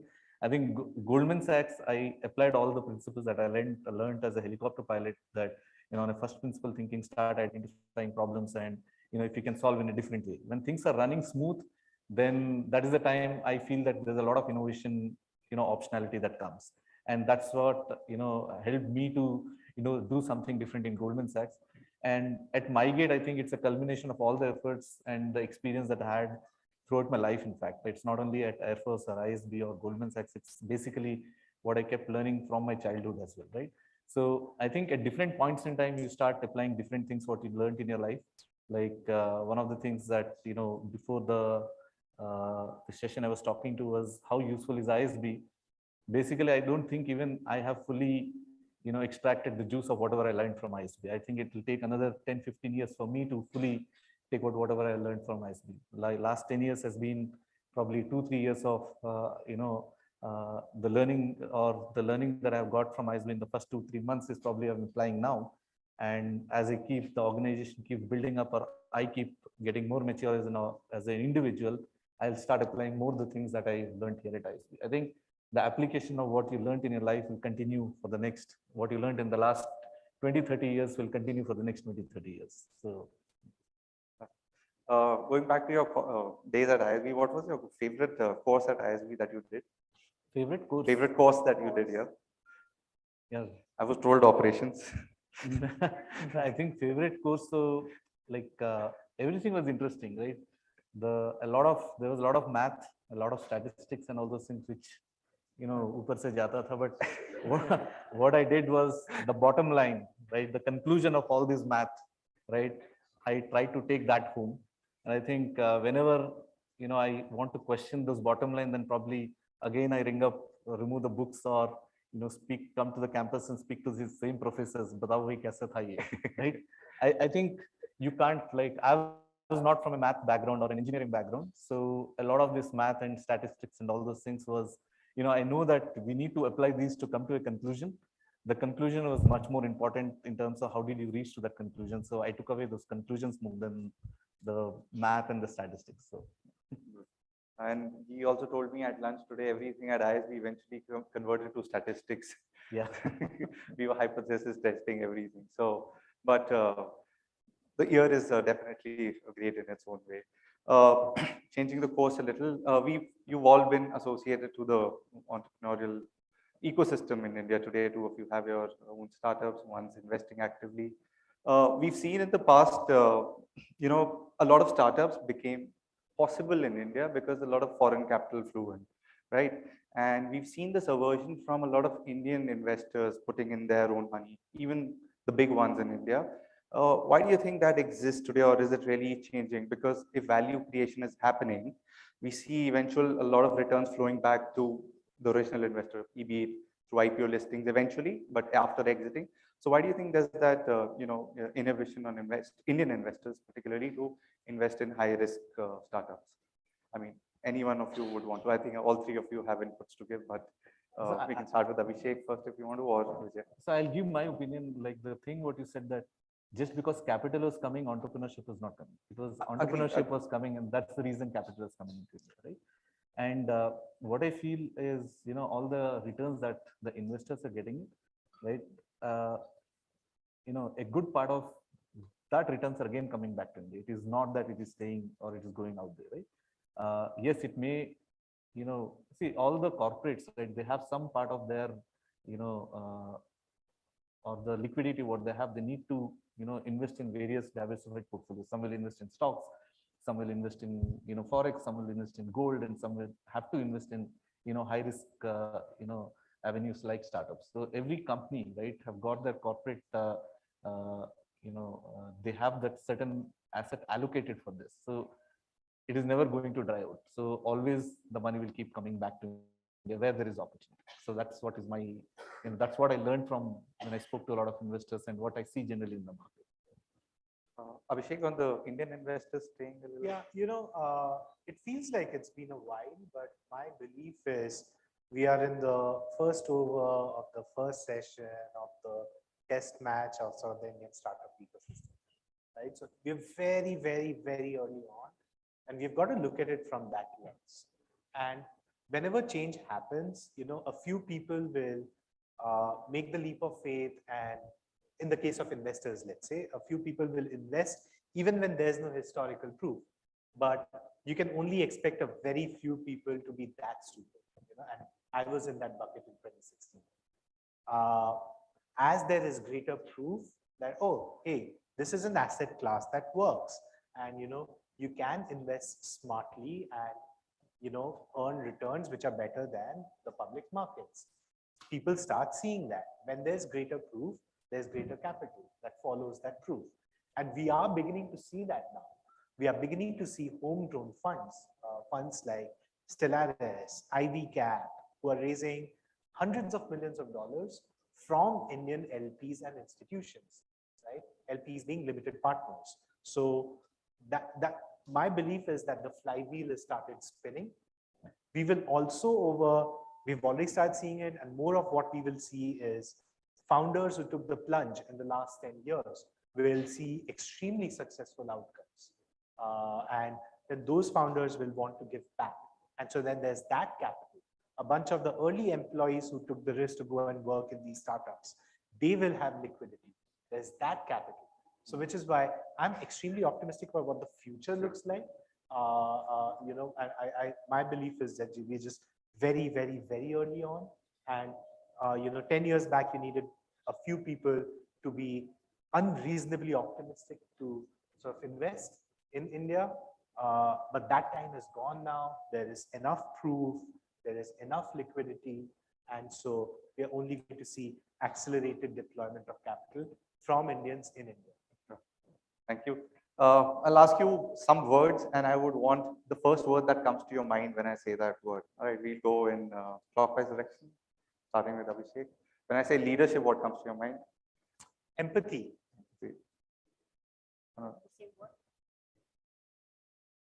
Progress. Progress. Keeping people together. Keeping people together. And ISB? Remarkable, unforgettable. Sorry. Pathbreaking. Pathbreaking. Networking. Networking. So one startup to stay away from?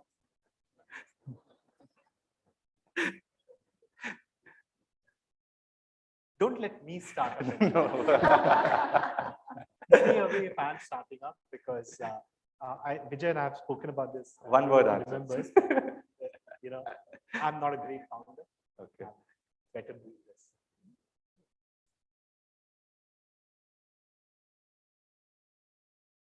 The one that's not empathetic. The one that's not? Empathetic. Empathetic.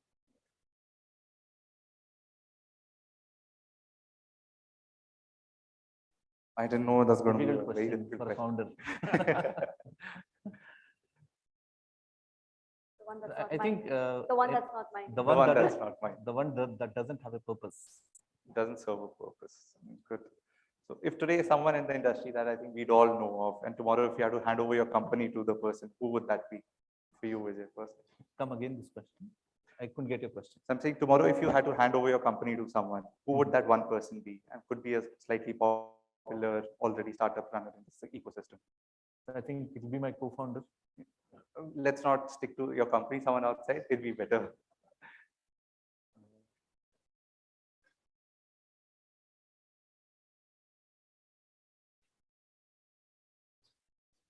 So I look for a person like, who would understand the space and probably look for more innovative things to do in the company. Anuradha, for you, it would be? Someone who can understand the opportunities and the potential, right, of scaling this up massively. Want to build to that, you went into a very unconventional field and you must have had to raise capital initially. How did you work on convincing your investors back then, because you were starting something so new and there was nothing to look back at? So how did you go about doing that? Don't even get me started on that, right? That's a whole different session. So when you said Indian investors, right, catching up, and Abhishek was mentioned that it is very new space, right? Now the challenge we faced, and this was like when we started talking to investors, and investors also reaching out and to understand what we're doing in the space. The one question we were repeatedly asked is, what is it like? What is its equivalent in the US, right? And that indicated that herd mentality that Indian investors typically had. I'm glad to know things are changing now for sure, but it has been one very difficult journey, because when you are doing something that does not have any comparables, or precedents, it's extremely hard, because an investor has to invest. It's a lot of conviction and to some extent speculation, right? Because the investor does not have enough data points to compare it with. So in India, the risk appetite is definitely a lot lower for investors, and it's a very uphill task to show an investor that this is going to the way this is going to scale up. What would be your greatest ROI at ISB? I mean, what is it that you took back from ISB is of most value to you? Oh, definitely the network. The network. I thought it was going to be your husband. I'm sorry. Ma'am happened to find her partner at ISB, but I was hoping his name would come up. But yeah, so we have there's obviously always paucity of time. But this is, I mean, we're all at a time where we feel, this is probably the make it or break it year for us. I mean, I'm sure 10 years ago you felt the same thing. And the term that we are in is also, in sync with that feeling. So looking at life, how you saw it, and in this very instance, 10, 15 years ago, what do you have to say to all, students at ISB today? I mean, because it's like that crossroads that's very important. So what do you think, how important it is, and is it really a break it or make it? It's not a make it or break it, it's only make it, right? So I think, most of us get stressed out during this time for, getting through campus placements and all, but I'm as I told you, right, what you learn for the last 10 years, you'll apply it for the next 10 years. I think, like what in the previous, session, he said that you need to take this as a basement, as a base camp, and, the peak is going to come, right? Multiple times you need to play for the country, right?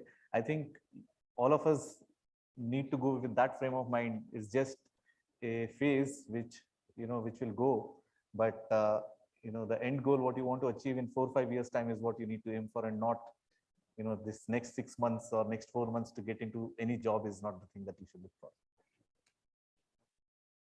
I can do next. I can't think of a single person from my class who didn't make it if they did not lose hope and just kept working hard, right? So I think we tend to attach too much importance to the here and now. Think back at how important the 10th standard boards felt to each of us in that year, and think about how important that feels today. So try to contextualize what's going to be, a very long and rewarding journey for each of you with, where you are today, which is a point in time. No one decision is going to forever change your life.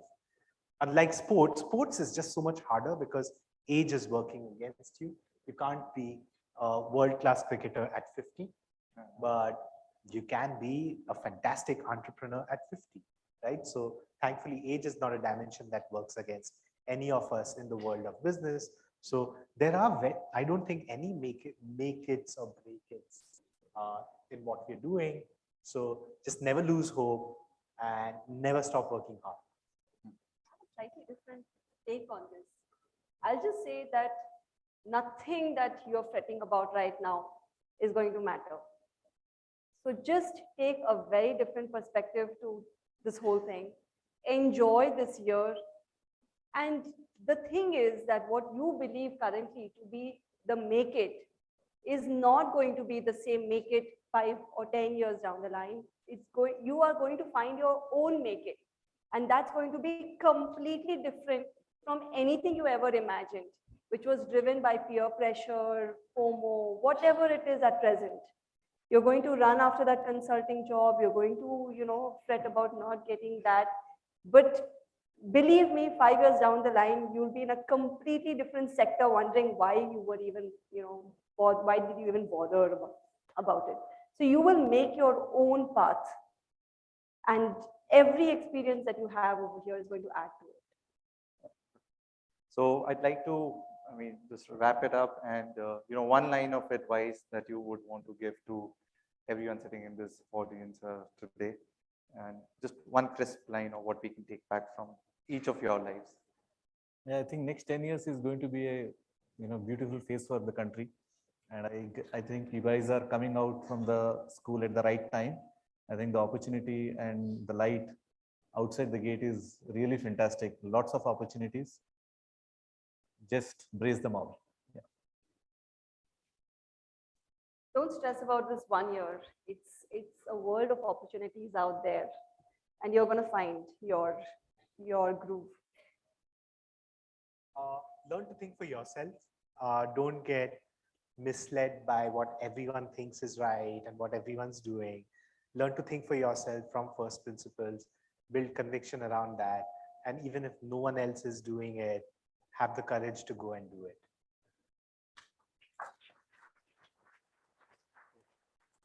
Thank you so much. There's always paucity of time. You can go. I can go on and on and on.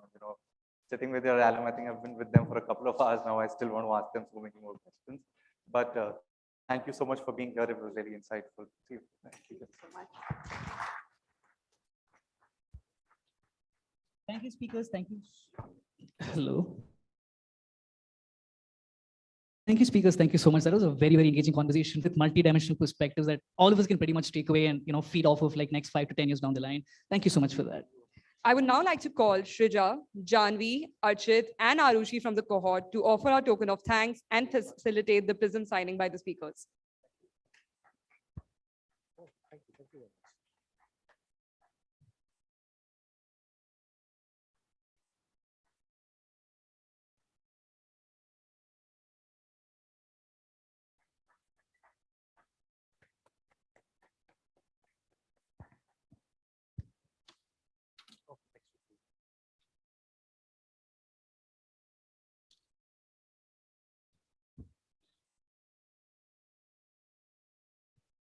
Thank you very much.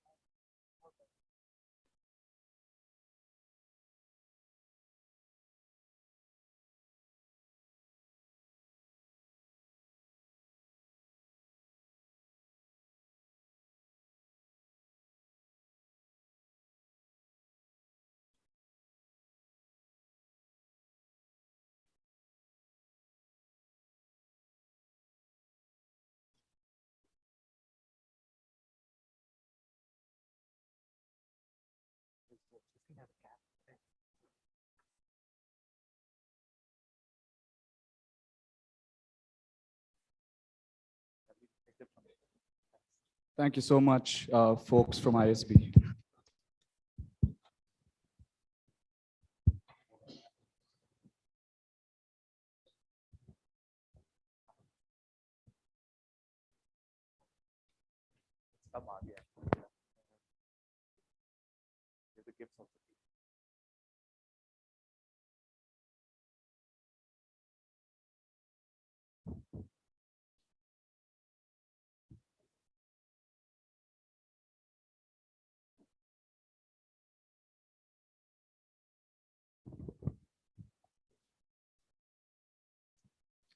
Okay, now it's time for the last segment of the entire day. It has been brilliant so far. I'm Aditya. And I'm Ayushi. Okay, before we go on, a quick update. Due to unexpected health reasons, Mr. Roman Saini will not be joining us today. We wish him a speedy recovery. But don't worry, we have an equally amazing Mr. Vivek Sinha joining us in his stead. Moving on, our moderator for the next session is Shivangani Kakkad, our very own in-house architect. Graduating from School of Planning and Architecture in Delhi, she started her professional career at Atkins Global India. Design is her passion, which makes her the perfect person to converse with our next esteemed speaker. It's no easy feat to launch an international fashion label, but our next speaker has paved path for many women in India as the very first one to have done so, and that too in the early 90s. From styling Bollywood stars to showcasing her work on global platforms such as Paris Fashion Week, Cannes Film Festival, and even the UK India Year of Culture, where she was invited by the late Queen herself, she's done it all. Surprisingly, she's had no formal training in design. Yet her work, which are perfect amalgamation of Indian aesthetics and modern cuts, has put India on the global map. In her attire today, she renders all that I say absolutely true. So ladies and gentlemen, put your hands together for Anamika Khanna.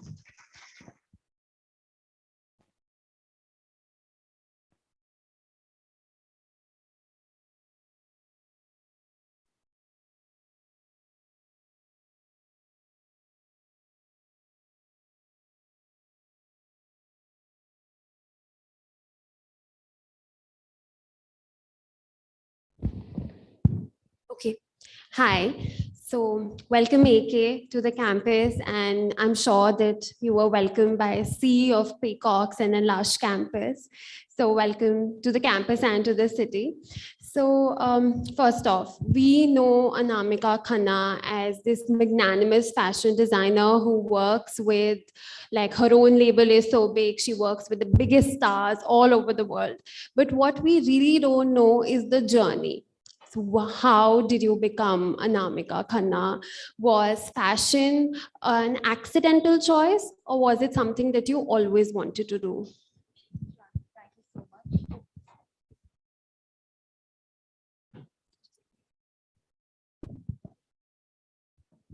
Good afternoon, everyone. And before I answer, I have to say that it gives me so much joy to be here today.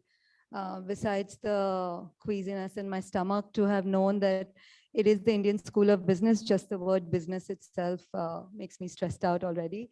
I think I got lucky to have stumbled into this profession.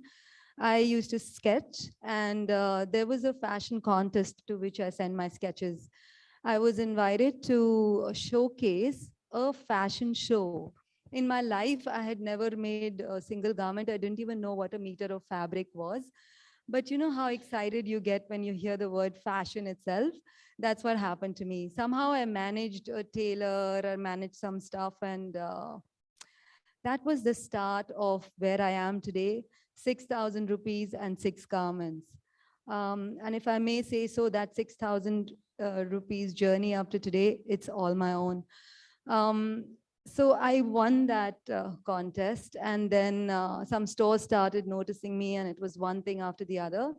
I didn't go to design school, and I have to admit today that I don't know how many technically defective garments I must have put on people, because I didn't know what I was doing. I was just learning and making mistakes.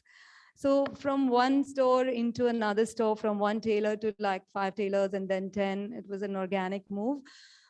Fashion Week started happening at that time, and I was invited to be part of Fashion Week. During one of the Fashion Week interactions, I met with a very important personality in international fashion who was very fascinated by the fact that Indian costume or Indian fashion was costume, and one could wear it to the Met Gala or to a Halloween or something, but not wear Indian fashion regularly internationally. For me, that was my that was the beginning of my journey, if I may say so, because I realized that my love for Indian craft and Indian textile had become more greater than anything else.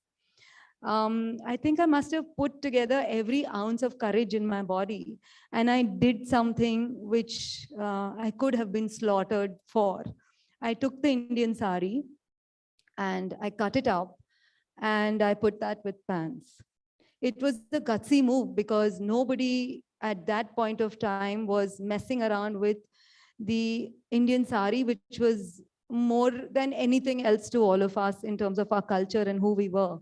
I did that. I have to say I was dying when I did that, but suddenly I realized that it had not just been accepted, it had opened this prism of possibilities, if I may use the word, in Indian fashion. Suddenly, experimentation became the thing to do. And it had not just changed my career, it had also changed in some way Indian fashion as a whole. And that journey gave me the courage to keep experimenting more and more. I started putting international fashion, mixing them up with Indian. I started using international shapes, mixing them up with Indian. And all of that then eventually led me to launch my international label, Anamika Internationally. And very soon, we were in more than 120 stores. And if I may say so, that whole vulnerability, or that, you know, that when you feel that, that humbleness, that when you know you've gone from this country where you're considered this queen and you started from scratch where nobody knows you. And that humility of learning that you don't know enough, that just doing embroidery is not fashion in the world. For me, it was like going to college. When I went to do this, I sold in very important stores, but it went so quickly and I hadn't organized my back end. Eventually I had to wind that down and come back and say that, you know what, I need to strengthen myself. I need to learn more. I need to get better with my business. I need to know what I'm doing, and then I will go back. And that process started again after that.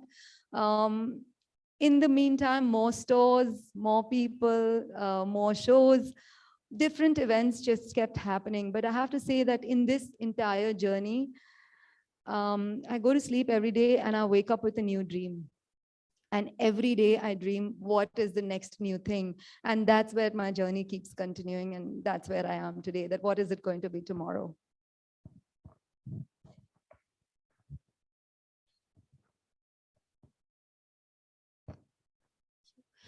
Thank you so much. The next question obviously is that 2 years back, the world came to a standstill when the pandemic hit us, and the luxury apparel industry being as volatile as it is. So what were the strategies that your label and you personally undertook to sort of get out of that and, you know, work on, and did something change? Did the functioning of the business change? And if so, like how did you implement that? Whilst we were going through the lockdown, I think everyone in the whole world went through the same thing, that we were shut down and everyone was looking for different ways to sustain themselves and see how to carry on. For us, everybody I knew said the same thing. We are in crisis. Who's going to think about fashion? And which was true. You know, that's the feeling that you had. Who's going to think about clothes when you're struggling with health and you're in crisis? Having said that, once the whole, I'm talking about India right now, that once this whole lockdown started easing out, all of a sudden, everyone who was engaged for that 1 year and couldn't meet or whatever, everyone just decided to get married. And it's like literally the whole country was getting married. Now, to get married, you definitely need a new outfit, whatever else you want or not, because you got to post on social media. Plus, you're getting married, you want a new outfit. It was very interesting for us because a lot of people were reaching out, but the weddings that were happening were 2 people weddings, 10 people weddings, 15 people weddings. So it was not as grand and glamorous as our Indian weddings are. The requirement for the actual outfits had changed. So it was supposed to be simpler, much lesser. And of course, costs and budgets also changed because it was not that grand anymore. Now it was up to us to actually take that up and say, no, this is not what we do, so we're not going to do it. Or it was up to us to say that, you know what, this is an opportunity. Can we redesign, readjust, adapt, and say, how can we do this? And that's what we decided to do. And eventually I realized that just after COVID, instead of struggling for business and retaining people, we were literally expanding and looking for more people to grow our business. That's one thing that happened. The other thing which continues even now, which is a very interesting change, is the way people started looking and buying fashion. It was not about buying clothes anymore. It was about investing in special pieces made by brands that understood that honesty and integrity of designs.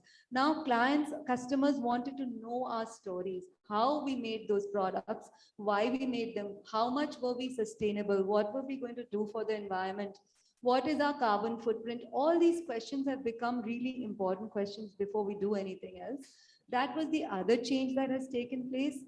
The very interesting thing that has also happened is the entrance of technology in fashion. Suddenly there are talks about metaverse.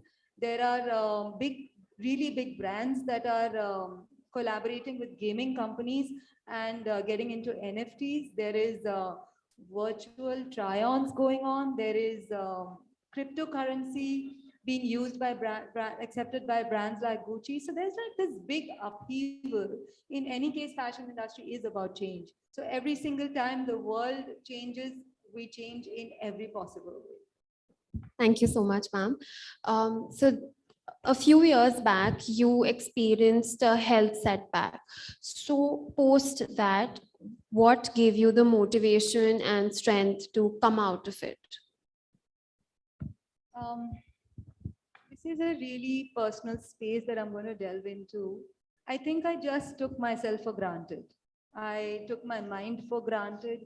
I took my body for granted. And I thought that nothing is ever going to happen to me, which is what most of us think. If something happens to someone else, we know something happens to someone else, it can't happen to us. And that's what I kept thinking, that nothing's going to happen to me. I was abusing myself by working in a way that I was constantly stressed. I did not have the ability to say no. There was more and more and more work that I kept taking on. There was one show to the next, there was one event to the next. And I did not stop. I did not think. I just went on until the time that I think it was a sign that, you know, you can't do this. I had a constant headache and it was carrying on for more than a month. I even neglected that headache up to a point that I was sent to do a scan. And after the scan, my doctor called me and said, you need to check into the hospital room. And instead of going to the hospital room, I went back to work. I mean, that's how much I took myself for granted. I had had multiple strokes, and for the longest time, I think I lost my cadence. I could not think straight. I could not even form a sentence straight for the longest time.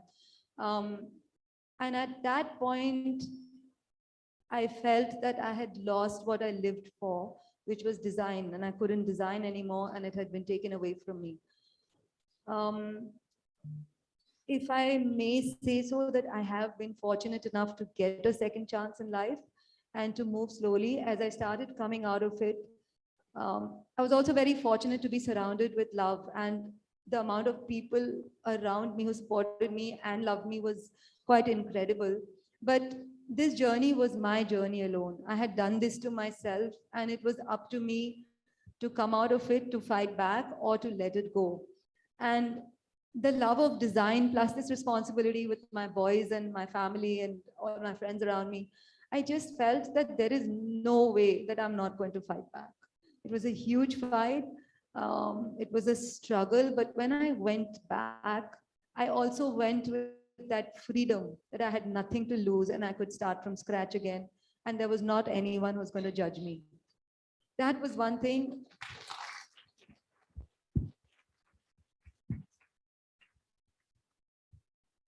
More than just this, that spirit that kept me going is that for 20 years, I had done this from morning to night. This was my identity. I had stopped going out for almost a year, and to get back into that whole social comfort was also a challenge.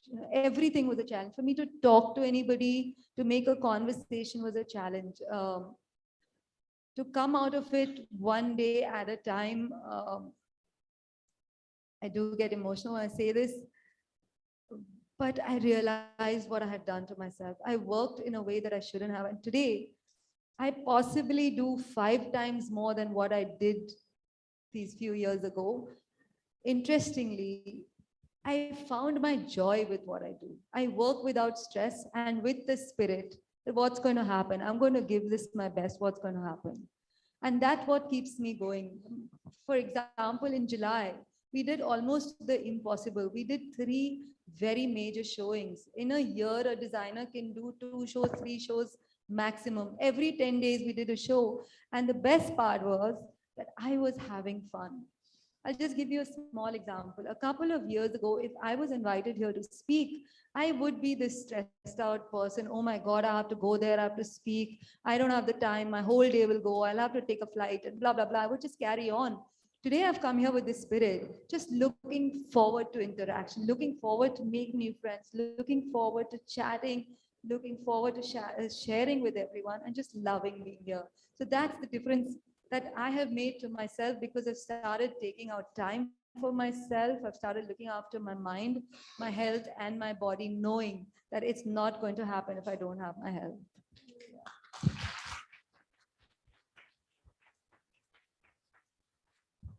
Thank you for that. I think that's all we also wanted to and needed to hear at this point. But since we're in a business school and you are the creative entity in these, practically minded people, but do you think creativity and business, like the business acumen and creativity, are they opposing forces, or do you think they go hand in hand? And if they do, how?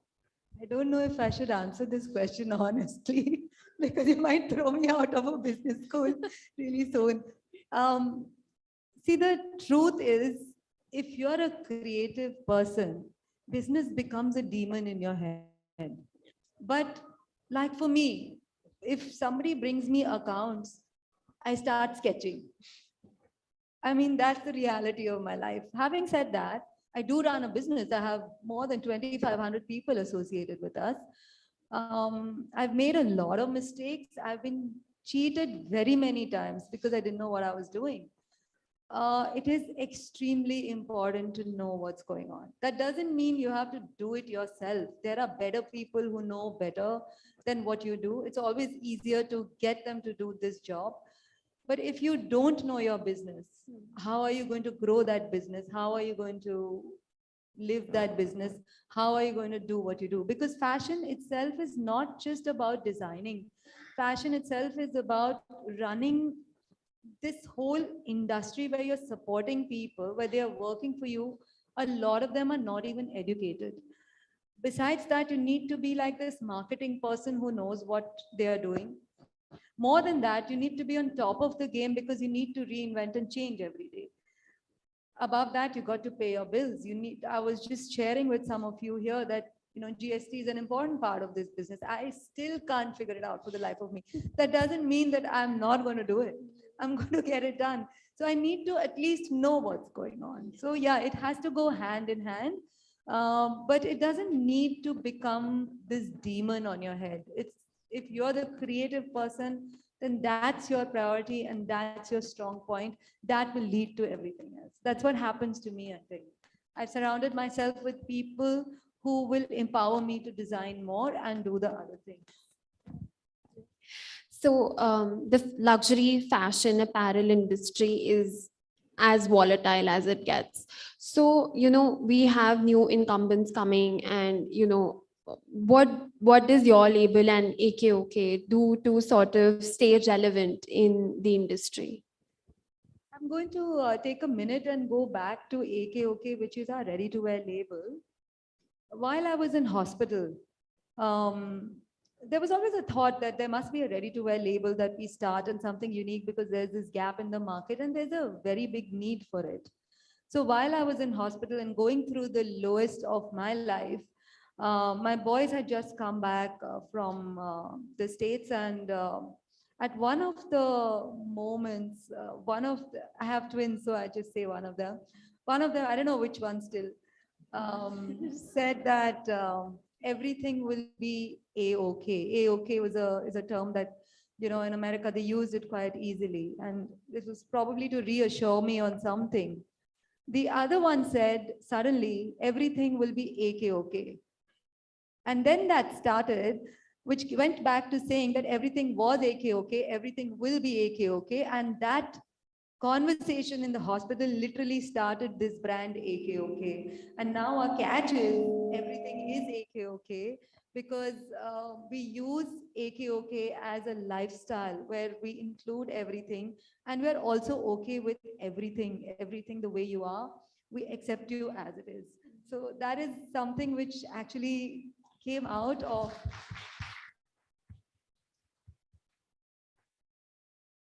So when I look back, I feel that whatever happened to me was not traumatic. It helped me not just change my life, it also gave me an extension to my business. So yeah, just learn from it. Sorry, I'm going to go back to you talking about fashion being volatile. The only constant in fashion is change. And that's a fact. On an everyday basis, if you're a client, you're going to sit with me and ask me the same question. So what's new? Even if I've shown you 100 new things that I've just done, you will ask me, so what's new? And that's what fashion is about. It is about constantly reinventing, and it's about constantly not just growing in design. It's also about constantly now growing in technology, because that's where fashion is going. To stay relevant, I think the very fact that I accept that change is the only constant in my life. But besides that, this influx of youth into the brand, I keep my mind open. And when I engage with not just my boys, but the group of people that are around them, it sort of helps me make that change itself. Because if you're doing something for more than 20 years, it is very easy to fall in the pattern of your own habits, be comfortable because it's selling anyways. you're not going to be questioned anyways, so you're going to keep doing the same thing. But for me, I feel that engagement with minds like yours that are so not just curious, it's a different way of thinking. It's a very, very intelligent, analytical, but also a very empathetic, conscious way of thinking. And that I feel just helps us keep, stay with the time, stay relevant. I feel that now I also work with courage. I go to work every day thinking, let me take this risk, what's going to happen? And the day I do that, I bring change because I'm going with freedom. For example, we did our couture show just recently. We literally embroidered from top to bottom, took a pair of scissors, shredded everything. It was like letting go. The entire collection was shredded. Very interestingly, I had started with the mindset that when I do that, I'm not going to sell a single piece, but it doesn't matter. Let me just go and experiment.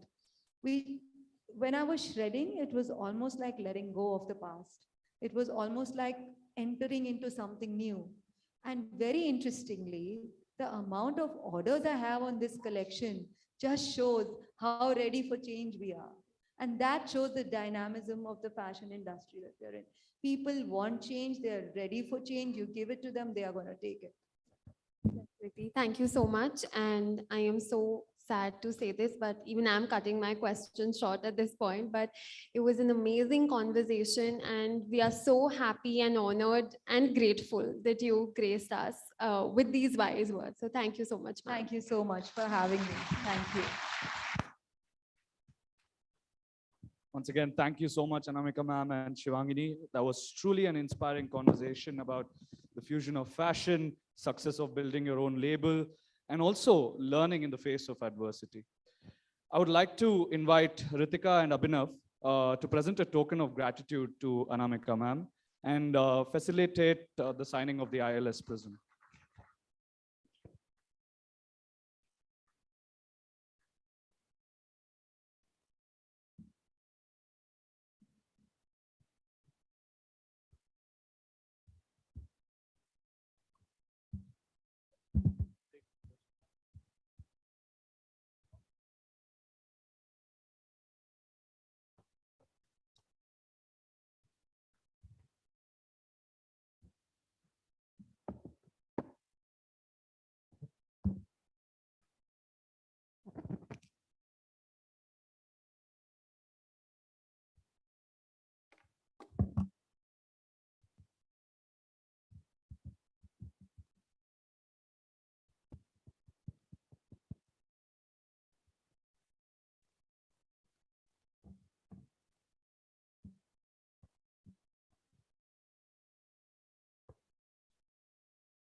You have opened Instagram. You have seen some faces. You have heard the stories behind these faces. You've heard the narration, you've heard the tale. And some of these stories you never thought you would hear them, but it makes you feel like you're so glad that you did. Our next speaker is a self-made businesswoman, entrepreneur, and a published author. Her love affair with books and stories translated to the phenomenal success of her company, Humans of Bombay. She's also involved with cause campaigns that have created a meaningful impact over the years and believes in keeping a positive mind and taking risks. Ladies and gentlemen, get ready to hear the story of the storyteller herself. Please welcome Ms. Karishma Mehta.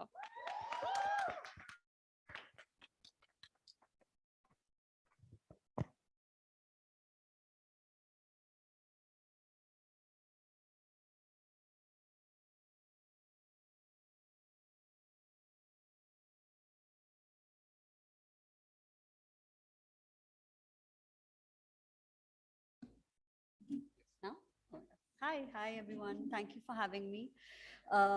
It's been amazing so far. I've been to ISB Mohali and somebody has promptly asked me the question, which one do you like better?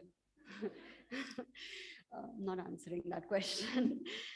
Faculty, teachers, organizing committee, and most importantly, students at ISB, thank you so much for having me. It's an absolute pleasure.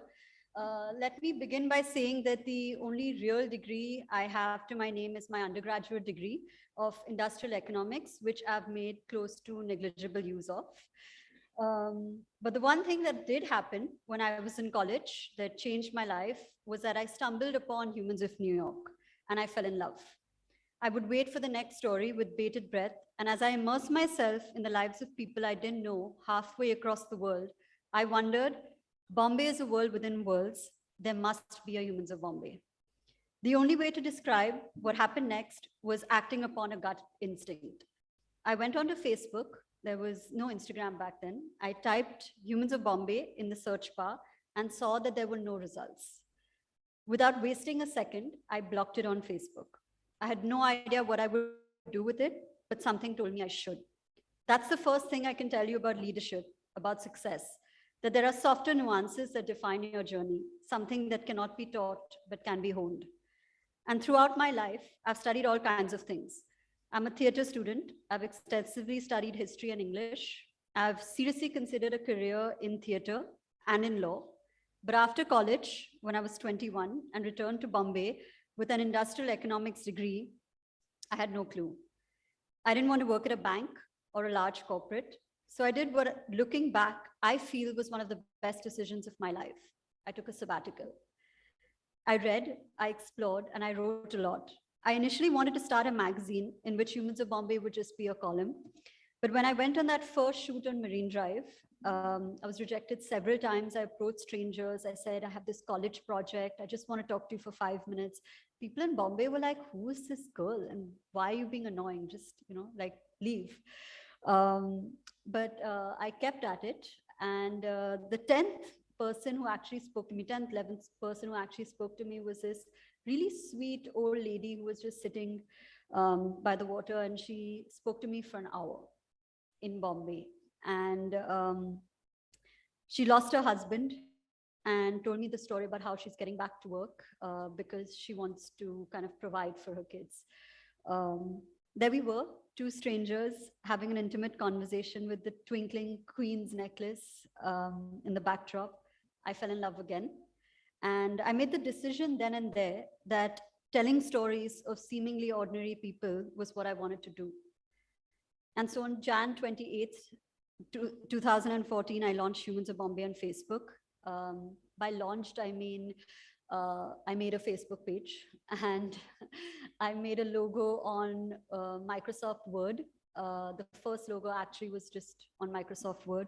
And then I went to Collage Maker. We had those covers back in the day. So I went to Collage Maker. I found really random photos of Bombay and I put them all together.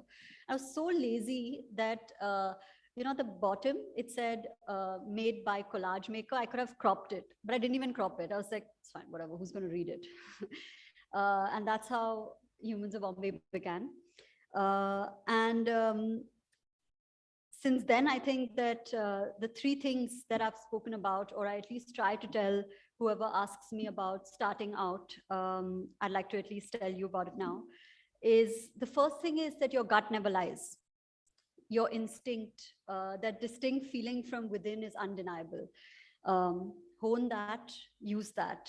So when I'm often asked about purpose, I've given a bunch of these talks and most of them are somewhere along the same vicinity: purpose, success and leadership and all those things. I say the same thing, that you already know and the answer is already within you, right? On what you want to do or what you'll really be good at. What makes you truly happy when an assignment doesn't feel like assignment, or when work doesn't feel like work. For me, I've always written. I have always been a writer. I would look forward to English classes. I would sit on the first bench as my English teachers would recite poetry and prose. But I never considered it a career because it wasn't considered lucrative. I love writing. And I wish I'd listened to myself earlier, but I still found it at 21 that this is what I want to do. But that's what you should do. Start listening to yourself. Don't just blindly chase the paycheck or the company name. Start chasing doing what really drives you. That's where the magic is. The second thing is begin. You can never really be fully prepared. That's the truth. It doesn't have to be perfect. Whether it's a business, an idea, or an application, your flaws, the mistakes you make is what makes you human. And you should wear them like armor and go all in. There's no such thing as the right time. The right time is when you begin. And the third thing is that you are defined by the decisions that you make.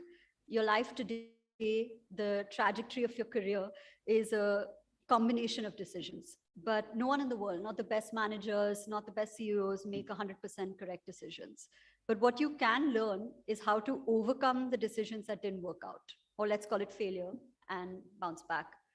When I started Humans of Bombay, I was questioning my career choices on how just a Facebook page or what my business model is. As a 21-year-old, it was intimidating, but the one thing I did right was ignore the noise and let the journey unfold. Today, that Facebook page is India's largest storytelling platform with 5 million followers. We have a 30-member team. And we work with the largest companies in the world. They trust us to tell their stories. So the only person who really needs to believe in the vision is you. Not everybody's going to believe it, but the only person who's important and who you have to convince is yourself. Absolutely nobody else. And that's why I want to speak to you about something that's overlooked very often while speaking about success, and that's failure. Failure and success are two old friends. They go together. They're the same. They're two sides of the same coin, because it is inevitable to have failures and setbacks. How you overcome those setbacks is the biggest difference between what sets you apart on the success metric. We make blunders. At Humans of Bombay, we make blunders all the time. I can write a book about it. We've lost money, we've lost clients, had massive interviews canceled on us. In the moment, it seemed like the world is falling apart. But as time passed, the more we realized is that it happens, and it's okay not to get it right every time. You guys are studying, placement season will begin. Have you ever aced it every time? Do you think that you're never going to be rejected? The answer to that question should be a big fat no. But what are you going to do about it? If you're rejected, you fail an exam, you fail an application, a company rejects you. Are you going to cry over that one interview or that one exam that you blew? Or are you going to pick up from the learnings and move on? And I feel like that's where the difference is, your attitude in dealing with what's gone wrong, because it's inevitable, right? And the one thing that you should know about going out there into the world is that people and society love pointing out these failures. But the only thing I've learned in my journey is that you have to keep doing you and keep your head down and put in the work. I've seemingly failed countless times. I was making no money for the first 2-3 years of Humans of Bombay. My parents were worried. Society thought I'd failed. As we grew and I proved that you can turn your passion into a business that makes money, I was questioned about my decision on certain controversial interviews. I've been the butt of many memes. Honestly, I love the Humans of Bombay memes. I laugh at them the hardest. But we've also had horrible headlines written about us. Bad press is the worst to deal with. From Mr. Tata to Amir Khan to the highest office in the country, we've interviewed great personalities. I run a business in Bombay. The rent really does kill you. I've given hundreds of talks, been featured in countless magazines. But do you know what question I still get asked the most? When are you getting married? So to society, I'm still failing, but it's all good. A wise man once said, success is going from failure to failure without losing your enthusiasm, and I endorse that vehemently. And as a leader, I express that sentiment in every way to the team. The running statement at Humans of Bombay when things are going crazy is ho jayega. And that's what matters. Attitude is everything. We're amidst a massive hiring cycle. This plug is because my HR manager said I couldn't return to Bombay if I didn't say it here. And the first thing we look for candidates while hiring is attitude and ethics. And it's through this journey of leading and negotiating and hustling that I realized I was being termed a few things that I want to address. Dominating, bossy, or tough. And these terms weren't used in a necessarily positive light. Why is that when a man does the exact same things, are they considered aggressively charming? But as a woman, you're distastefully dominating.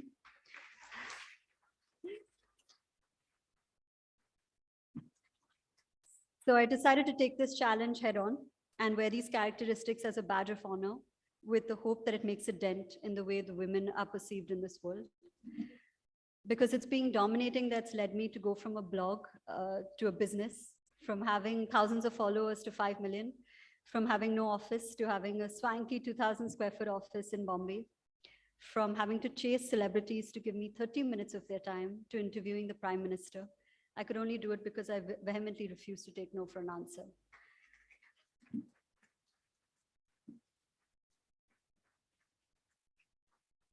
So I'll end it with this. Y'all are all graduates starting in a great college. You know the technicalities of business, but I'd like to tell you about the one fundamental principle that I've followed my entire adult life.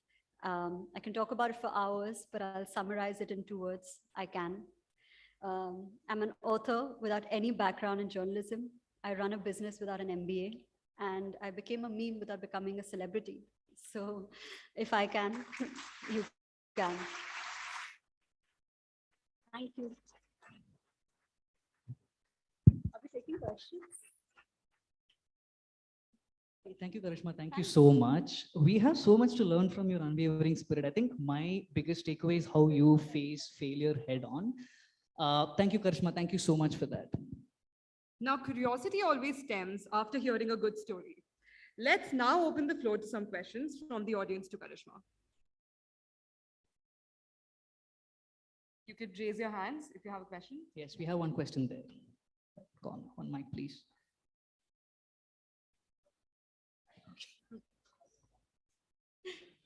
Go ahead. Yeah.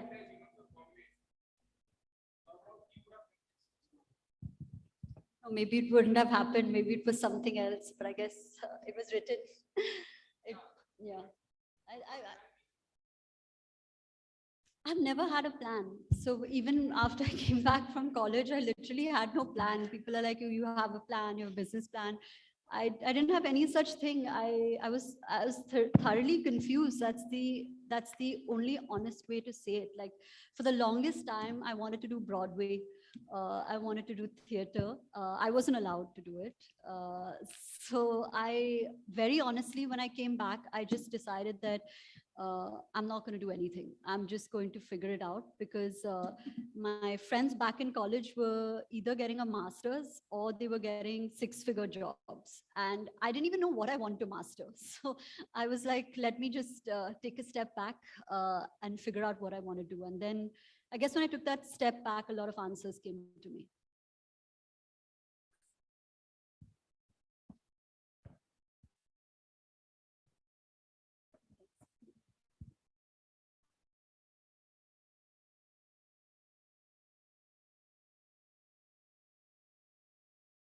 Yeah.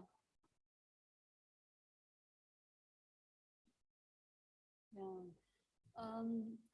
So it's very real, right? To compare with your peers, to compare with your cousins or people who are doing great things. The thing is that I couldn't imagine myself sitting for 10 hours in a place where I was bored or didn't love what I was doing. So it was a brave decision back then, and it got a lot of pushback. Not like it's not easy to take a sabbatical, especially when you've gone abroad to study. Your parents have high expectations, and my parents were like, "We've invested all these money. Education is an investment. What are you going to do with this degree?" And I had to really convince everybody around me that I just need the time. And I think that if you feel strongly about it, instead of rushing into something, that little bit of discomfort actually pays off in the long run. So I think that's how I did it. I stuck with the decision that this is what I'm going to do now.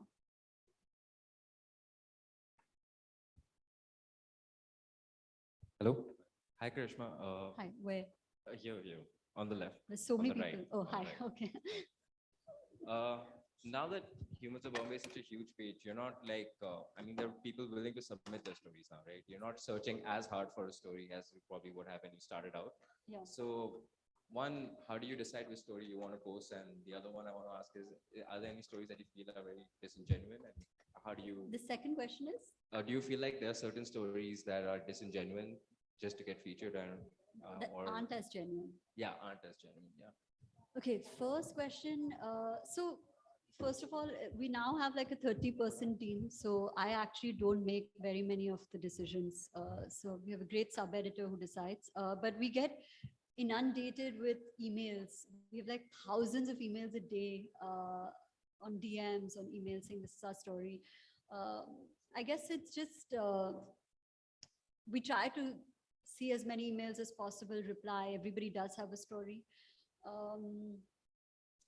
So I guess it's a matter of just an editorial call. It's a very technical thing, but you know, like, let's go forward with this. For the second question, it's happened, right? Like, we've posted stories and some person has replied saying this person is not actually saying this is the truth. But I mean, we do a basic checks. There's basic documentation that we check to make sure that it's authentic. But beyond that, there's not much you can do. I mean, you have to take the person at face value. Just one more follow-up on that. Like, if you also like, so there are events on day-to-day basis that are more that are shining a limelight or something, and you want to focus on that. Do you then like push the stories to the front, for instance? Yeah, of course. Yeah. So we have a content bank. I don't know if it's too technical, but we have a content bank where there's just stories and like lots of briefs of people that we've received over the years. So then we kind of also have the option of dipping into that. Yeah. Please raise your hands so that we can come to you with mics. Yeah, I hear. Here on the right top. Here. People. Okay, hi. Hi. So you must have heard quite a few stories like in the early stages of Humans of Bombay. So there must be at least one story that might have like moved you or made a great impact on you personally as well as professionally. So would you like to share one experience as such that has moved you, like made an impact on you? So I think the one that I always talk about, there are two actually, but one in the interest of time.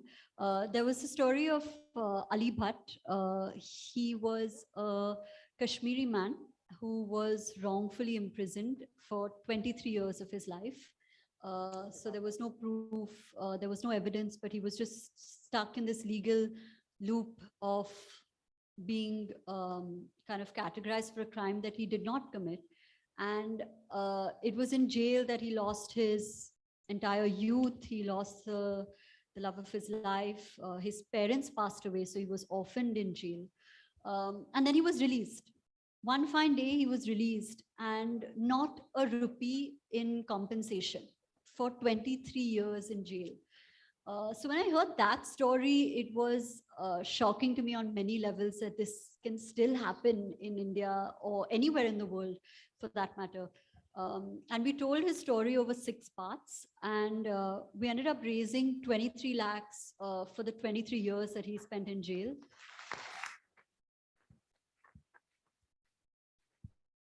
But what was interesting is that after we got on a Zoom call with him, and we told him we've raised this money for you, and he said the world isn't that bad. And I think that one line of somebody who's been through so much for 23 years really changed my perspective on a lot of things. So that one. Hello. Hi. Hey, hello. We'll just be taking one more question in the interest of time. Hello. Yeah. Am I audible? Firstly, They're so confused, musical chairs. thank you for this. Let's have a toss then. We must take these two. All right. Two. Yeah, so firstly, thank you for this lovely introduction, and it goes with the theme of Prism of Possibilities. Thank you once again. So I would actually like to ask a very basic question. So you must have started very small as a project, as you mentioned.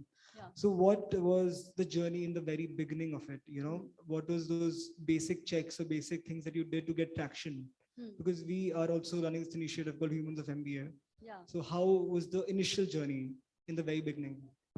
So I had the advantage of beginners movement or luck because there weren't very many pages on Facebook. Instagram wasn't even there when I started. But I still remember the first post that we posted within a week. No, in the first day we had 1,000 followers, which is great. In a week we had 20,000. Yeah. And I think in 3 months we had 100,000. And the only thing even then, and I talk about this often when it comes to content, is that I posted consistently because back then it was just me. Just consistent, good quality photos. So there were a lot of people in India trying to do a humans off, but they were like really badly shot, low quality photos. Grammar was wrong. I'm a grammar Nazi. So we just did the basics right. We told the story in a nicely packaged way, and it was consistent. So till date, we don't miss a day. Like something has to be massively wrong if 2 posts aren't going up on Humans of Bombay every single day. And that includes holidays, that includes anything, right? So I think consistency and yeah, I mean, technical to get into the details. But yeah. Can I ask the question? Hello, I'm audible? Yeah. So there was this controversy like 2-3 months back. I was seeing a lot of ads for a crowdfunding campaign for Harvard education. Yeah. So and this Muskan Bawa case was the thing. Like I won't like let's not like okay I take the name here. Yeah. But so in the age of digital age, misinformation has become a bigger problem to deal with. Yeah. Now, how your team, since you're a 30-member team, how you take the responsibility, because you say that you do the basic checks, but when you are going to raise funding, like there are platforms like which are meant for crowdfunding specifically. Absolutely. But you are marketing your the person so that they can achieve it. That story might be false, that story might be true. The fact checking would be happening. So the story can never be false if it's on Humans of Bombay, because we've the basic fact checks for normal stories is very different. For crowdfunding, we have a CSR team who actually gets documentation, does due diligence, calls up the relevant. So if it's a medical, calls up the relevant doctor, the relevant hospital. In this case, the admissions office was contacted. So you contacted Harvard and then The admissions office, yes, absolutely. And everything was checked. What was amiss was that the communication on another crowdfunding platform that she was also running a fundraiser, which by the way is totally legal. You can have many fundraisers across many different platforms. She told us about the separation of her parents, which she had not mentioned to them because they didn't interview her. No story on Humans of Bombay goes forward without an interview. So the discrepancy in communication is what caused the question, but not the due diligence was 100% done. Karishma, we just have one more question from a professor, Jonathan Pinto. Thank you to the students for making an exception for me. I'm from Bombay, and a very short question. Why Humans of Bombay and not Humans of Mumbai? And have you received any pushback about that? World of pushback. Somebody has filed many complaints also. Once somebody said a party, some ex-party is pissed off and whatever. It was just like I mentioned, I was 21. I was not even 20. I was like 20 in college when I blocked the name.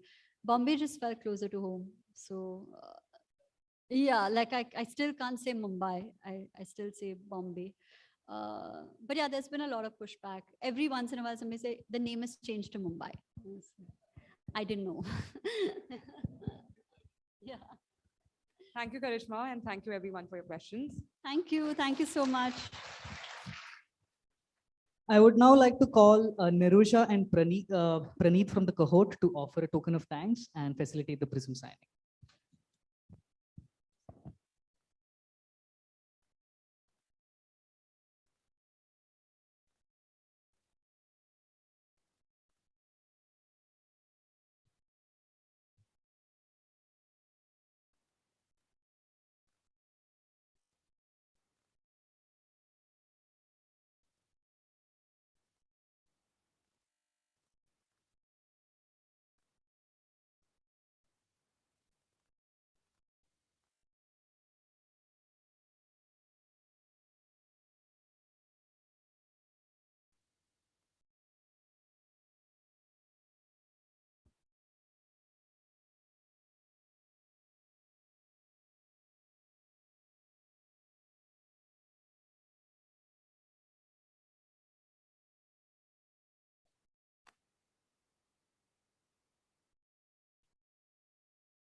Thank you once again. I see a lot of tension building up in the audience. But I don't know how many times you guys have been asked already, but how are you doing today? Anyone? Good? Great, great, awesome. I asked myself this question about a year ago when I was preparing for GMAT. And I wasn't doing so great back then because I had about a week's time and I had to write the dreaded exam. But during that time, that last 1 week, I stumbled upon a YouTube channel, a platform which kind of enabled me to really push through that last leg and clear it. And this is where I am here today. Our next speaker heads the operations of one of India's most loved online learning platforms, an academy. In his role as COO, he leads the business verticals of test preparation, K-12, and careers. Additionally, he is responsible for central capability functions such as inside sales, business development, content and academics, and user growth. In a short span of time, his work has made a deep impact on driving growth, learner engagement, and customer experience for an academy. He has made a quick succession from joining as the senior VP in 2020 to COO today. He holds an MBA from ISB and has over a decade of cumulative work experience. In his stint as an entrepreneur, Vivek co-founded Bilza, India's first construction tech startup. Prior to joining an academy, Vivek served in leadership positions at MobiKwik and Oyo. We welcome you on stage. Technical glitches.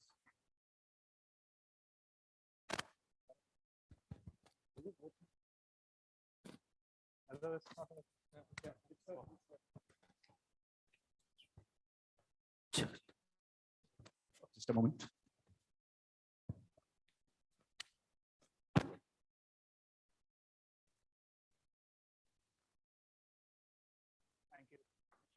Thank you, everyone. Hi. So I guess we have about 25 minutes to talk on the topic of how to make most of opportunities. So the way we are going to structure is as follows. In the first 15 minutes, I'm going to talk about the thoughts that I have in my mind. And most of these are learnings or experiences that I have had as either as a failed entrepreneur or as a professional manager. And in the next 10 minutes, I'm going to talk about the things that you want me to talk about. Basically, we'll take questions from the audience and we'll have a fireside chat. Great. So I'm going to drive home some points through anecdotes and stories, because during my previous speaking sessions, I realized that our brain is wired for stories, right? Brain is wired for simple stories. None of you want very complex technical information. You don't want to solve DMOP problems here, right? So I'm going to keep it really, really simple. Short anecdotes which will drive home the points. Forgive me if at any point of time it comes across as if we at an academy or I as an entrepreneur or as a business manager had everything figured out from the beginning, because it wasn't. It was not a straight or a direct journey. The path was, I would say, full of road bumps. There were moments of, there were moments of frustration. There were moments of doubt. There were plenty of bad decision making on my part or on the part of my partners at an academy and other companies. There were some screws up as well, and some of them were widely covered in the media this year. So we have a lot of scar tissues, and that is what is most important for all of you to understand. The journey is not straightforward. In hindsight, it may look straightforward, and in hindsight, it may look as if successful companies or successful leaders had everything figured out, but that's not the case. So let's do this, because most of the anecdotes that I'm going to share here today are going to be from an academy. Let's have a show of hand. How many of you have heard about an academy? Perfect. That's not so bad. How many of you have actually used an academy? Awesome. Awesome. Still, I would like to ideally improve that ratio. Great, great. So for those of you who don't know what an academy is, or don't know entirely what an academy is, we are India's largest edtech platform today. We have two core businesses. We have a education business and we have a job tech business. Education business is more straightforward. We have two brands, an academy and prep ladder, and within the ambit of these two brands, we launched about 130 different learning courses. So there the idea is to democratize education for every learner in India. Our courses are typically available at 1/4 to 1/5 of the, or at a fraction of cost compared to what a typical offline traditional educational institute would charge you. The second vertical, job tech vertical, is fairly interesting. That's called re-level.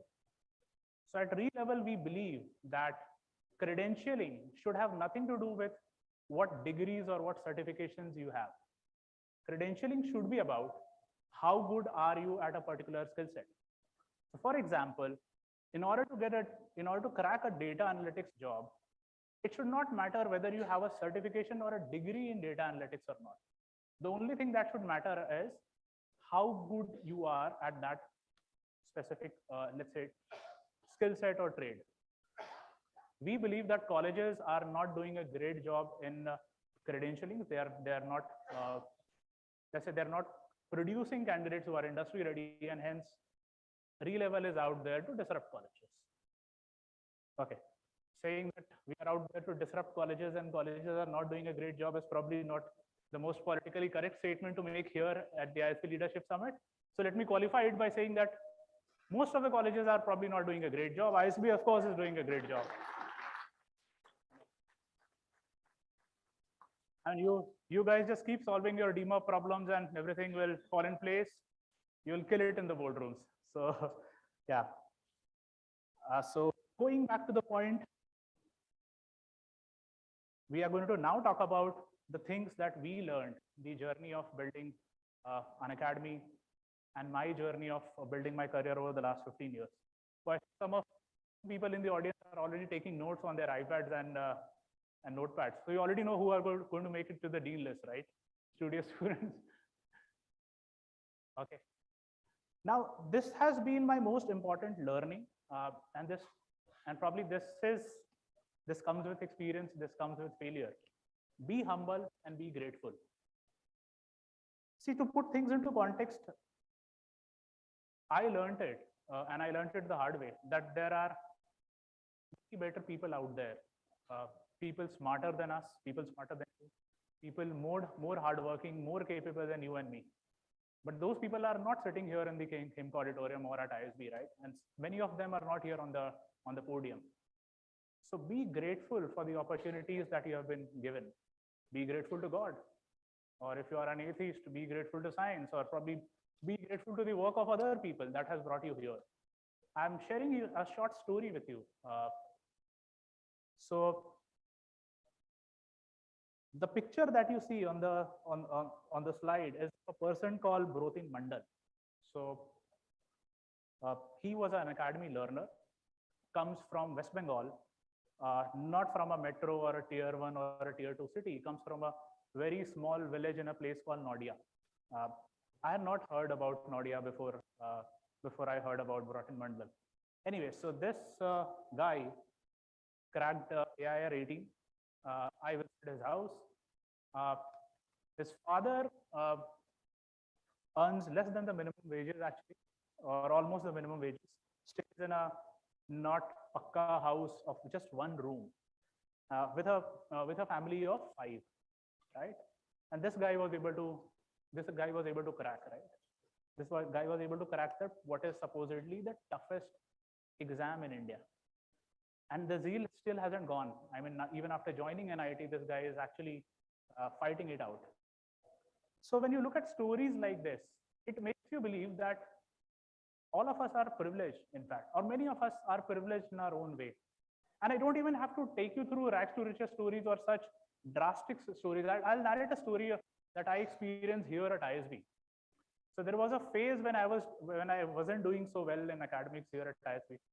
I think I wasn't doing well throughout all the 8 semesters, but and I was generally cribbing about how the work pressure is here at ISB. And I used to stay in SV4, and there was this this participant, a female colleague who also was a participant of the class of 2012 PGP program.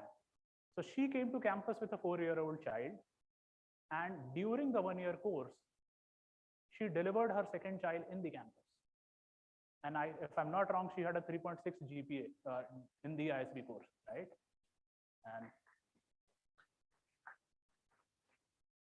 And she had good marks in DMOP as well. So that makes you, so yeah, so that is why I say, never let arrogance get in your head. I learned it the hard way, because when you graduate from premium B schools, right? At times you tend to believe that you are God's gift to mankind. That is what happened to me in my initial years. Tier 1 prestigious degree, venture ecosystem was hot, easy to raise money. You start believing that you are invincible. Never let that get in your head. I will also share a personal story about Unacademy, which made me believe that we should be grateful, we should be humble. So until 2022, Unacademy had actually never faced a resource-constrained environment. So those of you remember the last recession. I think people talk about 2008, right? So that was a recession, and especially in the tech ecosystem, 2016 was a very bad year. So the funding had dried down. 2016 was a tech-specific recession, I would say. So there were a lot of companies or a lot of entrepreneurs which were born after, let's say, 2008, right? So those companies had actually never seen let's say, a down cycle. And then, like it happens with individuals, the same thing happens with companies. You tend to get arrogant. So in certain aspects, the year 2022, even for Unacademy, was a very, very humbling experience. While we had built a great product over the years, while we had built great content, while the traction was quite high, while we were clocking good revenue, we did not focus on certain aspects of the business like profitability or like making our unit economics, let's say, more sensible. And the reality hit this year. And we had to steer the ship in a very, very different direction. Thankfully, the founders and the leader at Unacademy were the first to realize that the tide in the tech ecosystem or businesses in general has turned. And we were the first to shun our arrogance. I think we started addressing our cost structure and our efficiency way back in February. I think February first week was a time when we completely started steering the ship in a different direction. Whereas most other startups or companies in general or entrepreneurs in general were living in their own bubble. This is why being grateful, being humble is so important. Now, many of you would ask, it's more of a personal trait. How does it matter for organization? For those of you who are actually going to be on, or let's say planning to be entrepreneurs or planning to work for early stage ventures, actually founder is the business, or the first few leaders are the business. So that is what makes it very, very important. Okay. The second very, very important learning from my own experience was making decisions and making decisions on the go and making decisions quickly. At times, I learned that even making suboptimal decisions was better than no decision at all. Because a suboptimal decision can be corrected later. You can go back and correct some of those decisions. But shying away from making tough calls is what kills businesses. It's just that you don't know it, but you die a slow death. However, there's a qualifier. If you read, and now the interesting part is that there is a qualifier. While I say that decide, the whole job of an entrepreneur or a business leader, especially in an early stage context, is making decisions, making this important decisions every day. But you also have to ensure that so I have this theory of don't get these two decisions wrong. So this theory says, it's of course a rudimentary theory, but this theory that I've built is look at any company, look at Apple or any other company, early stage or a mature company, two decisions would have contributed to the 80 or 90% outcome of that company. Those two decisions can either wipe off, let's say, value, from that company, or those two decisions can be value accretive. You just have to ensure that you don't take those two decisions wrong. So I'll give you some examples for those of you who are aware about a marketplace, what a marketplace model is. So Unacademy started in a marketplace model. So it was a marketplace wherein a teacher, an individual teacher, can come and sell his or her own course. It wasn't a subscription product like Netflix. So it wasn't a curated subscription product. But why this is, one would say that this is just a pivot, and startups are all about pivoting. Even businesses in general are all about pivoting when there is a need. So what's the big deal? The big deal is that Unacademy at that stage in the marketplace model was doing quite well. Right? For a startup of our size, we were clocking fairly good amount of revenue. So there was no external trigger as such. It was not as if the marketplace model was not working and hence there was a need to pivot. Typically, businesses or startups or entrepreneurs pivot when they are forced to pivot, when there is external pressure. So we had launched this marketplace model a few months ago. It was doing very well. The revenues were beyond our honestly expectations. But then we stumbled upon the fact that, hey, why don't we bundle all these individual courses in a curated subscription, Netflix-like curated subscription model and sell it? I think had we not pivoted at that point of time, we probably still would have been a very big company and a respected company, but we would not have been a $3.5 billion company today. So I think this one decision contributed to 80% outcome of the company. I think there is another such decision that we took in 2022. In 2022, we decided that we will not stay married to the idea of purely online. We reflected on who we are and what we are building and what is the problem that we are trying to solve. And the answer was that we are in the business of helping a learner achieve his or her goal. If parts of it can be better, let's say done, or let's say part of that goal can be better achieved in a hybrid format, why not? So we gulped it. We gulped the fact that, hey, from being a purely 100% tech and product company, now we are going to have probably some physical presence. It was a big pivot. And we have been running this for the last 6 months. And what looks like is that this is going to be this is probably going to contribute the most amount of value to my company in the coming year. There were some other decisions that we took in early on in our journey, which made the company what it is today. For example, and by the way, this is before COVID, so it's very important to understand. Today, until today, about 30,000 educators have taught on Unacademy. Usually, the prevalent model in EdTech was that companies used to build studios or offices, and teachers used to visit those offices and record from there. And those classes used to be streamed everywhere else. This was before COVID. Unacademy took a decision that we will not have any physical presence, no classes, nothing, no offices. We will build very, very low cost, small studio at educators' home. So they can literally teach from home.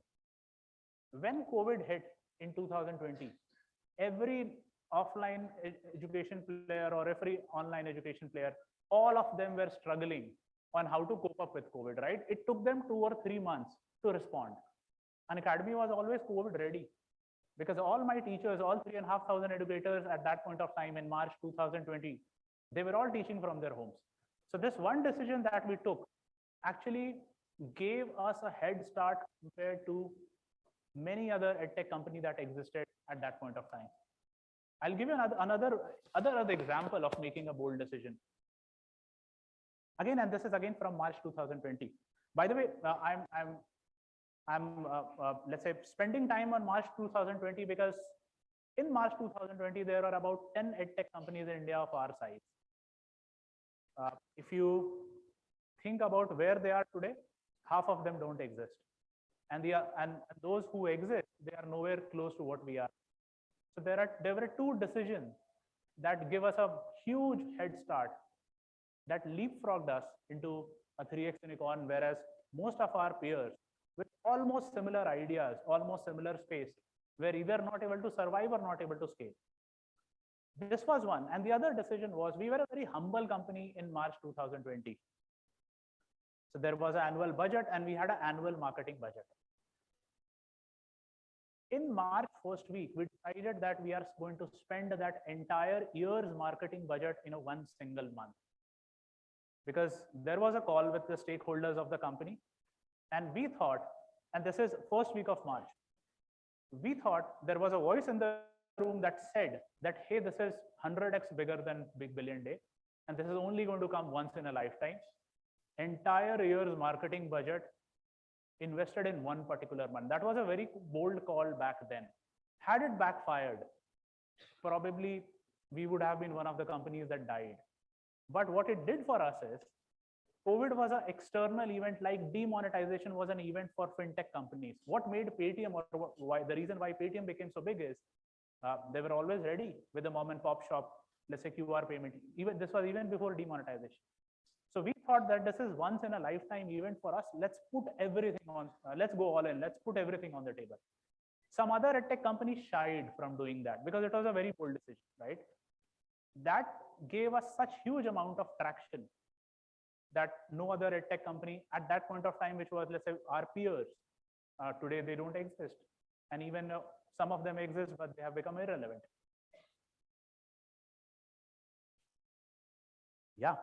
I was so the example that I gave you about investing the whole year's marketing budget brings me to this point. Take bold bets, and if they don't work, take even bolder bets. So I had apart from Manjal, who is the founder and CEO of Unacademy, apart from the good fortune of helping him build the Unacademy business, I also was fortunate enough to work with the leaders and the founders of OYO. And in one of our conversations, Ritesh Agarwal was quoting Masha San, the founder of SoftBank, that life is too short to take smaller bets. And that was his quote. By the way, if you guys know about that man, he for some time he was the second richest person in the world, and that his entire net worth got wiped off. And then he again, let's say, reinvented SoftBank. So yeah, imagine that's such a powerful idea. Life is too short to take any small measures. And I think companies which took those bold bets are what you talk about these days. I mean, think of any iconic company, especially new age companies or new age consumer companies. All these companies or all these iconic founders, whether you talk about Elon Musk or whether you talk about homegrown entrepreneurs, the sum of these bold bets made these founders or made these companies. Perfect. Now, there's another important point. You can't win alone. And if you're not, you can't win if you're not willing to put up a fight. While I would bet my money on the fact that Gaurav Manjal is probably the best product person or the best marketing person that I can know of, but he would not have been able to build an academy alone. There's Rohan, there's Himesh, probably the best tech brain. But I will mention two great examples. I told you that somebody in the room said that Big Billion, this is 100x bigger than Big Billion, right? COVID. That was Sujit Kumar, who was a part of the founding team of Flipkart and now our board member. Switching from marketplace to subscription model, that was Shailendra Singh of Sequoia. So even Gaurav would not have been able to build it without his network of well-wishers, team members, friends, co-founders, leaders. So you can't win this alone. And the second is, you can't win if you don't have street fighter's instinct. I mean, if you can't have a view that, hey, I'm a creative person and my business or my venture is in, let's say, I just have to be creative, or I have to be good at coding, I have to be good at product. Till the time you don't have any meaningful scale, that works. But beyond a point, you should be willing to have the appetite of engaging in a fist fight, because somebody or the other is going to try and kill you. So you can't win if you're not willing to punch back. Finally, and this is the last point, we are running short on time, so I'll conclude. What do you believe in? Now, this is very, very important. Why do you want to even start up, or why do you want to, let's say, work for any high growth tech startup in general? Why does the world need your product, or why does the world need your company? How many of you know about Reed Hastings? The founder of Netflix? Okay, Reed Hastings is the founder of Netflix. Take a guess on what his net worth is today. 2.5 billion. I think that's quite close. There is a Gutka company in India which has recently hired 3, let's say, most popular Bollywood stars for their advertisement. The net worth of the promoters of that Gutka company is higher than Reed Hastings' net worth. The net worth of a Bhujia company in India, which is quite popular, the net worth of the promoter of that Bhujia company is actually higher than Reed Hastings. Now, I have nothing against, let's say, Bhujia lovers in the audience. I have nothing against Gutka lovers in the audience, by the way, except for the fact that it gives you cancer. But the point that I'm trying to make is, eventually your net worth, your stocks, your salaries, your packages, or the amount of money that you make will stop mattering. It will stop mattering beyond a point. Of course, when you are at ISB and we're appearing at placement, the only thing that matters is the salary package, right? But it will stop mattering after probably 5 or 10 years. Then what would matter is, what is the idea, what is the problem, what is that you're working on? Very quickly, 30,000 different educators have been employed by an academy. This was the power of the platform. This is what keeps the team going. About 100 million people have studied on Unacademy for free till date. Even today, 90% of our courses and lectures are actually free.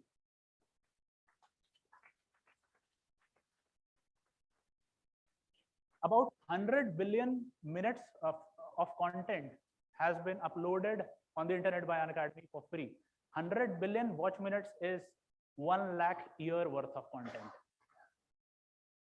Yeah, and 85% of the people who come to Unacademy for our subscriptions are not actually from metros.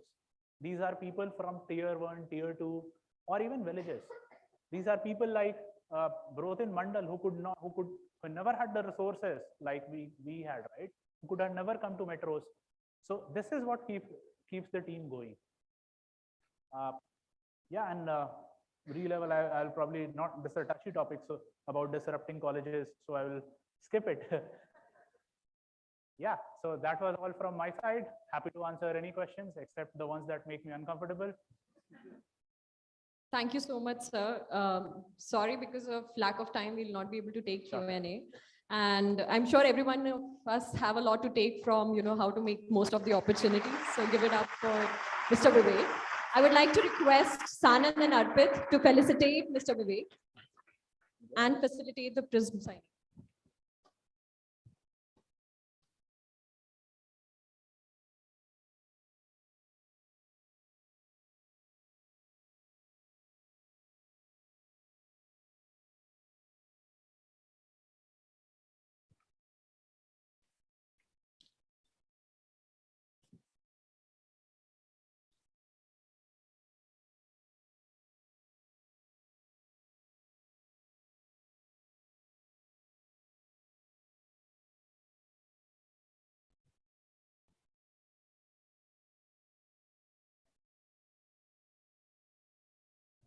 Moving on to the final section of ILS 2022.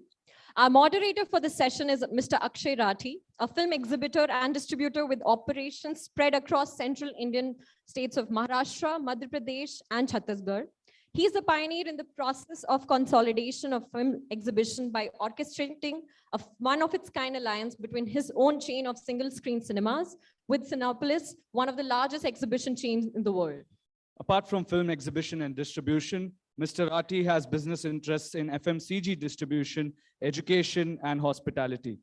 He has an MBA from SPJ IMR and teaches students at various management and media institutes as a visiting faculty. He is also a regular columnist with various business and entertainment publications. What introduction do I give for our next speaker? He's a pan-India film star who's made himself an impactful career as an actor, screenwriter, producer, and a director. But this is just a part of the picture. Apart from being a stellar actor and a great public speaker, he has taught communication and public speaking at workshops around India. He is also an NCC cadet who has received training from the British Army, the Royal Navy, and the Royal Air Force. He represented India as the Young Businessman Conference in Japan and has also served as the cultural ambassador to India. He also cares deeply about humanitarian causes, having raised awareness and funds for various important issues. He has won the Compassionate Kid Award and has been recognized as the Person of the Year by PETA. You know what? I won't keep you guys waiting any further. Ladies and gentlemen, please welcome R. Madhavan.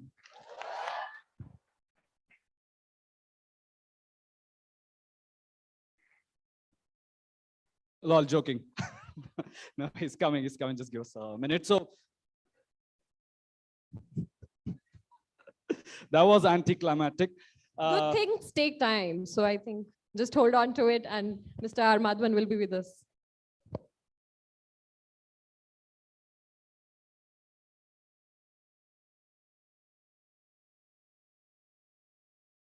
Okay, ready? Ladies and gentlemen, R. Madhavan.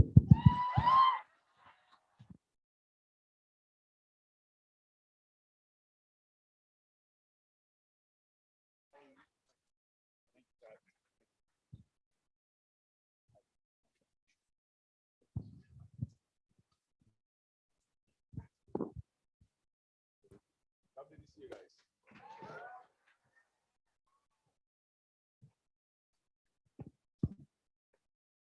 Good evening, guys. Jam-packed auditorium, lovely to see. I hope it's been a lovely summit so far.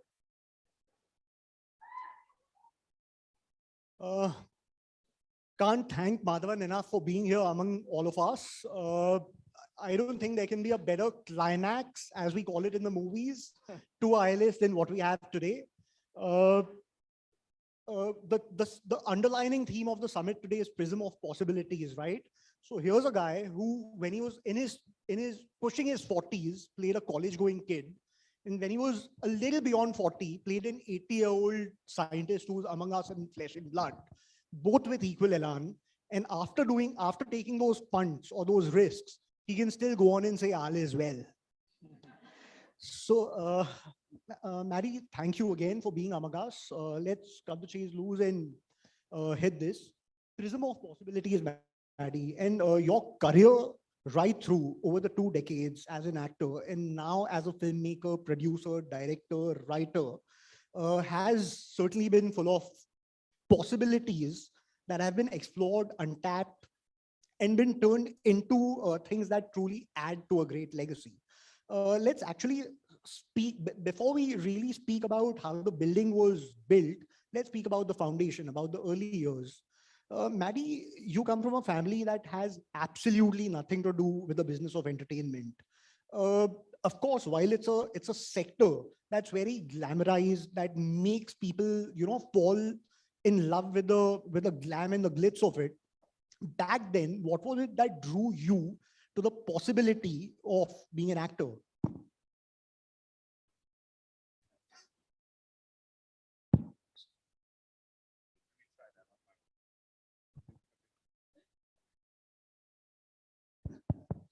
Fine. Okay. The science graduate succeeds.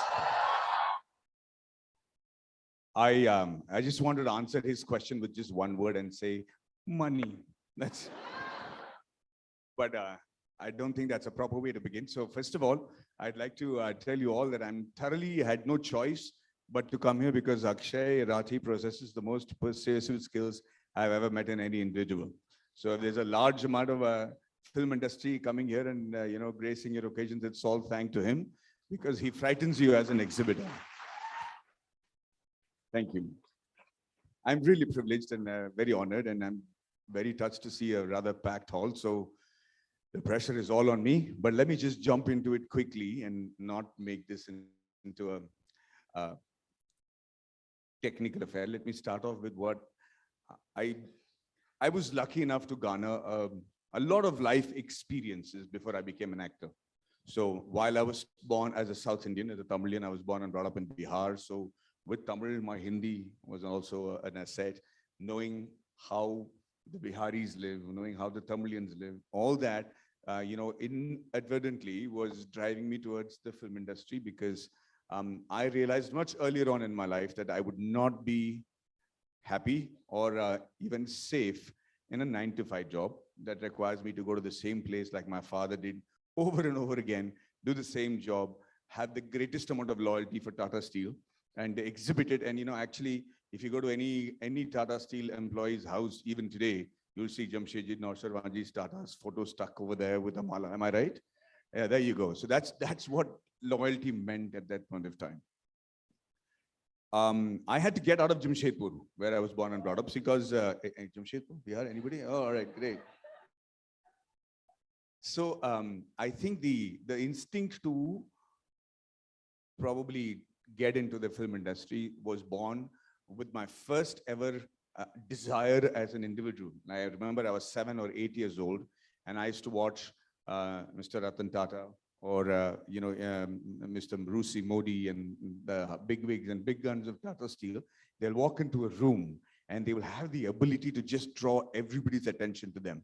So I remember very earlier on in my life, my first desire was that I should walk into a room and everybody's eyes should be on me. even if it was briefly.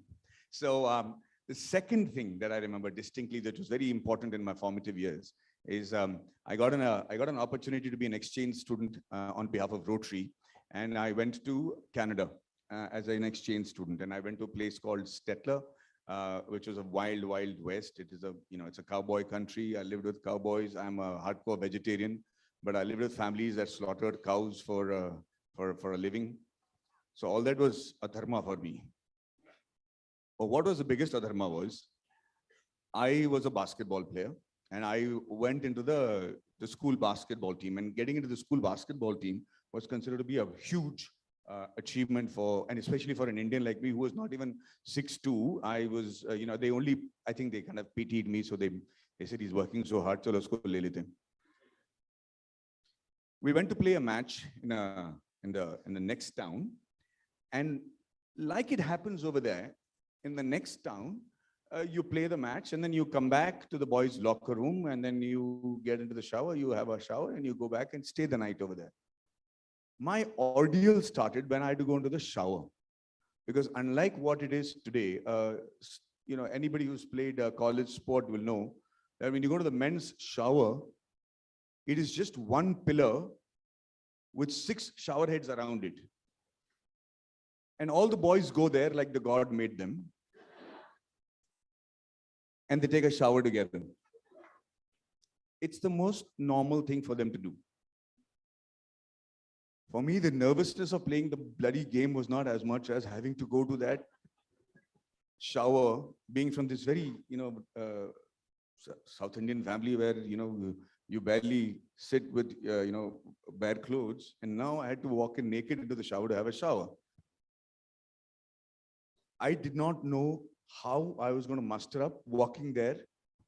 And so I decided to say, to hell with it. I'm going to wear my underwear and not take that off. There is a reason why I'm telling you this.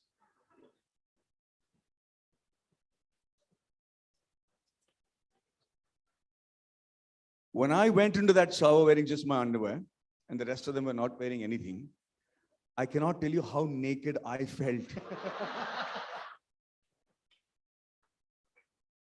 Because nobody was looking at each other. They were all like, what is he hiding?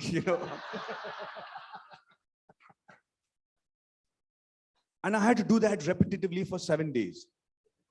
Because the match, the tournament happened for 7 days. And every day I would say, nah, today I'm not going to be the one who everybody's going to look at. Today I'm going to do it. And after the 3rd day, I realized that's not me. I'm never going to be comfortable. So I kept myself covered for 7 days. It was during that time that I realized that if your instincts are telling you that you're going to be uncomfortable doing something, and if you do have the guts to actually not go with what is considered a norm, then you will have the ability to feel comfortable with yourself. And that was a very essential quality to get into the film industry. Because when I came into the film industry and I got introduced by Mani Ratnam, the norm was to wear green pants and orange shirt and go and dance in Switzerland. I did that too. But what happened was, while I was doing this one particular song in Interlaken in Switzerland, and I'm wearing green pants and orange shirts after all my life experiences of doing electronics, management, conducting, going to England with, the Royal Army and Navy and Air Force and training, everything. Finally, you come there and you're actually dancing. And there was a farmer sitting on a coffee store nearby, having his coffee. And he's looking at me and like, he had the most disgusted expression because my choreographer was saying, okay, ready, 5, 6, 7, 8, ready, go. And I'm like humping, and I'm like moving my hip around. And I looked at him and I said, hey, come to Chennai, you don't know who I am, man.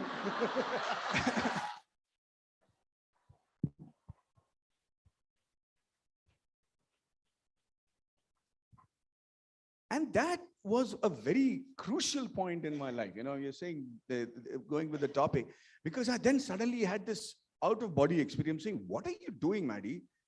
You are electronics graduate, you know how to fly a plane, you in public speaking, you conduct courses on communication skills, you're a biker, you played basketball for the state, but I was using none of that experience in the movies that I was doing.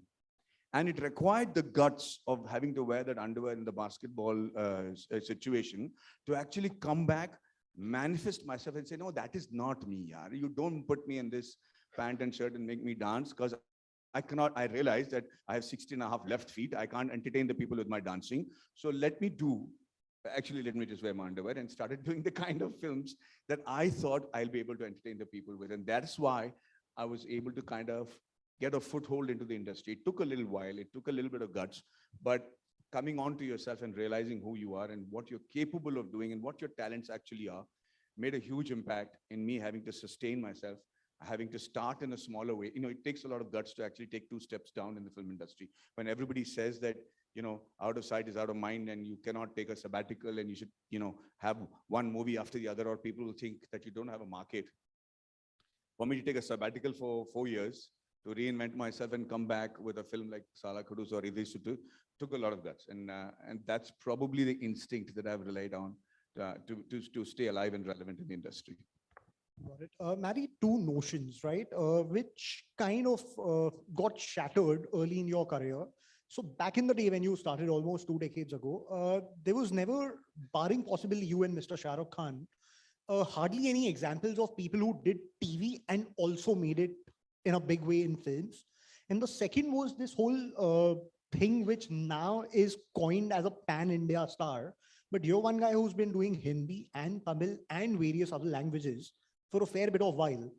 What again was the underwear in the locker room moment that actually made you take those leaps of faith, which were very against the conventional beliefs back in the day?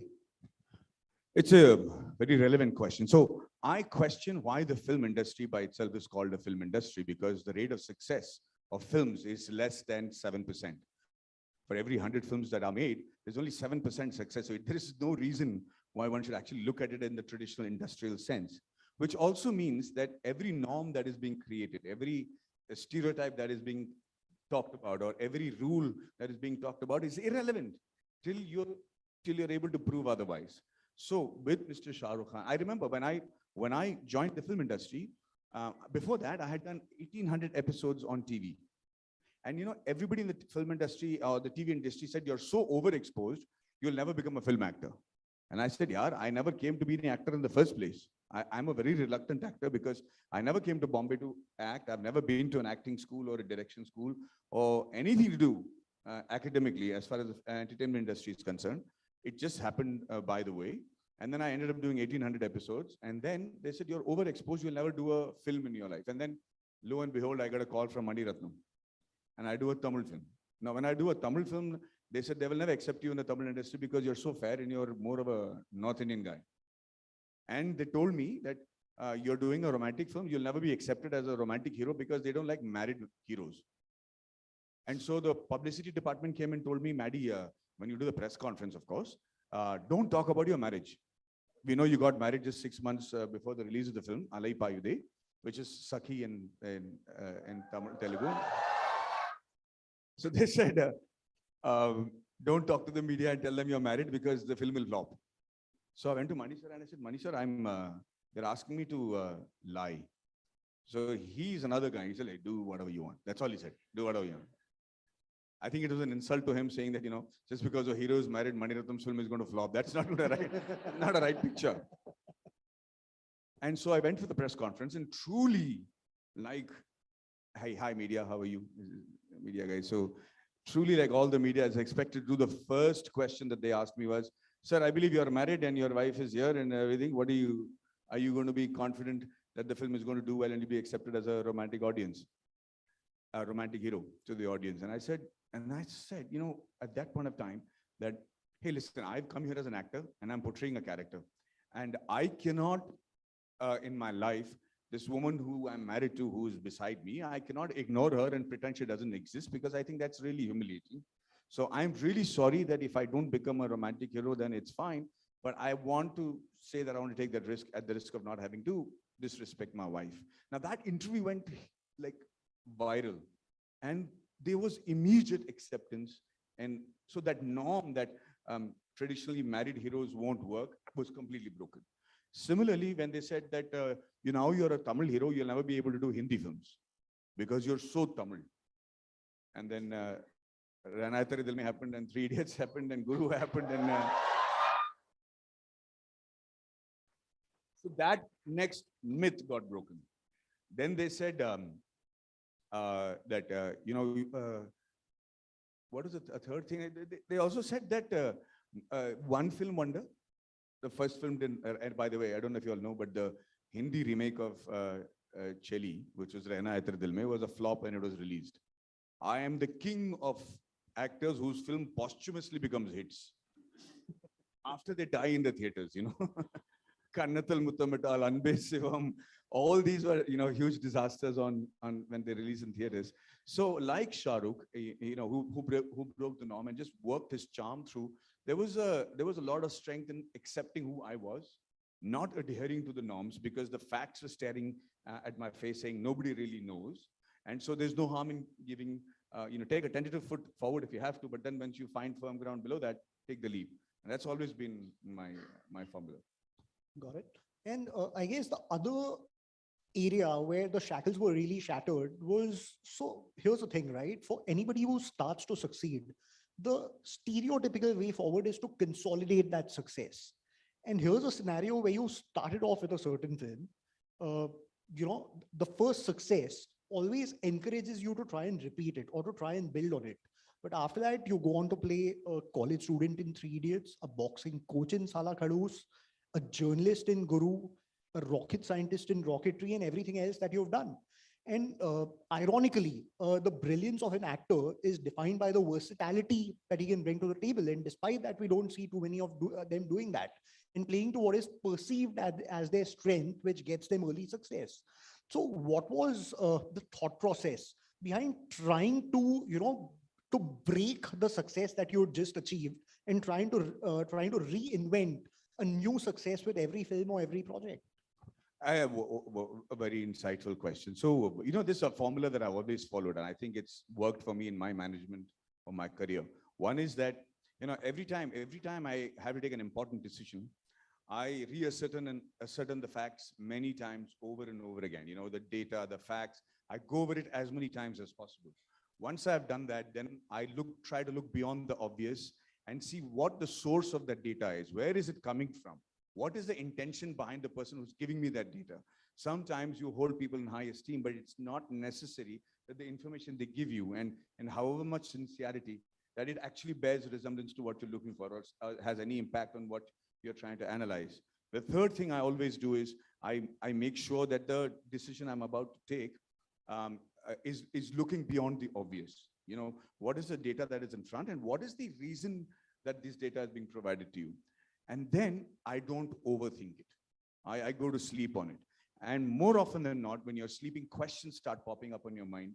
Subconsciously there is restlessness as far as that decision is supposed to be taken. And it's actually my mind screaming out saying, Maddie, you don't have enough data, so don't take that decision yet. So you wait till you know for sure that that's where the data, the facts, and your instincts kind of combine to help you take a decision. So when everybody was doing the same kind of films, when it was so easy for me to do Run or Cheli or Minlele and do those kind of films to consolidate your success, I was seeing all around me that the ability or the intention to replicate the success in that way was falling flat on its face. People were not ready to accept that in a creative process, you're able to create a mold that you want to keep making movies over.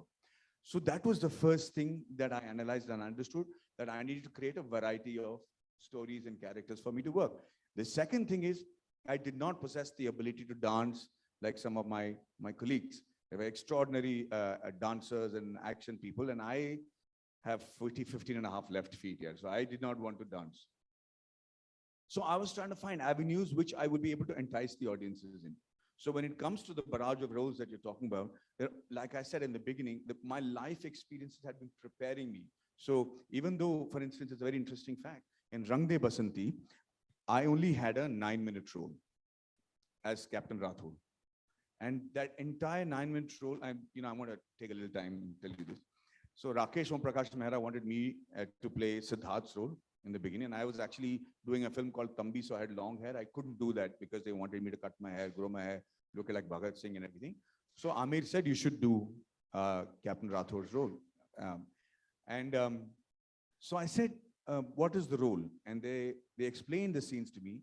And I was actually aghast. I said, you want me to play a sincere friend for whom the friends are ready to give up their lives? You want me to play a sincere lover for who Soha Ali Khan is actually able to motivate all the friends to do it? You want me to play a proper patriot where all their friends will think it's enough, it's worthy of giving their lives for this guy? You want me to play a perfect son, and you're giving me 9 minutes. I said, you have to prove one thing, you have to do a movie ad. So Rakesh Om Prakash said, well, that's why we are casting you. I didn't know what he meant. No, I don't think that was a compliment. I think that was him giving me a wise answer, that's all. But then I remember going back to when I'm saying there is only one way that this character is going to work. And that one way is that if at the end of my role, they think that, God forbid, but Maddie actually died and not Captain Rathod. There should be a gloom because you don't really see how the person dies. I said, there should be a gloom of knowing, oh God, did Maddie just leave us and go? Okay. And so I said, don't direct me. Don't tell me how to play this character. My life experiences are enough. I know how a Fauji stands. I know how an Air Force officer salutes. I know how to be a son, hopefully. I know. And so all the other, but I'm saying, don't ask me to do it in a particular way. Just give me the freedom.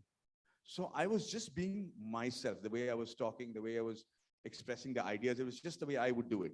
Koi bhi country perfect nahi hota was how I would actually say it in real life. It was not meant to be said any other way. And that was able to consolidate and make sure that you really felt that, oh, Captain Rathod actually died. So to play that character, the kind of life experiences that I had was enough to give me the confidence to say, I can do it. Of course, it was a leap of faith when we were all 40 years old and trying to play college students. But I'll tell you how the reverse psychology worked. Because when we looked at, we were all 40-year-olds, and we went to the IIT campus, and Raju Rani and Vidhu Vinod Chopra were saying, Maddie, lose weight, look thin, make sure, which is all what my directors always say, but I'm just saying. And then he said, look younger, this is the best way to look younger. And I went to the college campus of IIT and I said, what the hell? They're all fatter than me.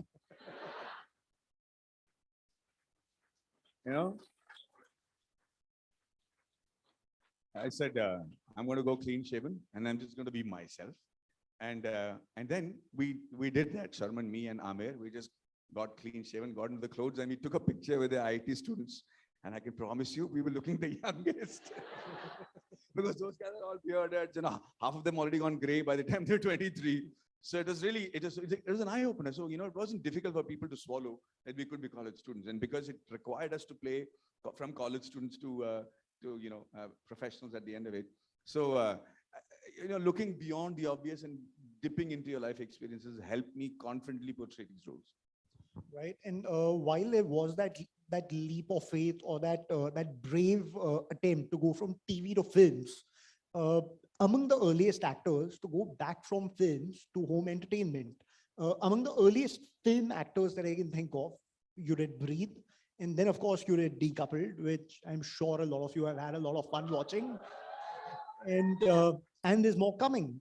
So in these changing times, with the advent of streaming that's becoming more and more stronger by the day, and this equally convenient, equally exciting avenue of entertainment, which exists besides terrestrial television and films and a whole lot of other recreational avenues. With all of this choice, this buffet at your disposal, how do you now go about making choices in terms of, hey, this is what I want to do. This is what adds to the end game that I see for myself as an actor in the context of legacy. Great. So, there's data around the world that's always constantly available. You just have to dip into it, right? When the OTT platforms are coming into India, I realized that it's a double-edged sword. If my first venture into OTT ends up becoming a failure, then they will say, picture to chali nahi, ye television bhi nahi chal raha iska. And it's a true risk. So also I realized that the kind of content that you need to show on OTT will be competing with the world, which very few people understood that earlier on when we did Breathe. When I first did Breathe on OTT, there were people who had made films that were not releasing in theaters. They said, chalo usko OTT mein release kar dete. And that was the easiest solution. And a worse decision cannot be taken, because a film that is not worthy of theaters will definitely not be worthy of OTT. And obviously they were all trying to get as much content as possible, so they thought there was success in it, but it all fell flat on its face. I knew that if I was going to do something in OTT, it has to be of world standards, that where the performances are not over the top, you've got realistic stories. And the one I selected was Breathe after a lot of scrutiny. And I was thankfully correct. So Breathe turned out to be a great success. Now, when answering your question, how do I select between these three mediums? Let me tell you that one of the most, actually not one, the most difficult medium out of this to get yourself successful and put something on would be the OTT. Okay, even though cinema looks like a grander scale, but for OTT, the kind of commitment you require as an actor is far greater than to do a 3-hour film. So if you're doing for example, let me tell you about Breathe. As an actor, if I was doing 8 episodes of Breathe at 40 minutes, you're talking about 320 minutes, which is close to right now 3 films, right? You don't know when you're shooting a 50-day schedule, which scene you're going to do on the first day, whether it'll be the 6th scene of the 9th episode, or the first scene of the 2nd episode, or which, right? So your ability to maintain continuum in your performance has to be so sharp. You've got to know exactly where you're leaving, which scene where, and to be able to connect through it at 50 days at any given point of time. It's so easy to do that when you're doing a film, because in that 40 days, it's just 3-hour content. But if this is going to be 320 minutes and each episode has, say, 15 scenes, you have to be very, very careful and astute and smart to do that. Now, fortunately or unfortunately, in the West, if you're doing one such series, you're forbidden from doing anything else. They provide you with enough money to sustain yourself the way you know. And so you're not really shooting for anything else except Friends or Breaking Bad or any of the series that you've been seeing. You're just doing that, and for 8 and 10 years, that becomes your life. Unfortunately, that we can't do in India because there are no residuals. You finish once, you're done, and then you have to look for other work, or you have to look for work in between what you're doing. So the most important decision that I have to make right now when I hear content is this worthy of screen? Is it worthy of 8-episode series on OTT, or is it worthy of an OTT film? That is the most crucial decision. And then you have to make sure that everybody involved in that project is thinking on the same lines. If that boxes are all ticked, then it becomes easy for me to say, yeah, I'm interested in doing this. Got it. And then, of course, a more recent thing that happened, you decided to turn director, writer, producer, besides being an actor, with Rocketry. Incidentally, I'm sure you realize between Rande Basanti, 3 Idiots, Rocketry, you have incidentally been a part of a lot of films that have gone beyond just entertaining and that have actually had social impact in the true sense on the ground. And Rocketry, of course, is the most recent of them, which really became India's crown jewel at the Cannes Film Festival earlier this year. Became a film that had so much of impact, brought forth the story of a rocket scientist who was possibly under-celebrated or not as celebrated as he deserved to be, and has really opened the eyes of a nation towards people who work in the background and take the nation forward in the true sense. What made you take that decision? And I'm not talking about the decision of directing, but choosing that story to tell. I think that everything that was possible in that film was essentially because I related so much to Nambi Narayan's story. You know, it went beyond being a story. It went from somewhere sympathizing with him, then getting upset at what happened to him, and then getting, you know, involved personally with every aspect of that story, and then getting angry at us as a nation and as a society.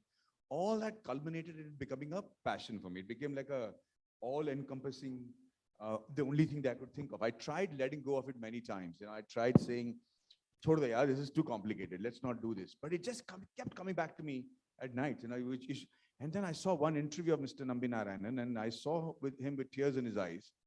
And I just, like I've said this before, I got up and I clapped and I said, "What the hell are you doing? This is a story you need to say." And so it was very tentative steps, because when I went, I don't know how many of you have heard my interview, but I wanted to do this story. I met Mr. Nambi Narayanan. I realized that half his story was not known to the world. And even he was not talking about what he had done for the sake of the country. He was still talking about the case and how unjust it was. And I was the one who prodded and found out, my God, you're the one who made the Vikas engine, you're the one who did this, and you're not wanting to talk about it. And then I realized most patriots don't consider the patriotic duty as anything else except a job that they do and get paid for, even if their lives are at stake. And that's extraordinary. And that's something that I wanted to, you know, it became, you know, so I decided to get a producer for it. So when I went to a producer and said, you know, this is the movie I want today, the first thing they said is, "Oh, very good, sir. Who's the heroine?" I said, "There's no heroine." Okay, then they said, "How many fight sequences and dance sequences?" I said, "There are no fight sequences or dance sequences." Then they said, "Okay, so, you know, anything commercial about it?" I said, "No, sir, no commercial aspect of it. It's just a story." Then they said, "No producer also, sir. Please, you know, you really don't think you're fools to put money to something like this." So I ended up becoming the producer. I could not find somebody in the industry to write his story because being an engineering subject, being about rocket engines, being about the Vikas engine by itself, and understanding the rocket science behind it and making it palatable to the audiences, I couldn't find a writer because nobody was interested in it. Unfortunately, the Hindi film industry or the Indian film industry doesn't have a scientific arm to it.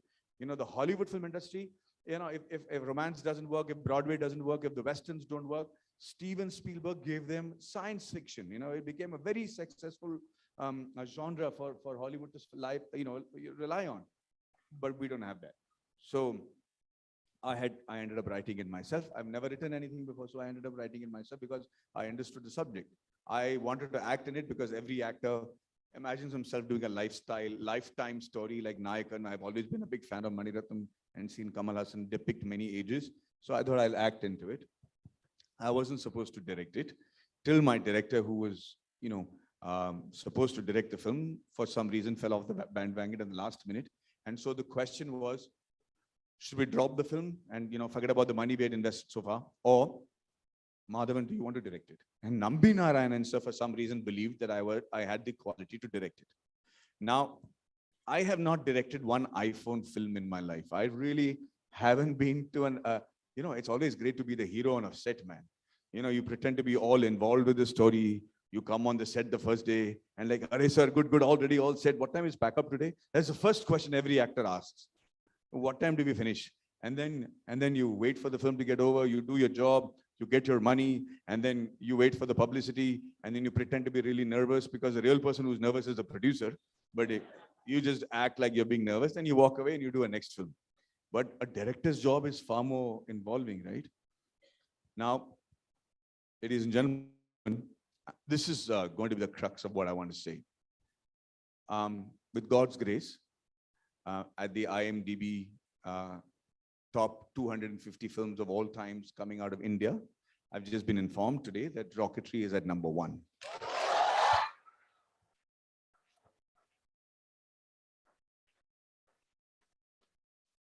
And so, and I think if I look back at how that happened, I can't tell you how nervous I was on the first day of shoot.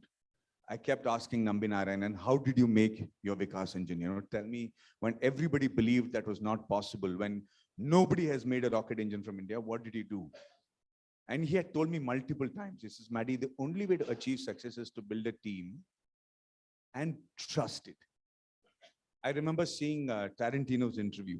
He went, and I did all this research. This is what I was talking about at the beginning of my talk. I did all this research, and I saw Tarantino say that when I wanted to become a director, I would go onto the set to observe other great directors, and they would come on the set and set up a shot and say, it's not working. I'm not feeling the magic. It's, you know, it's not happening. And I'm saying, I don't know what was not working. What is the magic he's looking for? Because I can see through the camera that guy is acting. This is what you've written. It should come. So I thought I could never be a good director because I didn't understand what that magic is. Till he went to an old timer who said, your job is to get a story and believe in every aspect of it. Then find a team that shares that vision. Sit with them, romance them, take them out for dinner, see their weaknesses, see their strong points, and see if they share their dream with you. Their past experiences from you should not matter. It should, if with that particular story, how are they involved? Are they giving you the right vibe? And when you find such a team, then just give them the freedom to execute it. And that's exactly what I did with Rocketry. I've never been to an editing room. I do not know what to tell an editor. But I just told my editor, please tell me if I'm overstepping my line. But if I want to do this, how do I tell you this? I've never been to a music recording. I've never been to an effects studio. I do not know. Like I remember going and giving, meeting the team and giving them an entire spiel about what I wanted the rocket engine to look like and how it is supposed to do. Only to realize that my assistant director came and said, sir, that is the VFX department. You're talking to the CG department. And I said, I'm glad you got more information than you require. But eventually, it was just coming down to putting the whole team together, trusting them. And I came down to the first day of shoot. And I remember feeling completely like the day I felt in the locker room. Honestly, I just felt like everybody's looking at me saying, oh my God, now he's going to screw up. And strangely, I got a call from a friend of mine in the US. And he said, hey, wish you all the very best. I said, Babu, I don't know what I'm doing. I have no clue. Most people take a small fictional story to tell as their first film. Maybe they shoot it on an iPhone. Here, I'm shooting a film in 3 languages, over 8 countries, put all my money where my mouth is. I really don't know where to begin. I just don't know whether I should go on with this. And he said, Maddie, it's just one shot at a time. You're already there. Everything is just set up. Just take that first shot. Now, see if you're getting it. No, I'm done. If you don't think you're getting it, just pack up and go. I mean, you're already done. But just take that one shot. And then take that, if you feel confident, take the next shot. And that's exactly what happened. I was, for the first time in the history of Indian cinema, we were shooting a film in 3 languages. So all my artists spoke Tamil, Hindi, and English. They all had to look like rocket scientists. Everybody I cast had to be real. And there was sync sound, no dubbing. So you have to get your pronunciations right. So whether they were saying specific impulse or escape velocity, they should look like they were talking about it all their lives. So I just remember taking that very first shot. And it was not like any other director taking his first shot, because I was in my first shot. So, I used to come to the set in the morning as a producer, do my job and throw him out, then get into the set as a director, set up the shot and throw him out, and get into Nambi Narayan's character, go be there on my first shot, and I shot it. And I came back and I looked at it and I said, it might just work. And so one shot at a time, and then here we are today.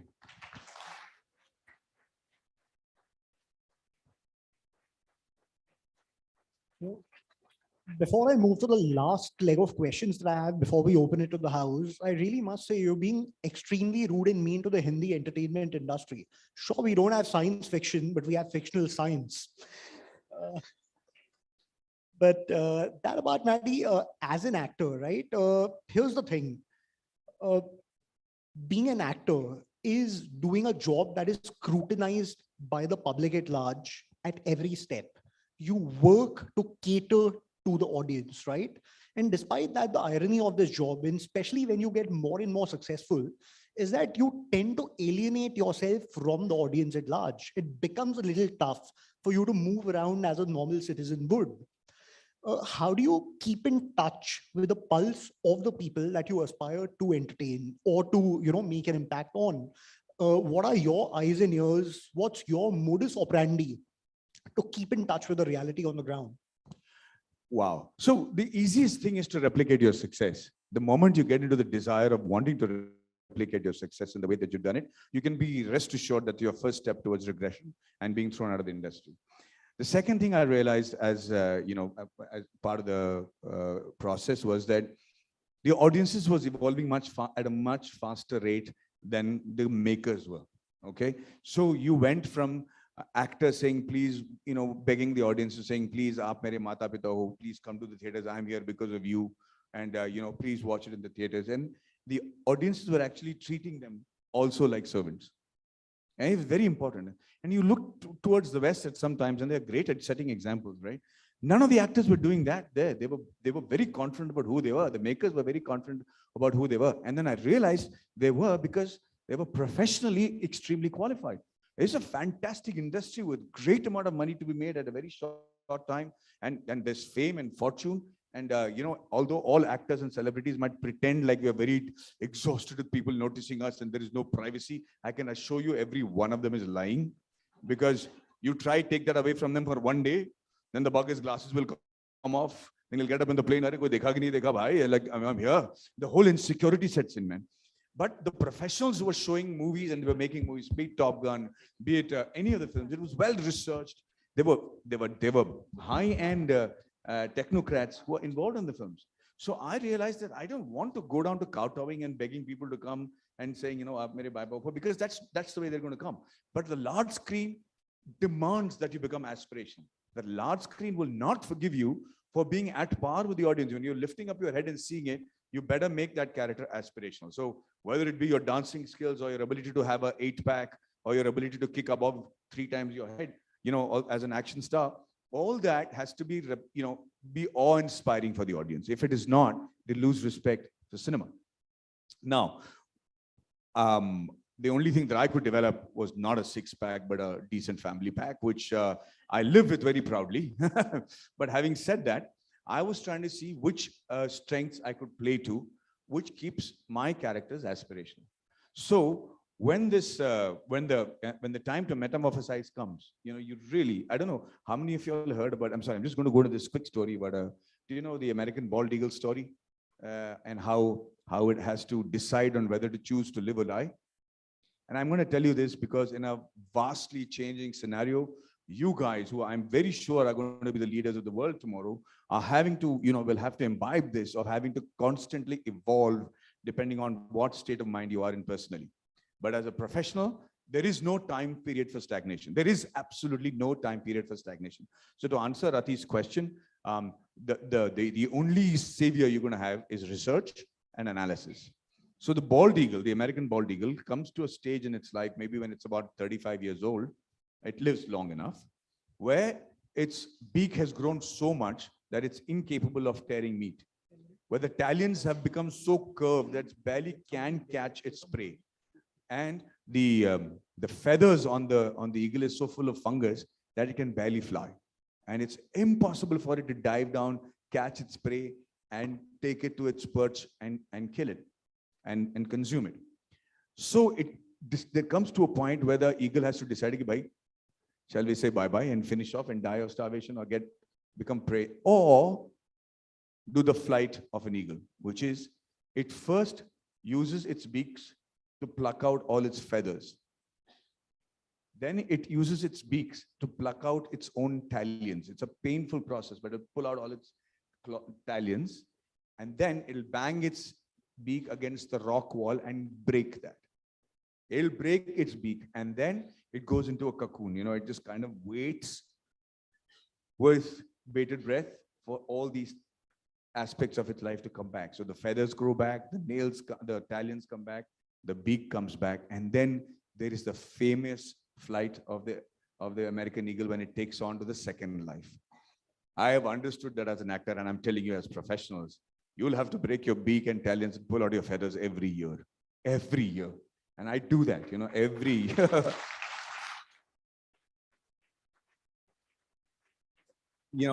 And so coming to the last bit of your question, every year when I go onto the set for a new project, I cannot tell you the amount of nervousness I face when I do the first shot. However confident I look, however my experience, my favorite saying is sometimes I feel that I wish I was not burdened with the burden of my experiences, because it gets in the way of my progress.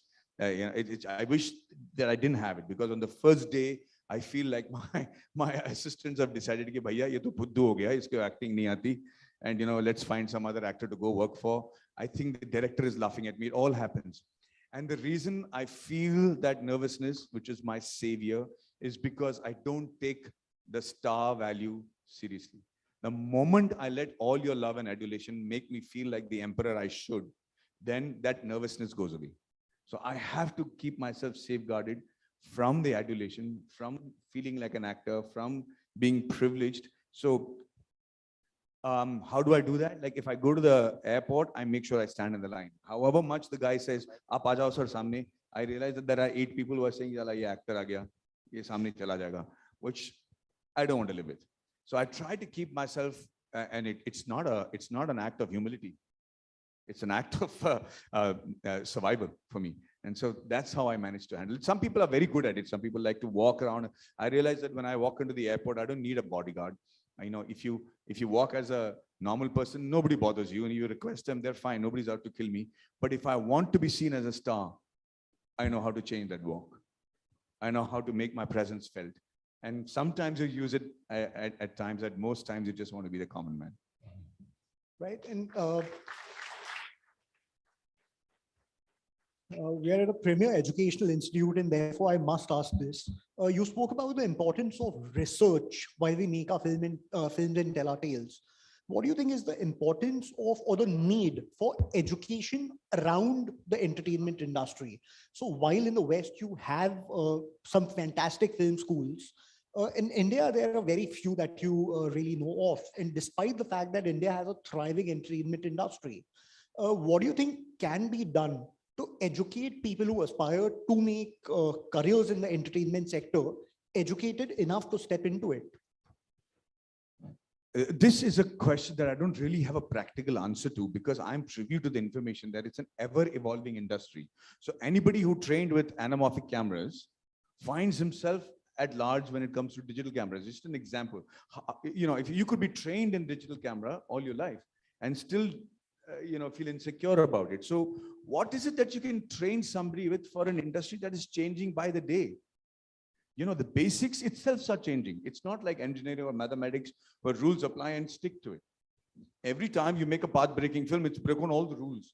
So I've been pondering and questioning about what sort of training an actor should get or a technician should get. I mean, there is one thing for sure, that you have to know multiple professions to a great level to survive in the industry. So a dentist cannot say that I'm just going to learn about how orthodontry. I don't want to learn about AI or robotics, because you'll be left out of a job. Similarly, an actor cannot say that I'm only learning how to act, but he has to know every aspect of the film technicality to be able to survive. So I've always been thinking, what experiences can be shared by a teacher to a film student where he's not already become obsolete? My question is that, because this is exceptional to every rule. Like I said, if only 7% of the films are working, how do you prepare for it? Except for me, the only walking stick is life experiences. So I do that. I take breaks shamelessly, and I will go play golf, or I've promised myself that every year I will learn a new skill. So last year I learned how to captain a boat, or I learned how to do ham radios, or I want to know how to learn cooking, a lot of which I did during the COVID, and my wife has forbidden me to get into the kitchen after that, because cooking is easy, cleaning is a pain in the rare side. So I'm just saying every year, but but I don't know how else you can structure a course for it, and I'm quite lost actually for trying to find an answer to that question. Got it? Either way. So one last thing before we open the house for questions from the audience. You start getting fame, you earn money, you get a certain degree of adulation and love, you achieve a certain degree of success. And then you start chasing one thing that is way beyond all of this, which is possibly a stage that you are at right now. And that thing is legacy. What's the kind of legacy that you intend or that you want to have on the day that you possibly decide to hang your boots? Akshay, I don't think people who create a legacy start off wanting to make one. It is just them following their heart. And it's just them delivering, anybody who's played golf will understand that when you want to look at a ball and you want to hit it as hard as you can because you want to take it as far away as possible, you'll probably not hit it as far as when you're actually taking full control of it and hitting it lightly where every part of your body is actually making contact with that ball. And any golfer will tell you that. Any skier will tell you that if you want to ski down the hill, the last place you look is down. You can't ski because you're looking at every microscopic step that you're taking and you will fall. So as a skier, you have to look at the destination you want to go and your body follows it. As a diver, anybody will tell you, or as an athlete who's into gymnastics will tell you the body follows where the head goes. So you don't want to try and manipulate your body. Just make sure your head looks and your body will follow. Similarly, the guys who are creating a legacy, I don't think they're actually wanting to create a legacy. You come to a period of your time in your life when you look back and say, you've taken the path less trodden.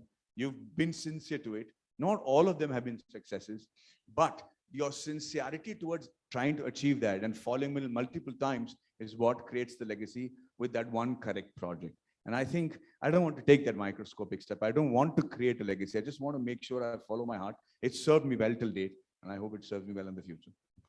That's been fantastic. Let's get going to the questions, and we already have a lot of them. Let's raise hands. We have Dwarka right there who will be moving around with the mic. Yes, the person right next to you, right there. Let's go with him. Sure. Hi, Madhavan. I'm Shiv. And we all know that Vedant Madhavan, your son, is a great swimmer, and he, of course, is not following the conventional path. And we are proud that his Abba Nahi Manenge movement has not come. But my question to you is that you also do not come from a filmy family, and you grew up in a Tata Steel family. So did you ever encounter Abba Nahi Manenge movement? My answer to you is that I can promise you that every one of you have had an Abba Nahi Manenge moment. Be it the profession you want to follow, or in the future, the guy you want to marry, or the girl you want to marry, or the profession you want to take up, or the fact that you don't want to go into the family business. Every one of those moments is an Abba Nahi Manenge moment. Okay, and please understand that the parents are not your enemies. They try their best to, with their limited experiences, try to do the best for you. But you really have to take the walking stick of Abba Nahi Manenge very seriously, but very gently and politely. And it's worked for me all the time. Next question, Jayanthi. Hi, Madhavan. My name is Sirisha. So I have a question to you as a father, right? You have gone through many in your career, right? You are an actor, director, producer, and then you've been there in the army. Hey, I still am. And yes. So you are. So you have done various roles in your, in your life journey. So as a father, if you have to guide your son, if he comes to you and asks, what career should I take? Or, what is your suggestion for my future? What is that you would do? Because I, being a mother today, have done all this. I am a sportswoman, music, dance, and then into HR, and, a lot of professions that I've taken up. I am so confused to suggest her. So you as a father, what is it that you would suggest to your son if, he comes to you asking this? I haven't completely become successful as a father yet. It's a work in progress, but I can share the benefit of my experience to you. I've realized that the kids nowadays are far wiser than we give them credit for, okay? And I've realized the tools that have worked in my favor to achieve what I've managed to thus far. And the one word that I can tell you is grit. And when I mean grit, it's a mix between discipline and ambition. So I wanted to make sure Vedant had the ability to follow a routine. And if it involved getting up early in the morning, then 90% of my problems as a father is solved. Because if you are somebody who wants to get up early in the morning, and he got into swimming, and when he gets into swimming, he has to get up at 4 in the morning to train. The best part about getting up at 4 in the morning is that as a teenager, he has to go to sleep still at 8 o'clock at night. The problem starts after 9 o'clock only. So I have to keep an eye only after 9 o'clock at night. The second thing that I want to tell you is you have to let them be. Okay, their exposure to today's world is far larger than us. So if they're able to follow a routine, if they're able to follow a process that involves them doing something over and over again because they like it, without you having to force them, then you can be sure that they're well on their way to achieve something. Because in today's world, like I was just telling you, in the fast changing scenario, you can't really micro direct them to a profession, right? Unlike what our fathers used to do, they will not be sticking to one profession for their entire lifetime, unlike a lot of you people over here and like a lot of us here. So the vastness of experiences is far more important than speciality today. So I say just let them be. Let's just make sure that they have this discipline of doing something over and over again for multiple years, as long as they're with you. Then you can be rest assured that they have the ability to apply themselves to whatever is their interest. And for them to peak at a much earlier stage today is far more important and relevant. And for them to be an expert in whatever, even if it is sewing a button, if they're the best at what they do by the time they're 21, they really have the ability to apply themselves. And I think that's the least common, lesson that you can teach your child. Right. Before we move to the next one, just a request, let's keep the questions short and precise, please. Over to you. Yeah. Hello, Madhavan. This is Shaurya. Thank you so much for inspiring us. I highly resonated with when you said, I'm not doing this. This is not me. However, that's when I remember that this is precisely the mindset that I personally have been trying to get out of so that I can step out of my comfort zone. So my question is, how do you draw the line? How do you know when your lack of intent to do something is because it doesn't sit well with your core, or if it's just psychologically inconvenient for you? Oh, it's going to happen over and over again, and for both reasons. You know, sometimes you'll find your, look, brother, what I'm trying to say is, you can sit down. It's fine. I'm just saying that every time you come up with a new idea, right? Every time you come up with a new idea and you want to go into head into a direction, then it's a given law that the old guard will not allow you to do that. Because when you find a new source, you're making them irrelevant. Okay. So it could be an ideological problem or the fact that you're not committed to it. Like I said during the earlier talk, if you want to take that important decision and it doesn't let you sleep at night, and I'm telling you that's a specific situation. It's not metamorphical. I'm saying that if it doesn't really let you sleep at night, if it keeps you awake, if you wake up in the morning with that thought, then you can be rest assured that that's what your body or your mind wants to do, and you'll be able to commit to it. So if it does not, if it looks like it's influential of other things, all your friends are doing it, everybody's doing great, everybody's going to peak at a different age in their lives. So you cannot afford to compare their success with yours and wonder and question yourself at every turn. So I would say that both the situations apply. You just have to use, like I said, your instinct and question the source of your discomfort and then take that decision. Got it. We have someone here. Yeah.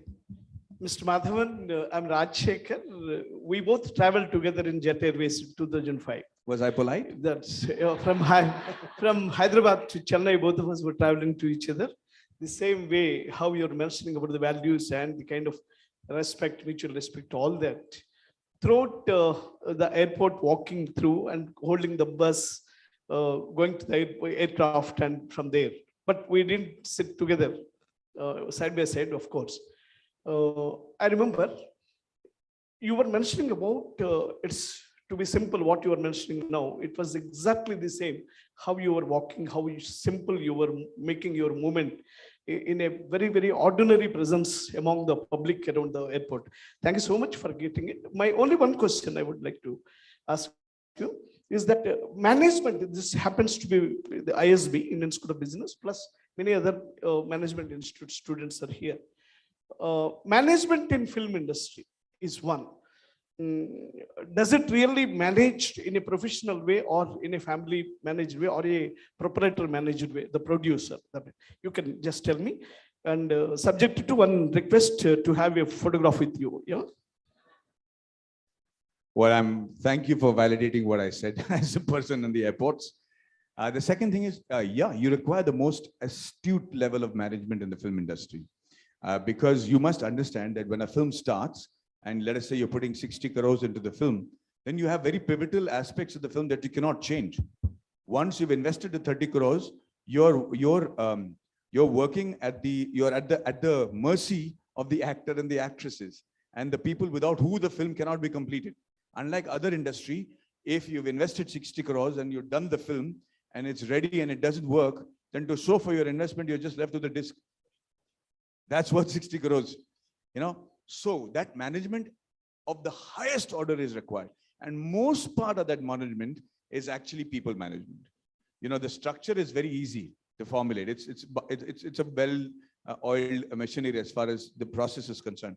But people management, you know, adhering to people's egos, making sure you are the boss sometimes, or the friend sometimes, or the benevolent dictator sometimes, all that is extremely very important. Roles that most people don't have to play in their normal lives. And I really think that you do require the highest level of management skills in the film industry. And the photograph, of course, is... One last question. Let's go for that. I request the audience to kindly maintain decorum of the auditorium. We have a last question. A very good evening, sir. Over here. Hi. My name is Jigyasa, and I would like to first congratulate you on Rocketry, and I do hope it gets nominated in the Oscars. So putting that aside, as someone who has encompassed almost all the roles within the film industry, why do you think Indian films do not get that much success in the Oscars, whether be it in the nominations or winning the Oscars? I think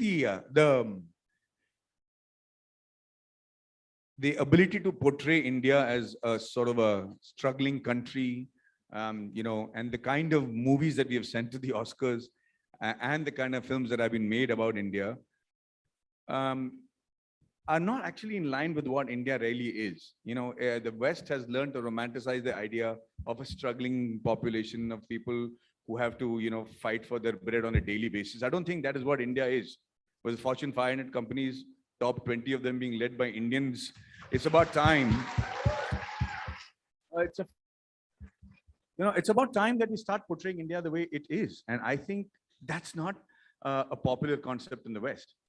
And so we still end up sending films that show people struggling for water or struggling for food.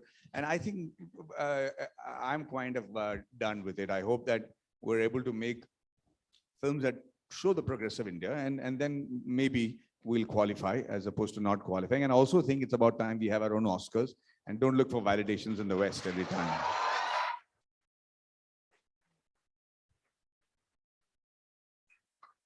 I guess that's a blockbuster session already. The applause shows it.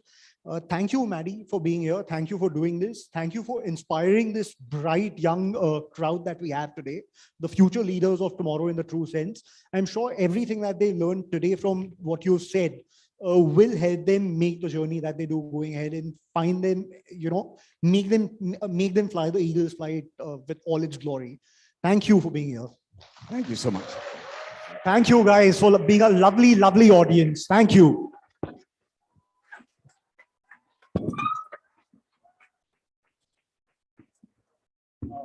We'd request the audience to just please sit down. For about 5 minutes, please. Just, sorry. Aditya, 1 minute.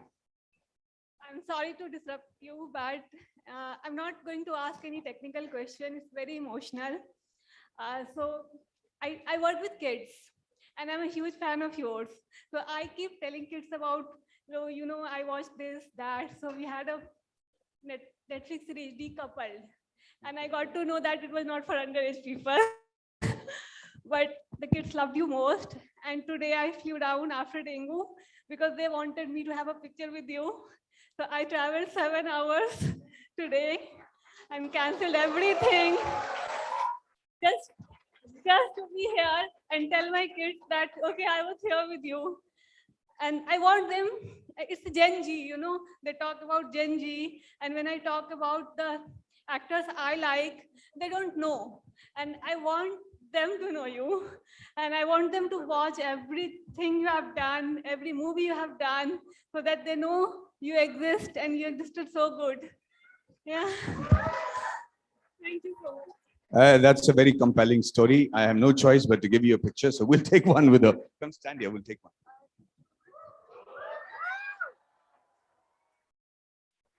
Take his number and take your phone. I urge everyone to remain seated. We are under strict protocols until Madhavan doesn't leave the campus. I really urge you all to remain seated. And again, I thank you so much. While I'm beyond starstruck and about the conversation with Mr. Rathi, I'm also very, very excited to see how properly you detailed out the filmmaking process. It was so simplistic and effective, and I really, really admire that. Now I would like to request Deputy Dean Professor Ram to present a token of gratitude to Mr. Madhavan and Mr. Akshay Rathi.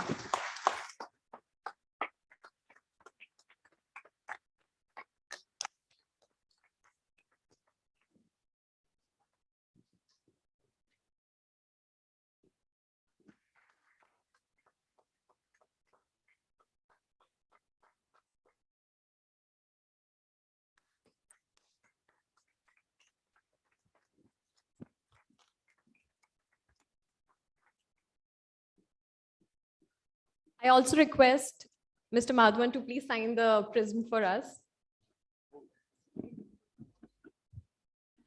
Meanwhile, the team ILS can come up stage for a picture with Mr. Madhavan.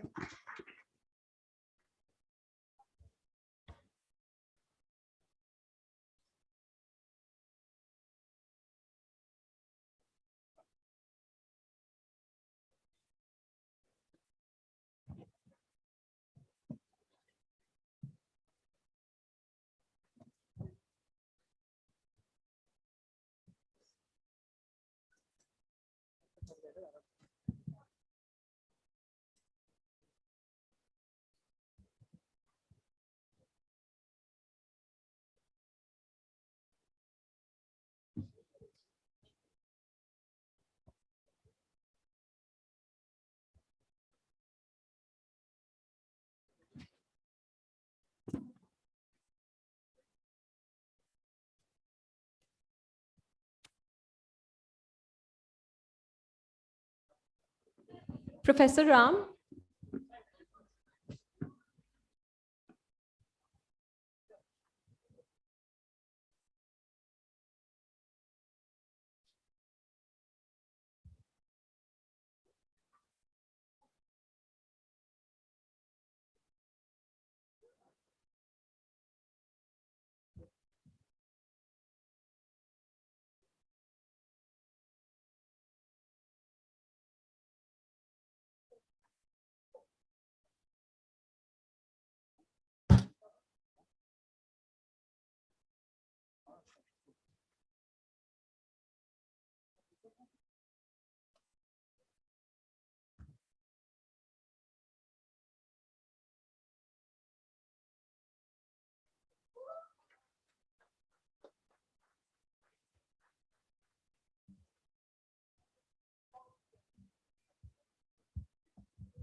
Madhavan, if it's not too much to ask, can we take a selfie with the entire audience?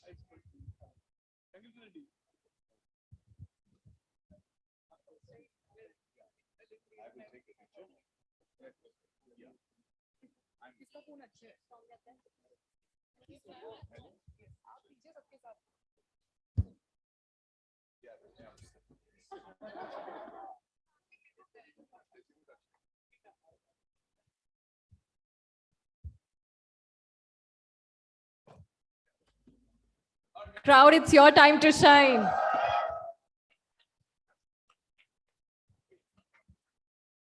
Another one. Shout, guys. Come on. Come on.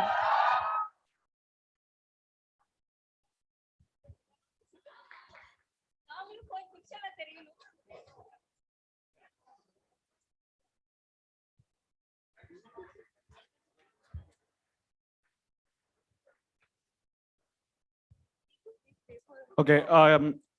I request the audience to just please be seated until Madhavan leaves the campus. Not me. The other one. Just okay. Good.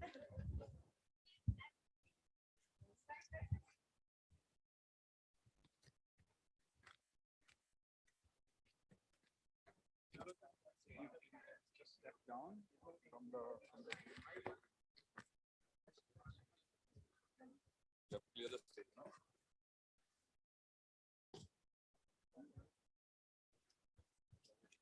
I don't know, people are leaving. Hello, everyone. Please remain seated. We have a felicitation ceremony, and with that, we'll close ILS 2022.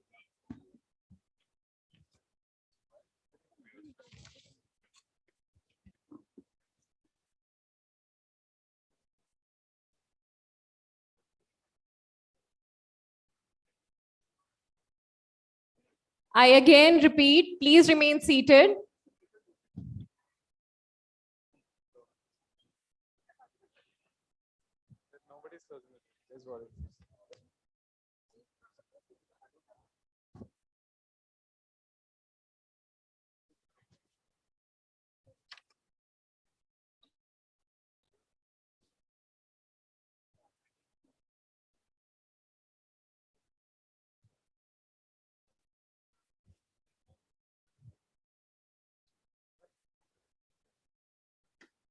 All right, so ILS conducted a few competitions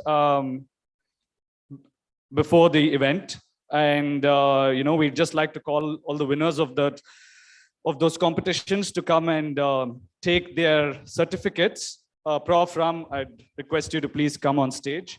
The first winner, Shreyas Gosavi. Can we hear some claps, please? Shreyas.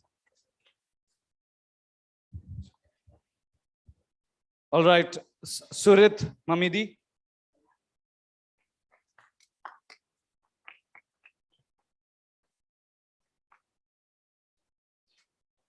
Anirudh Patnaik.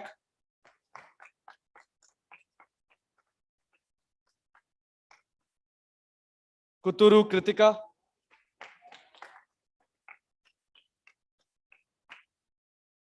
Shreya BBS.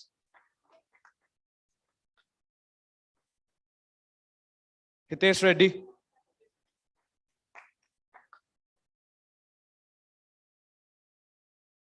Raghav Kemka.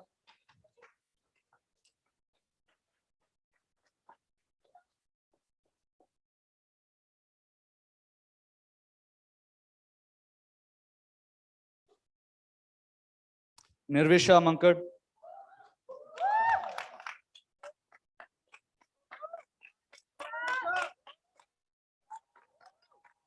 Rishabh Kumar.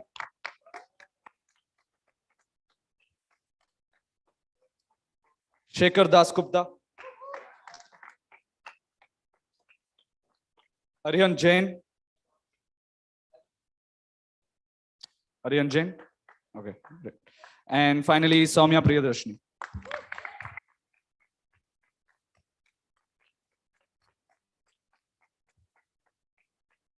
Thank you, Professor. Now I just pass on the mic to Shreya, the LC for this event, for the vote of thanks.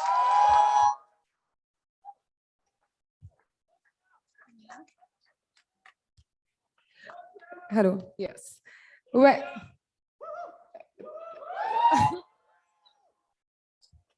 When we started working 2.5 months ago, we had an idea in our mind, and that was to make ILS great this year. It feels surreal to see our blood, sweat, and a little bit of tear in between, all of it, seeing all of it pay off. It feels great. On behalf of the ISB Leadership Summit team, I would like to thank our esteemed speakers for such enriching sessions today. We will definitely leave this auditorium more inspired and ready to explore the prism of possibilities the world has to offer.